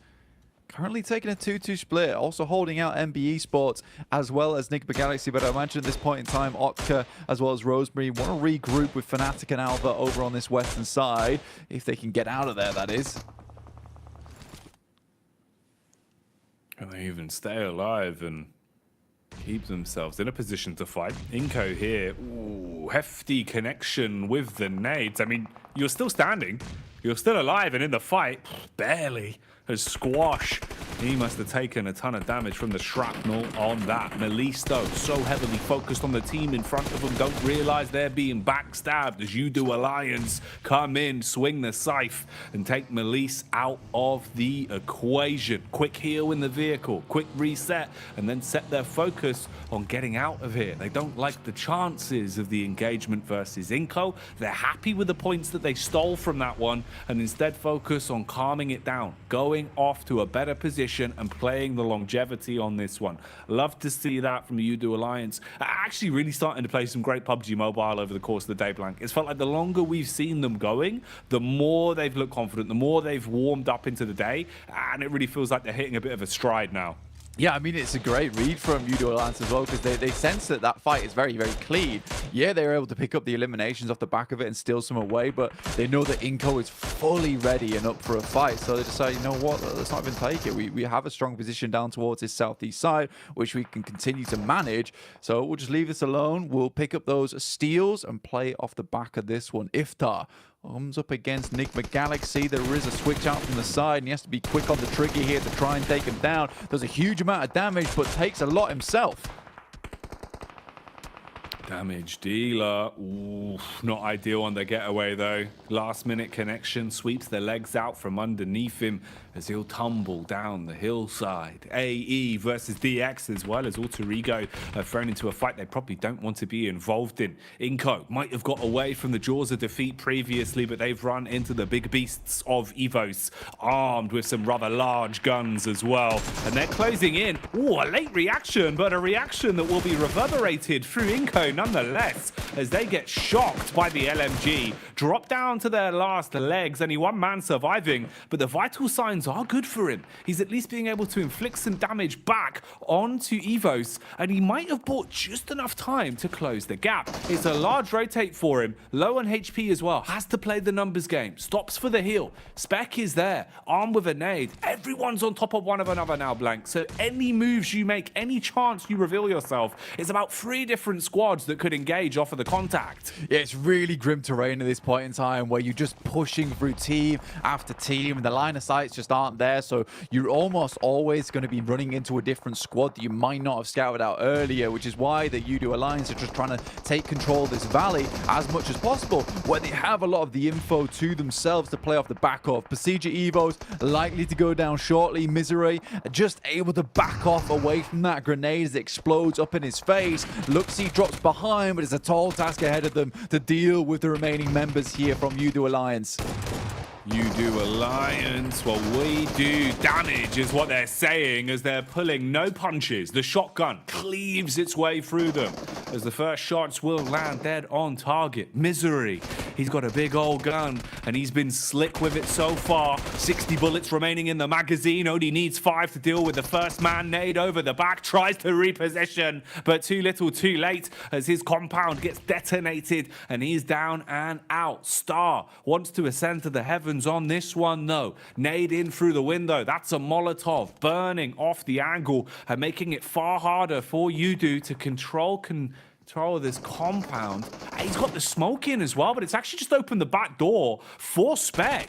He's found the engagement, got a few pots chopped off, and kind of fragmented this setup now from Udo. If Star keeps aggressing on this, Blank, there's room for the actual elims to go his way. He could definitely third party on this cleanly right now. Yeah, it's a potential chance for them as well. FaZe are also looking down this way in the meantime, see if they can get a quick sniff of this one, but it is Star and Spec looking to finish out this fight, and I love the fact they went into this with the 2 players. Cluck is there though on the side with the shoddy, and now just 1 player remains in Spec, who has a lot to account for here. Spec, what can he do, man? How far can he take this? He's all around them. They're starting to look down the hill, and finally they will spot the head as Flax will slay him. And they are out of the runnings. Losing an awful lot of our teams now as we're whittling our way through them quite quickly down towards stage 6. Not too many left, and a smaller circle to contain everyone as well. So more fights in a more frequent manner going to start developing here on this one. Reject Tokyo set up inside of a compound though, sitting pretty at least. Haven't really had to fight too many big battles inside of this one. They have 3 eliminations to their name so far, and they're just waiting for a battle to come to them. The current clash though is focused on Quest. I say Quest, it was just easy, and now he's gone. Yeah, I think for Quest now, we can pretty much say that they're done and dusted. It's not likely they'll be getting into this last chance. So I think that was our last bit adieu to that team. I think they've done very well to get here, but that's probably good night to them at this point in time. Enigma Galaxy trying to get further into this match have had a bit of a struggle day over the last 5 matches, but this one looks a little bit better with 4 players still left alive, you know, 4 eliminations as well. This is a good start, at least something And this is probably one of the most even and scary lobbies to finish a game off. We've got 4 teams. How many teams are that? 5 teams with 4 players left alive. It is going to be all-out warfare as we move into Stage 7. This is going to really tighten up, and teams will be forced to fight one another. FaZe has got a really, really big task ahead of them as well, because it's going to be a lot of different teams that they're currently having to manage. Everyone understands how strong this high ground currently is, and FaZe doesn't want to give it up. I think they would have hoped that more teams would have gone down at this point in time. But again, this was a match where they had a nice central position. It's one where I wanted to see more of their players make it to the end game and get a big chunky win off the back of it, but by no means is this an easy test at all. We've brought out the hard papers for this one. Big point score, but an awful lot of risk taking is what's going to be coming up in the next couple moments then. No easy ones, no freebies this late in the survival stage. It only gets harder. There's only more pressure on you. And we'll see how well our teams can deal with that as well, because that's the human element of it. PUBG Mobile here in such a big tournament, the most prestigious of the year with PMGC, you really start to feel the reverberations in every play you make. A single mistake is the difference between your legacy and PUBG Mobile. So what have they got for us? Hedging further forward. Lufa on the flank towards the backside. Closing in on FaZe. You get the Alliance POV here. They push up towards the center camp, looking for control of the shed, trying to gain some high ground to play with.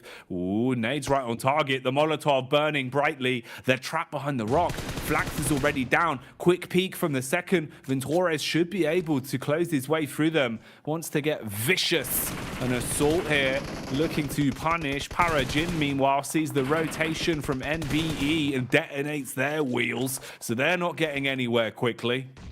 Yeah, for MBE, this is a really important game for themselves, alongside with Nigma Galaxy, who lose Ralph off the bat there, as U2 Alliance are dealing both with FaZe and Nigma Galaxy at the same time, but they are dwindling now. Forces really losing at an alarming rate. Flax comes over the top side with the DBS, finds at least one, but he just has to spray the DBS, doesn't have enough time to pull out his M4 there, but it will be Nigma Galaxy staying alive there with the 3 players, but 9 eliminations for U2 Alliance. They'll be pretty pleased with that one, but going down in 6th place will not give them that many placement points, and that's the difficulty at this stage in the game with so many teams still remaining in. In the meantime, Reject are pushing in so quickly over towards this position, swiftly taking control. They haven't lost any players as of yet, and Lufa's on the top floor will drop back down again towards the garage side as they slowly pick apart the guys from FaZe.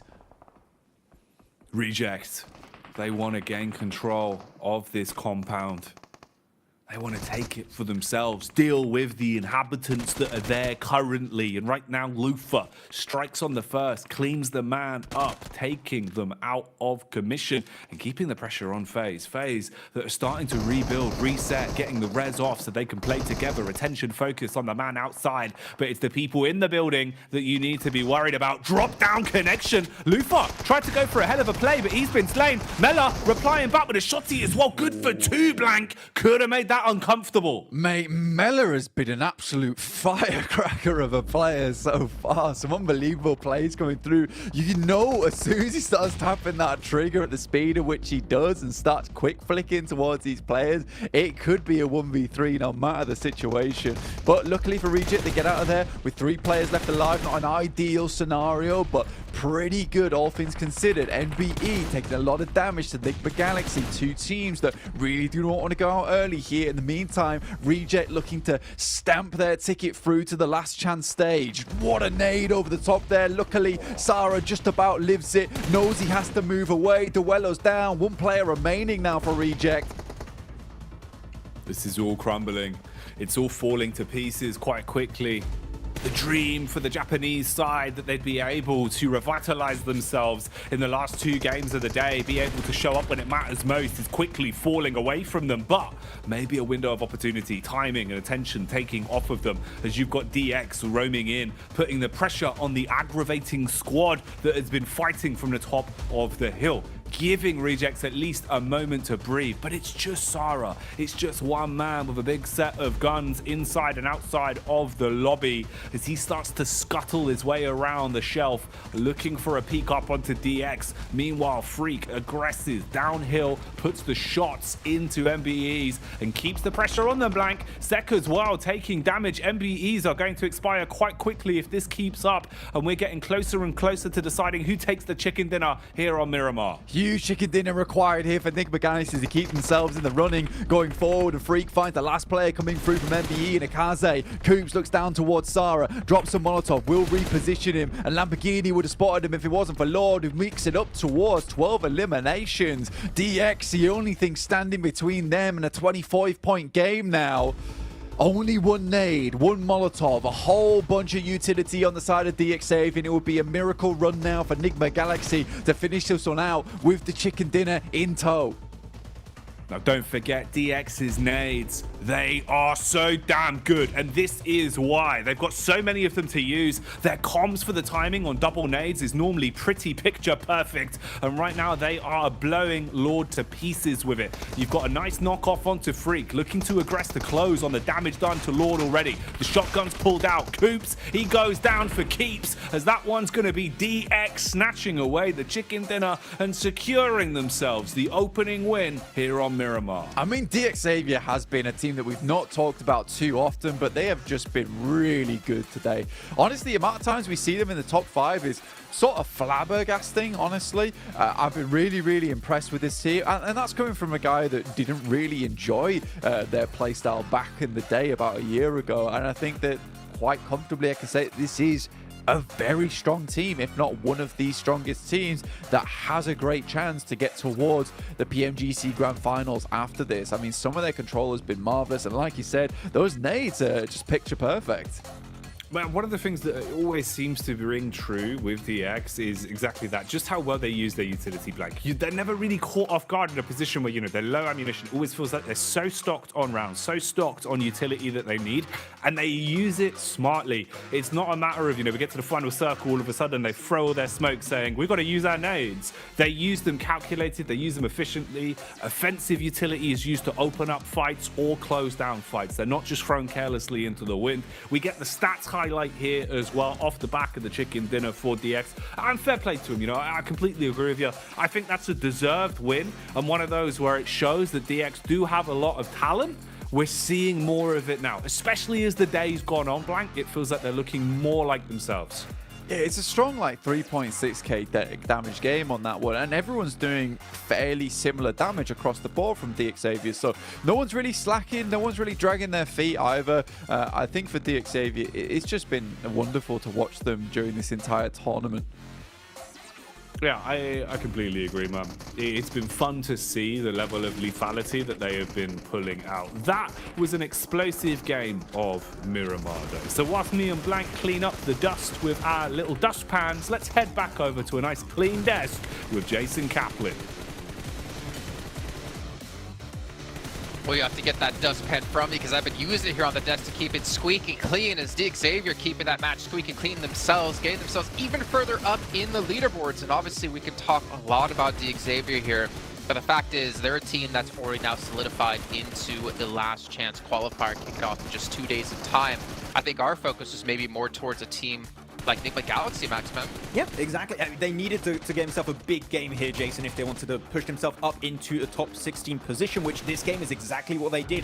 Because, guess what? They did not lose a player in the first 2 minutes of this match, so instantly that's going to increase your odds of being able to get a good game on board. And I think, Kalaris, when you're looking at this game, we have positions like what FaZe were doing, maybe a little bit too split, making himself very vulnerable to Enigma Galaxy to then take what I think was possibly a game-winning position. So Enigma Galaxy saw an opportunity, saw a weakness in their armor, and struck right where they needed to. Yeah, FaZe really was not warm in this game at all. You might have had the circle come your way, you might have had a decent position, but you needed to regroup earlier. You needed to be taking decisions a bit more speedy with that regrouping, and that never occurred. So other teams around it exploited them, like, as you said, Enigma Galaxy. But DXavier shows in this lobby that you don't always have to be playing center. They could play edge, they can be able to sweep it. I don't think they've been the most flashy team across these 2 days of gameplay, but they've certainly secured themselves a spot in that last chance qualifier, and as Blank says, they have a great shot at getting to the finals. Yeah, DXavier clearly are a team that now look at that first place. They just overtook Mad Bulls and Influence Rage throughout today. So really strong performance from these guys. And one thing that stands out to me for DXavier is they are really good at reading the circle, in my opinion. They know how teams drop. They know how teams rotate and respond to specific circles, specific scenarios. And off the back of that, they can get the path of least resistance in every one of these situations where they can reach the late game. And if they have a good situation later on down the line, they can gun for those wins, as we just witnessed here on this Miramar. So sure, as you said, Kalaris, not flashy, sure, but they are getting consistent points to be able to compete for that first place. Well, then let me throw this your way, Kalaris. DXavier in first place. Are they a first place team? Out of all of this, no, because Influence Range is the first place team. They've played 6 games, and all of the teams around them have played 11, and they're still in third place. So I'm going to stick with the Brazilians for now, Jason. Well, that's the point I'm getting at, is that DXavier, yes, they're currently sitting in first place, albeit having 5 more matches than Influence Rage. But the fact is, for me, this isn't a team that's going to be a CCT. This isn't a team right now that's going to win the Global Championship Grand Finals in Turkey. And what the question is, what do they need to do to improve to potentially take home that trophy, or what can they do to take home the trophy? Kind of what I was saying before about them not being the flashiest of teams. Sometimes when you want to be a CCT, you got to be a bit flashy, right? You got to go out and get those 15, 16, 17, 18 limb chicken dinners. And right now, I mean, this has been so far their biggest game when it comes to across these 2 days, but their previous victory, 6 limbs, right? Like, they know how to, as Max said, get to those circles, but they're not, you know, bombastic. They're not just blasting everything out of control. They're just, you know, easing in. Paragon is clearly, for me, the top frag of the team. He's been doing really good for himself, getting strong angles for the team. I just think when you put the entirety of DXavier in a 4v4 against other squads, I would see other squads possibly come out on top more consistently than the DXavier would, right?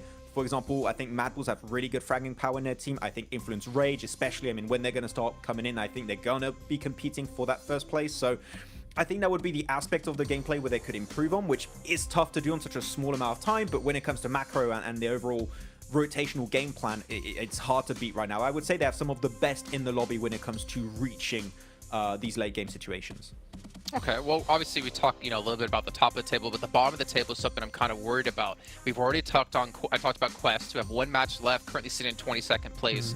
But Melise, they're in 19th place with 11 matches done.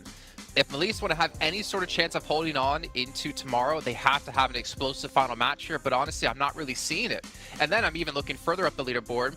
The next, Alter Ego, 10th place, 43 points. I'm not quite confident 43 points is going to be enough to keep you out of the bottom 8. But we'll see and find out as we're going to be heading to the final match here for Group Green. So we're going to send it back to our casters of Jackie and Blake. Oh man, one last game to decide it all for today then, Blank. And we'll know how things are looking before the last day of the survival stage. It's been a great day of it, and I'm hoping that the last Miramar will deliver, because that one was already quite tasty.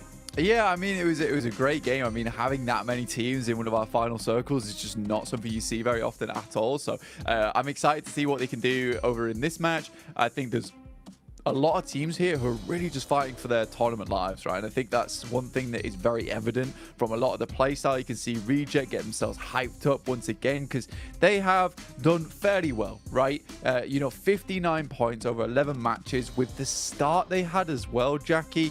I think that that's a fairly admirable result because I think today they've really brought it back to favor. Pasige Evos as well. Loving to see the performance coming through from these guys. I worried that they just didn't have the elimination power but currently they're at 32, just 1 point behind Reject. I think that they're doing well for themselves.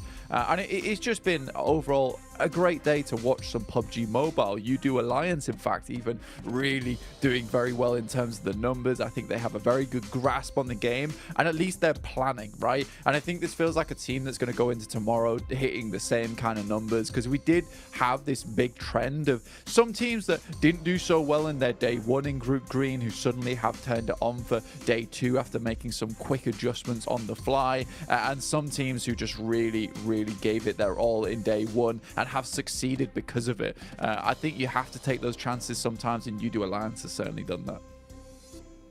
I think U2 Alliance have done a great job of it, yeah, man. Like, for coming out looking like potentially they were struggling a little bit into the first game, you know, not quite being as lethal.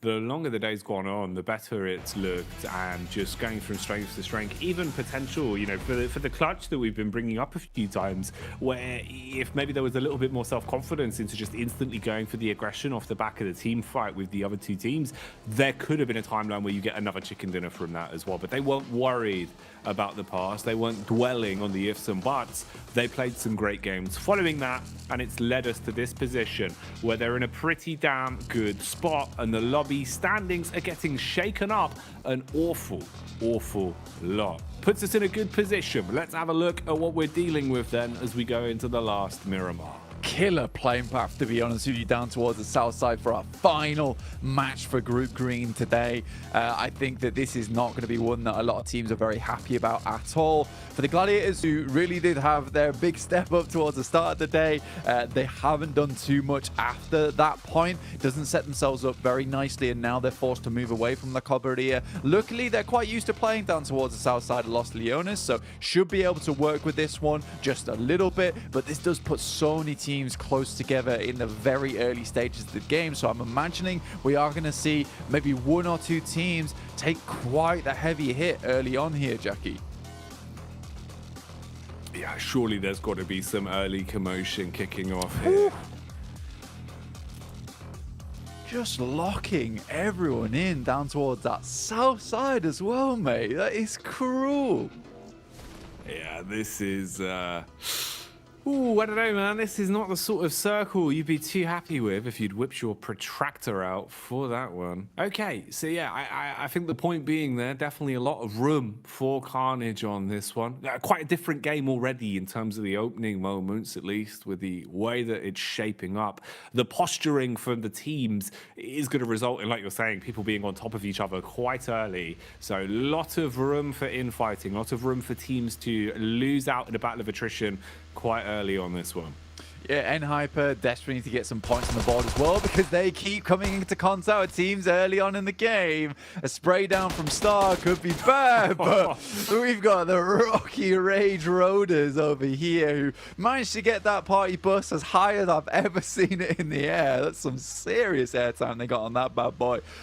Very cool cinematic moment to start off our game of the day. But yeah, I think the difficulty with this circle is that, you know, because we're locking so many teams down towards Los Leones on this south side, the circle, the playing path being so far down towards the south as well, teams are concerned with getting into Los Leones early. Just in case this does end up being an urban finish, you want to be one of the first teams to get towards that central arena. You want to be able to hold out those central buildings too, so teams aren't as willing to go far out towards that north side because they know they're going to have to come back down again fairly shortly on the next circle.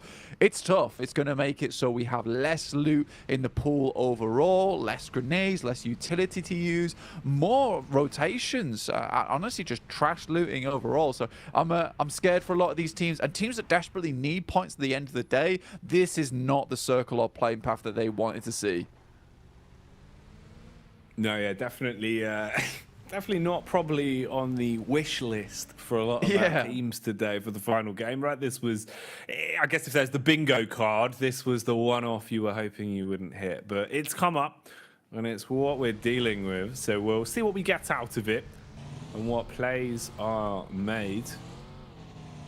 Having a look as well for some of our teams down towards the bottom end of things, just thinking about what we've seen from them today. Honestly, I think now with the way that it's kind of shaping up and how it's been established over the course of the day, it does feel a lot more representative of what we've seen. Melise really haven't had the greatest day of it, down in 19th place there, probably sealing the fact that you really haven't accumulated more than enough points that you'd need over the 2 play days for them.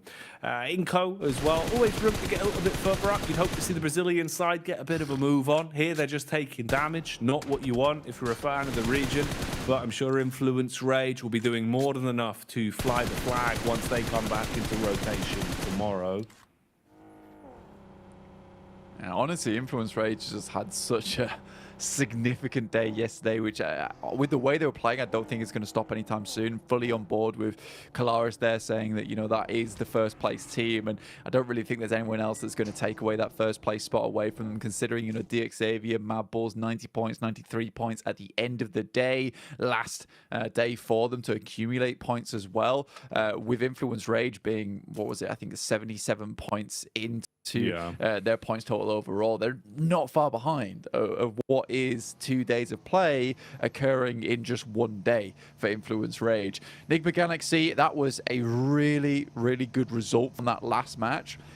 And it was a strong performance as well, with a lot of eliminations found for themselves, despite that they're still in 16th place with 28 points. So even with a big game like that, when Enigma Galaxy's still got to toil away at these points totals and get the pickaxe out and start hitting these amazing veins full of elimination points and placement points total, because their job's not done yet. And although that was a strong game for them, it's one of the only strong games we've seen from them today. But again, I think for a lot of teams, they're in real difficulty hours for themselves. And again, all we can do is just watch how this map plays out, how these teams make their maneuvers, what players want to do with this one. Are they going to send this as hard as they can? Or are they going to try go for something a little bit more consistent? Certain teams don't have that luxurious choice. Melise Esports, they've just got to really take it to the max level. They've got to pull out the bandana, tie it around the back of the forehead, and go full Rambo in this game. Giving it to the maximum is kind of the only opportunity you really have. I think playing timid, playing your cards close to your chest this late, when you know how bad it's gone with the overall point score, you've got to take a different approach. You've got to kind of turn up the ante a little bit, get a bit more aggressive, take more risks that potentially you otherwise wouldn't go for, and play for those picks, pay for eliminations, because there's room for it. I mean, if you're talking about Influence Rage as well, those 77 points, keep in mind, they only had the 1 chicken dinner over the course of that entire time, right? The rest of it was all elims. It was all just big games where they were constantly padding stats, constantly finding more and more opportunities to play off the back of the gun skill and build themselves a point score because of that. That's what you need to do. And we've seen prospects like that from a few of our teams today. Gladiators have looked a lot more lethal. They've looked like they're willing to take fights. Mad Bulls have been roaming a lot more. They had some big point scoring games in terms of their elims today, comboed with the 3 wins that we've seen over the course of the whole affair. But definitely a lot more room for Carnage, I think, at this point. Playing safe is going to win you no fans this late. Sometimes you need that support from the backline as well, honestly, to really rev yourself up into these matches. For Gladiators, I'd agree with you. They look a lot more lethal coming into these matches, and I think the big thing, the big change at least for them, is this much faster gameplay, much faster rotational style, which does lead them to be making a fair few more mistakes, but it also leads to more variance in terms of getting those big matches. Before, they didn't really have a hope in hell of getting more than like 4 eliminations or maybe 1 or 2 placement points, which they realized is just not enough. And I think this year has been a year for them of just trying to perfect this new playstyle of heading center, getting these faster rotations working, and we saw it do fairly decently over in their region in particular. But they admitted themselves that it's a new playstyle for them. It's one that they're not super comfortable with just yet. Next year, likely, it's going to have a much bigger benefit for them. But they know they need to bring that playstyle out here in the final day of their group green in the survival stage to ensure they're able to get as many points as possible. They realize that they don't want to leave this up to chance like they did last year and just get pushed out in those final moments. Circle does move over towards that eastern side. Mad Bull's fairly happy with this one as they're holding over towards Puerto Paraíso. Quest moved up towards that northwest side and Los Leones as opposed to holding on that eastern coast. You can kind of respect the decision, but it has sort of shunted them out of play.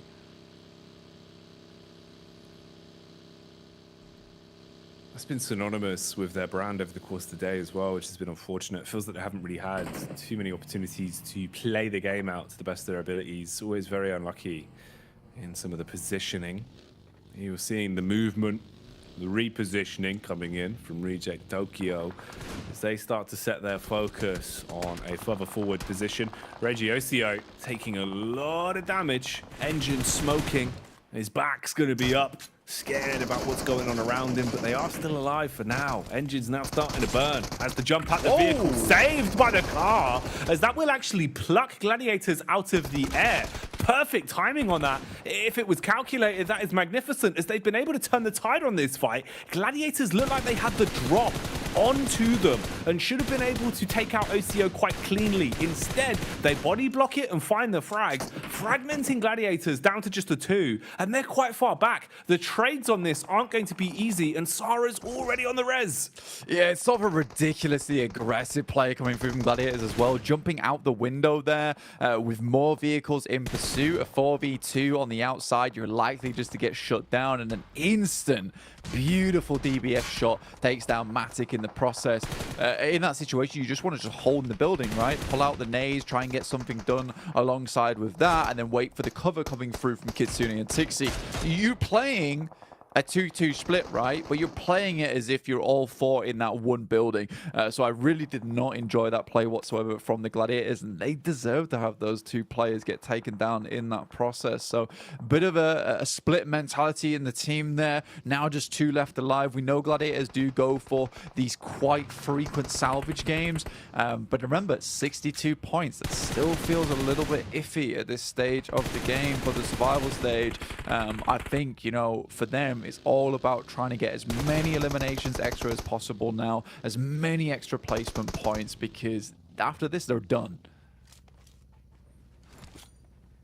And that's the point we need to hammer home as well, you know, for the viewers at home, just so you understand the real influence of it.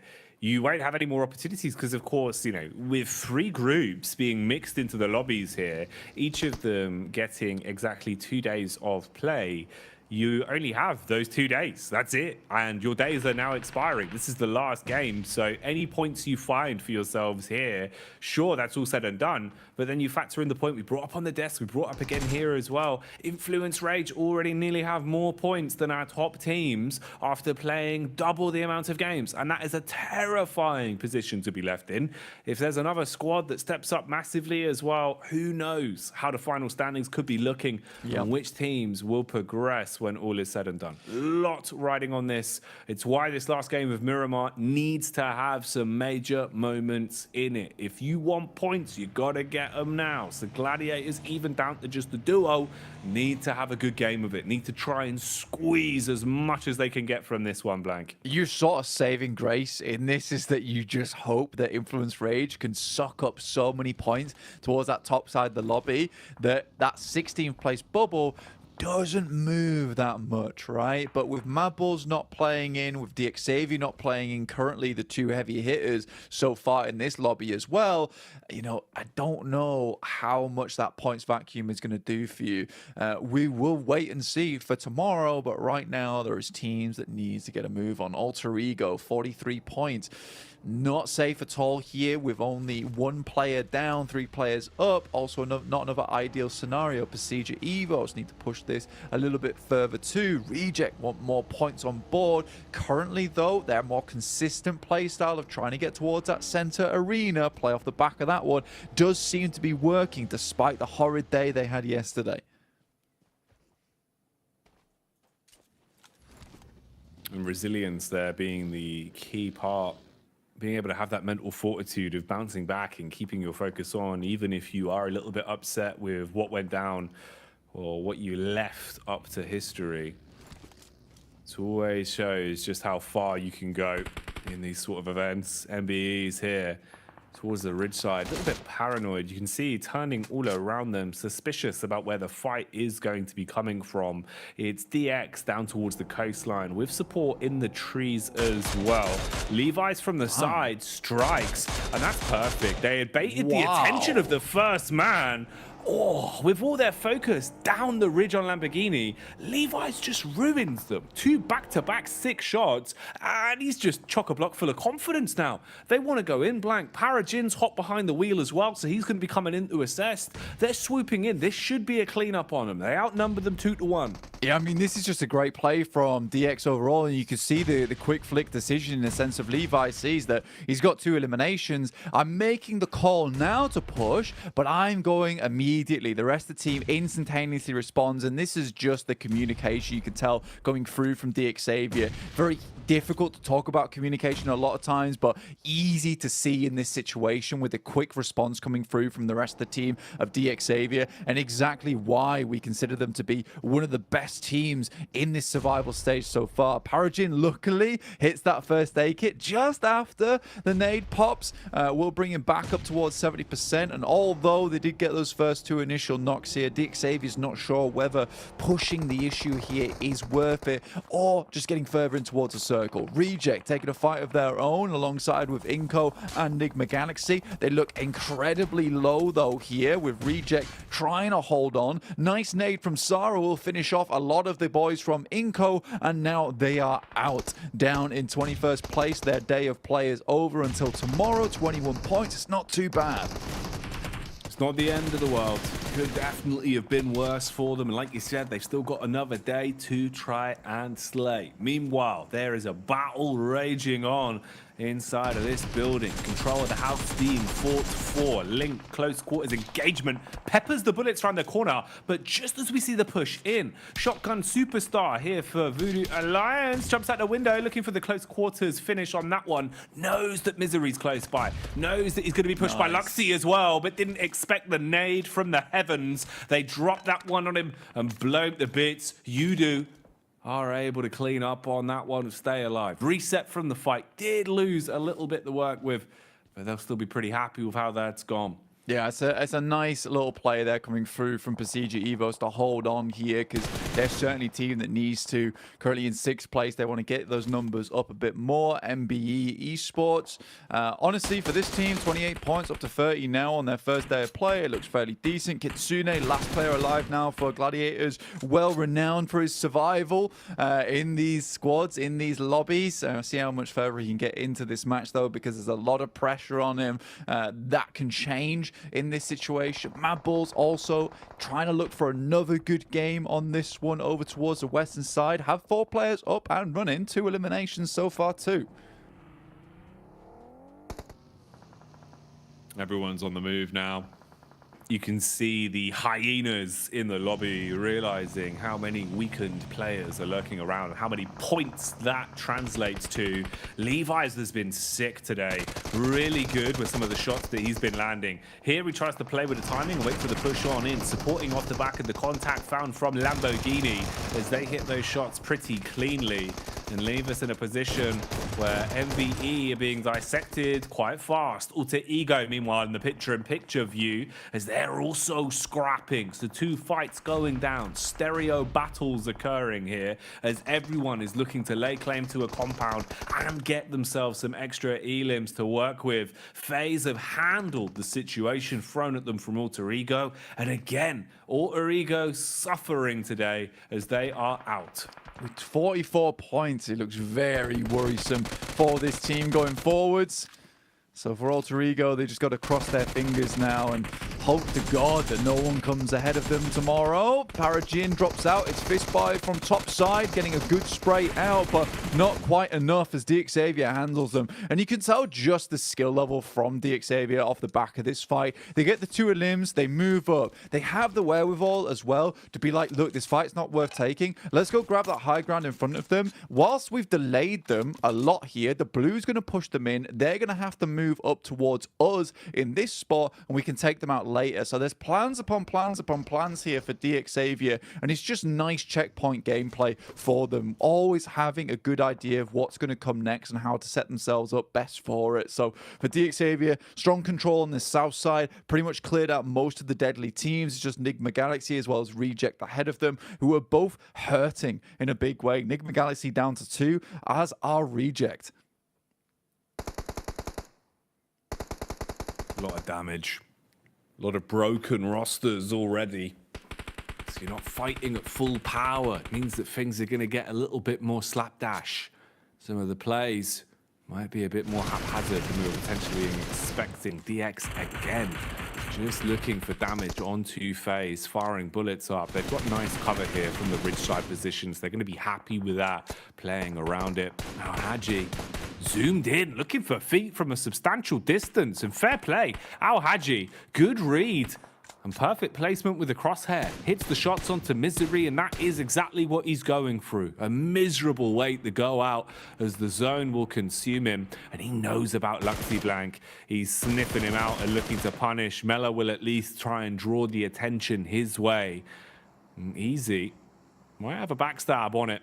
For now, though, this is looking pretty good for Quest. The high ground you've got to play with here is going to be nice for them. Makes a change for once. Yeah, for Quest, realistically, it's now or never. They kind of need a chicken dinner on this match and a fair few eliminations off the back of it if they want to try and at least have some kind of chance to get in towards that last chance. I just don't really see it happening. Again, it was very last game for Quest over in the group stage. It could be the very last game for them here in the survival stage as well. But with so many big squads still up and kicking, with DX down towards that south side, Mad Bulls off towards the western edge, there is that scariness to it. A little bit terrifying to pull through here for Quest.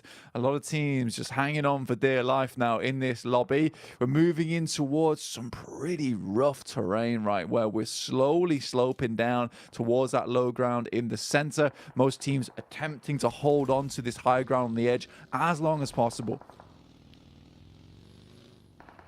Haji, back behind the driving seat, trying to find some space to play with. There's not much room, though. A lot of names all close by. A lot of room for a fight to kick off the back of the first domino falling. Melise will suffer from success early. It seems here they've taken a bit of damage that will slow them down. They are spreading out and going for the revive on Poser. They have to control the roadside. Supply drop in between them as well. Kishu goes for the advancement on that. Everyone else getting closer and closer as well. Duxan have started to rotate around, and that's up towards where we're seeing Quest play from. Quest that now engaged down on the road. Quick crash on NASA. Didn't expect to see this one as they go in for it. Full frontal assault in the building. Kante swinging Katana as he'll chop his way through the first with the shotty. Trade back by Star, and Quest, it's slowing down for him blank. It needs to be a quick change of pace here. Al Haji, he's used all his bullets, has to quick switch to the secondary, hits the shot on the drive-by and snatches it away. 5 elims at least on this game so far, up to 24 points total, but with 3 players, he looks a little bit hopeless at this point in time, but there is a chance off the back of that. There is teams all around them. They'll have to fend off against. FaZe currently trying to push in towards Mad Bulls, trying to pick up some more points at the end of their day of play. Frozen will pick up on Zenz as he spots some more players coming in, and there is a jump out the window there as Frozen gets knocked himself, but Mormon is down. This is back and forth here. Mad Bulls versus FaZe, 2 teams that are incredibly well versed in terms of gun skill. Finally it'll be finished off, and of course it's Tulika to make it happen. Big plays there, finally shutting down FaZe that have actually had a pretty sick day of it. They've had a lot of room to expand and take points, even taking chicken dinners here today. So being able to stop them now and stop it expanding further into the last game of these 2 groups clashing will do wonders for you if you don't have another game to be played going into tomorrow. Evos, or at least just Luxy, the lurker, he's been making a wide rotate on this. Slowly but surely he's starting to stutter step his way up the back and does assault. Hits the first, looking for a follow-up as well, it seems, as he's putting the pressure on the back of Quest. Ooh, my man's in the compound. For Luxy as well, he knows that any elimination point going forward is going to be so good for him. Drops one off towards the right side of the building. More Molotovs been sent through now. Able to pick himself up that flush towards Fahidan. Duxan is now out. 25 points on the day. But for Luxy, it's an important fight. Anywhere he can get further into this game is good for him, but there's walls in front of them. It's going to be very difficult to play off the back of. And he opts just to send away here, but he'll be sending into very treacherous waters going forward, Jackie. Oh yeah, you're going to need the Wellington boots, mate, as you are going to be knee-high in the murk. Oh, easy firing off shot after shot. Luxy tries to find safe haven behind the tractor. Oh, how's he alive? He's done, yeah.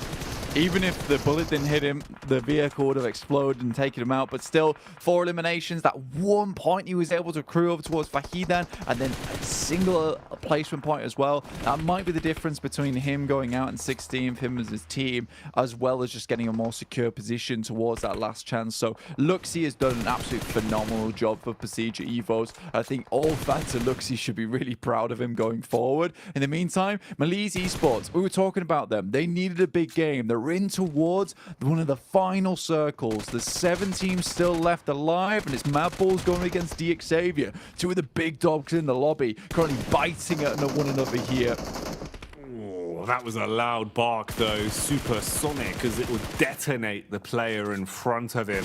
So Levi is now crawling away from the fight he's been thrown into. Zerich bombarding bullets, down to 60 in his reserve as well. So using a lot of that ammunition to just try and suppress and keep them locked in position. Nade cascades across. Zal Haji will be able to blow Fleek away. Al Haji, does he want to go for this one? He's trying to push further up the hill. Thought he had an opportunity to swoop in blank, but FS from so far away shuts down Quest and ends Al Haji before any more madness can continue. So DX are now the next on the chopping block, and Chulika is the chef. Comes in and hatchets his way through him with a DBS.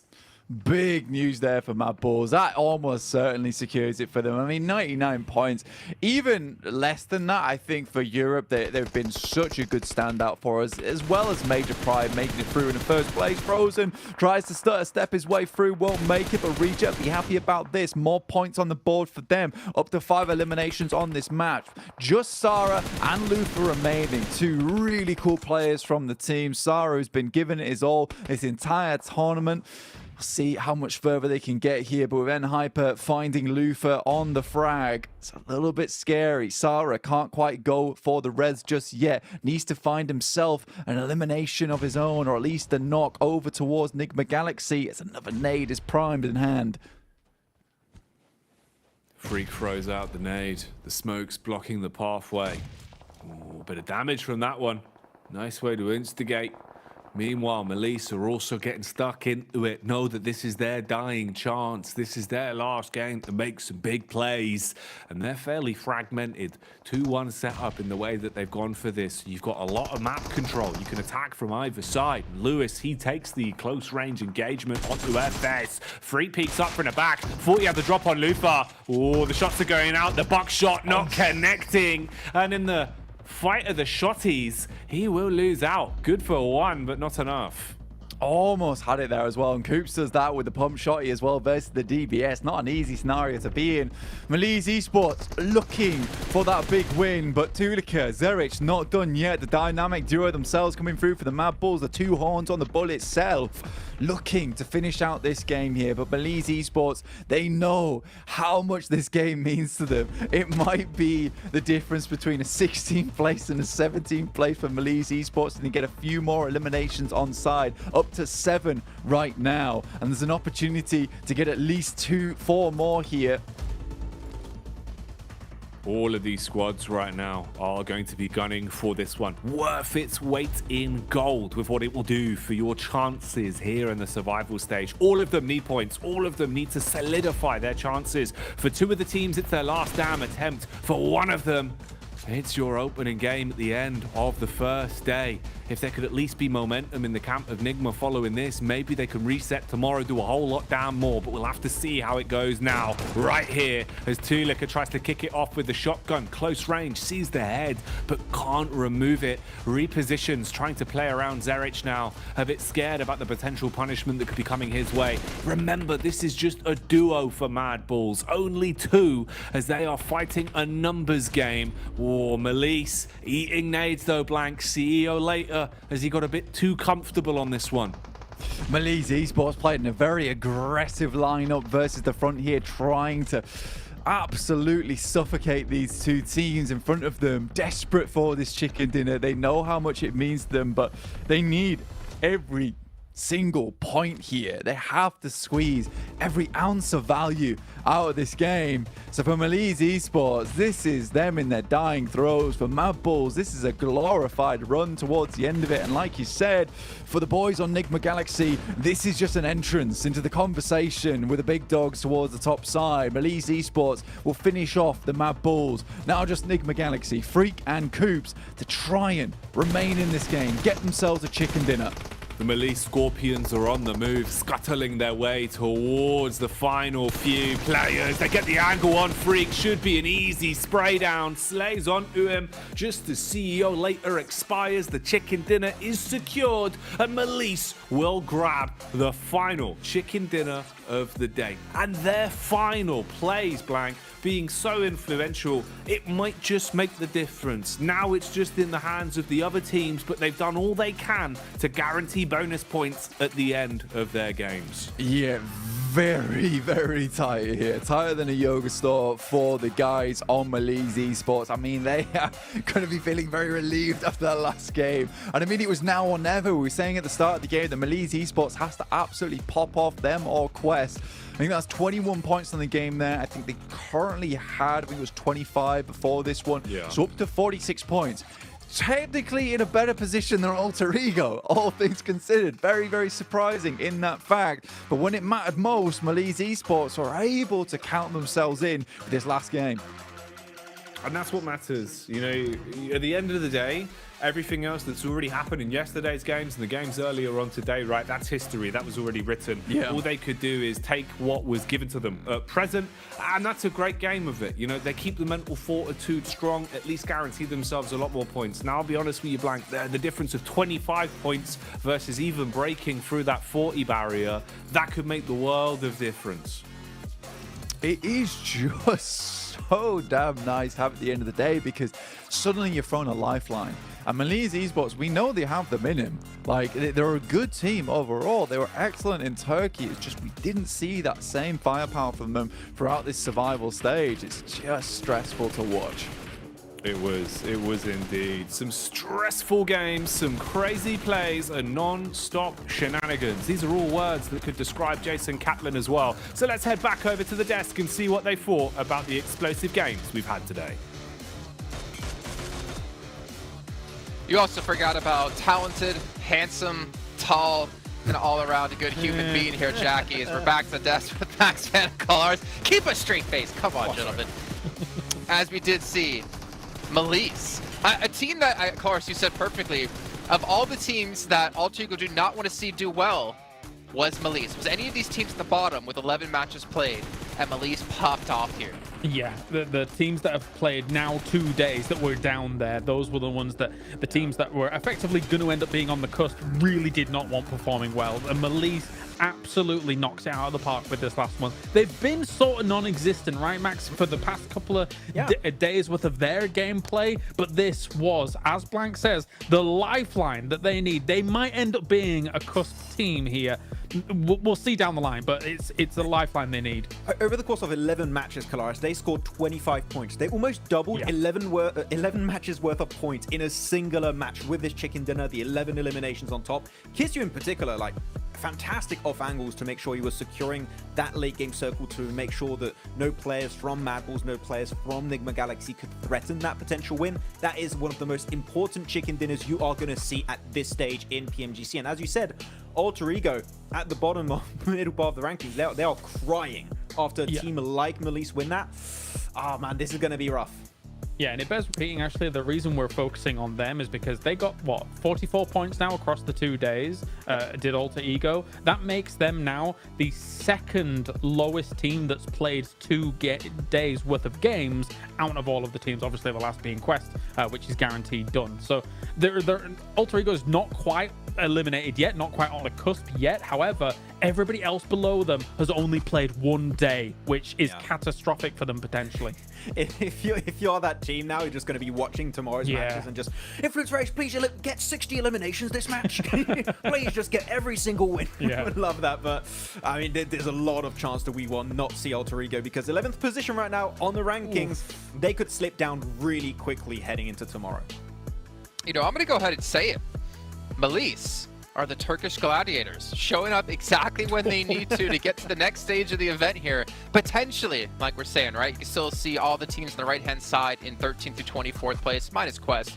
Only 6 matches played. But the problem is, going into tomorrow, as we said before, Group Yellow has had the strongest teams so far in this event. So it's going to be much more difficult here for any of those teams in 17th through 24th place to obviously rise up the ranks here. But it's going to be tough. I mean, if you're Alter Ego, if you're Melisse, if you're, I mean, a couple maybe potential other teams out there, you're going to be sweating bullets, obviously, with these 2 teams in particular. What all is going to happen tomorrow? And it's never a good position to be in when the fate's taken completely out of your hands and you just have to sit back and watch. Yeah, it's going to be tough to fight for a top 16 spot when you got teams back in the lobby like Influence Rage, D+ Kia, BTR. Like, you're not going to have a lot of points available for those bottom teams, so it's going to be down to the wire. And of course, I mean, it's down to the wire because you've got the best teams in the world now, Jason. You're going to have top 16 down to top 5. Even the thing is, I'm even going further than just this stage of the tournament, right? Which is, sure, you might qualify in top 16. That's fantastic. GG, well played. I want to look for the teams that are competing for top 5 spot right now. Those are the teams that might have a chance to go into the Grand Finals because reaching last chance alone doesn't do much for you. At least you have the point reset, but you need to look a little bit further than that. Okay, well, I believe we're going to be heading to the stage here for an interview, if I'm not mistaken. I'm not sure exactly who it's going to be with, or... Yeah, no, let's do it. Let's head to the stage and do it.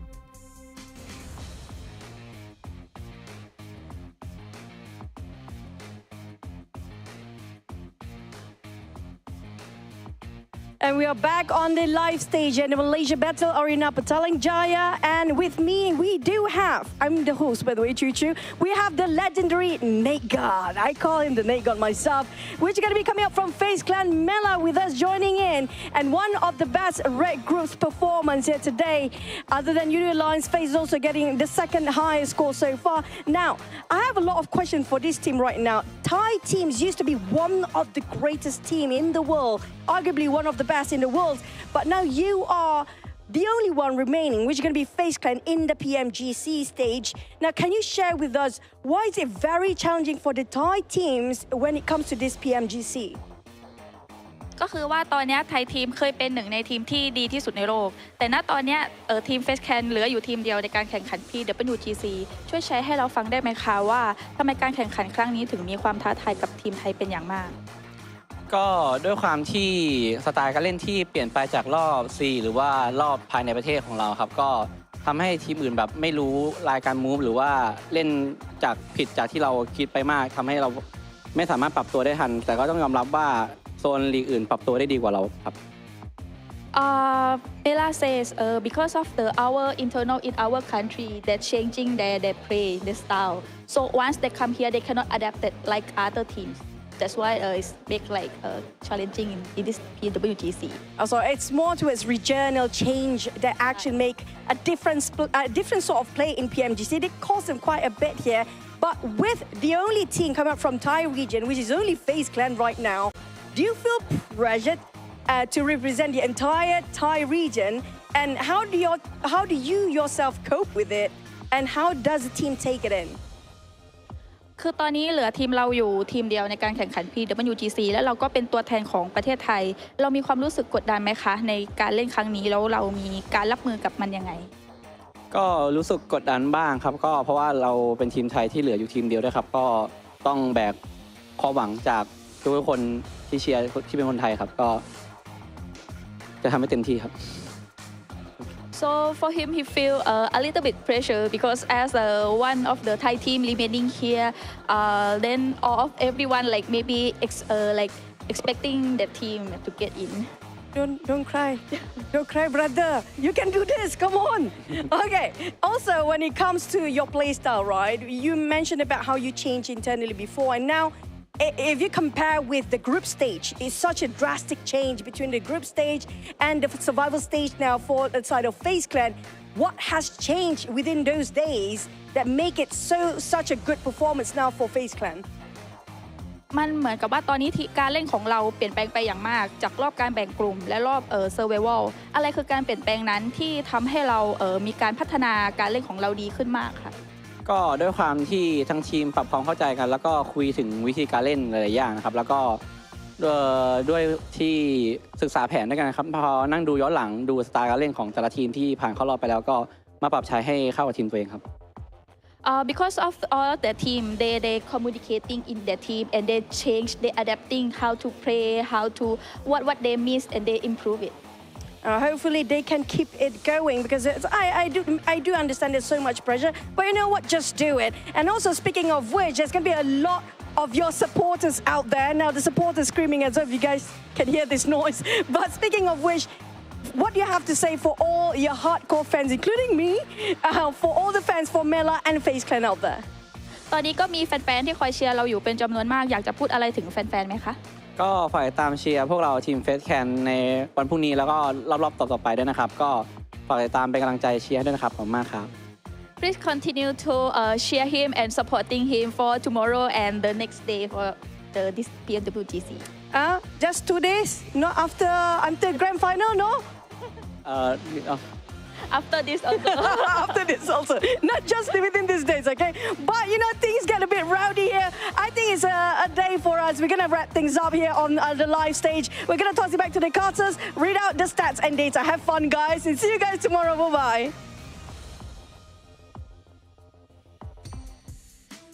A lot of pressure on his shoulders here, and obviously the team's shoulders, trying to represent Thailand and do the country well. But there's still a long ways to go here. Not only tomorrow's matches, but of course they make it into the last chance, and then to get top 5 there, which is going to be insanely difficult considering the caliber of teams we have. But to end things off on the day, Tulika, 23 eliminations, leading the charge by Levi's. As we heard Jackie talking about putting in some serious work when it came to damage. Yeah, maybe going to have ourselves a Mad Bulls MVP after that one with Tulika. But they've been working a little bit on that consistency, Jason, that we mentioned a bit yesterday. It's still a bit topsy-turvy from time to time. They got a win followed up with a 15th place. But when they get a good game, they get double-digit eliminations pretty much every time. And that is going to be so valuable for also the last chance stage. I think that they might just make in top 5 here. But no, it's not Mad Bulls play, actually. It's a play from UD Alliance. Oh, okay. Those 2 Erangel games worked out, huh? Seems like it, huh? Yeah, they had a whopping, 1,000 damage on the one that they actually ended up taking. He had that chance for that potential 1v1 up against Procedure, but obviously it didn't work out for him. I think it's Procedure, right? If not mistaken. Yeah. So some tough times for obviously a lot of teams out here. Unfortunately, we do have to say goodbye to one of them already, which will be Quest, as they are unfortunately outside the bubble and have 0 matches left to go. But you know what? At least for them, they can still say they're one of the best teams in the world, and they can take all this experience and come back next year, hopefully stronger. Right, Max? Yeah. I don't know when it's going to happen, but I'm telling you right now that Al-Hajj one day is going to come in this PMGC or PMWI, and he's going to pop off. I don't know when, I don't know which year or decade, but it's going to happen eventually, Jason. I believe in Al-Hajj. Do you believe, Chorus? I'm a cup half full kind of guy. No. We'll see them again for sure. They just need to kind of book up their ideas a little bit and get it going. But something you were saying earlier, Jason, though, about FaZe, obviously we just heard from them in the interview, right? I think you're right on the money with, will this performance get them to the last chance qualifier? Yes, but the last chance qualifier, you cannot bring this same performance there. You can't just wait for circles to come to you and just get a few limbs here and there cheekily to kind of round things out. You need more than that. You need big wins if you want to get top 5 in the lobby that is going to come from that. Right now, when I'm looking at the leaderboards and teams in the top 5 that I'm expecting to go, right now I've got Mad Bulls and Influence Rage. Outside of that, I'd say there's still a lot of room for other teams to compete for that one. Like, it seems like D plus Kia could do a better improvement. Same for FaZe, Procedure, Evos, etc. that could be up there. So I think that right now, top 5 has still got a few spots that are going to be heavily contested once we head into the last chance. BTR? Hello, you didn't even mention them. BTR too, okay. There's too many teams, okay, so it's just to say there's a lot of teams competing for that spot, Jason, but okay. Do I have to list them out by one? No, that's good. That's all we needed from you, Max, and that's all we needed from you guys on the desk. But before we can head off the day and obviously come back tomorrow, once again, our official smartphone provider here at PMGC, the Infinix GT10 Pro, all of our pros are participating on it because it was born for them. And we'll see if they can use that to carry themselves through into the last chance stage, kicking off in 2 days of time. And of course, while they do have that slight break tonight, they're probably going to be on TikTok looking up the tag PMGC 2023 to see some behind the scenes stuff, potentially some highlights of themselves and the great plays they're able to pull off. And you guys can, of course, go there as well. And if you ever do post about the show, make sure you use the hashtag PMGC 2023. But that's going to round out our show. We have 1 day left. Group Green, unfortunately, have to sit by the side tomorrow and watch all the matches unveil. That means we have a little bit of time off. We'll be back tomorrow to kick off Red versus Yellow to find our 16 teams advancing through into the final last chance stage. And we'll see you guys then for some more PUBG Mobile action.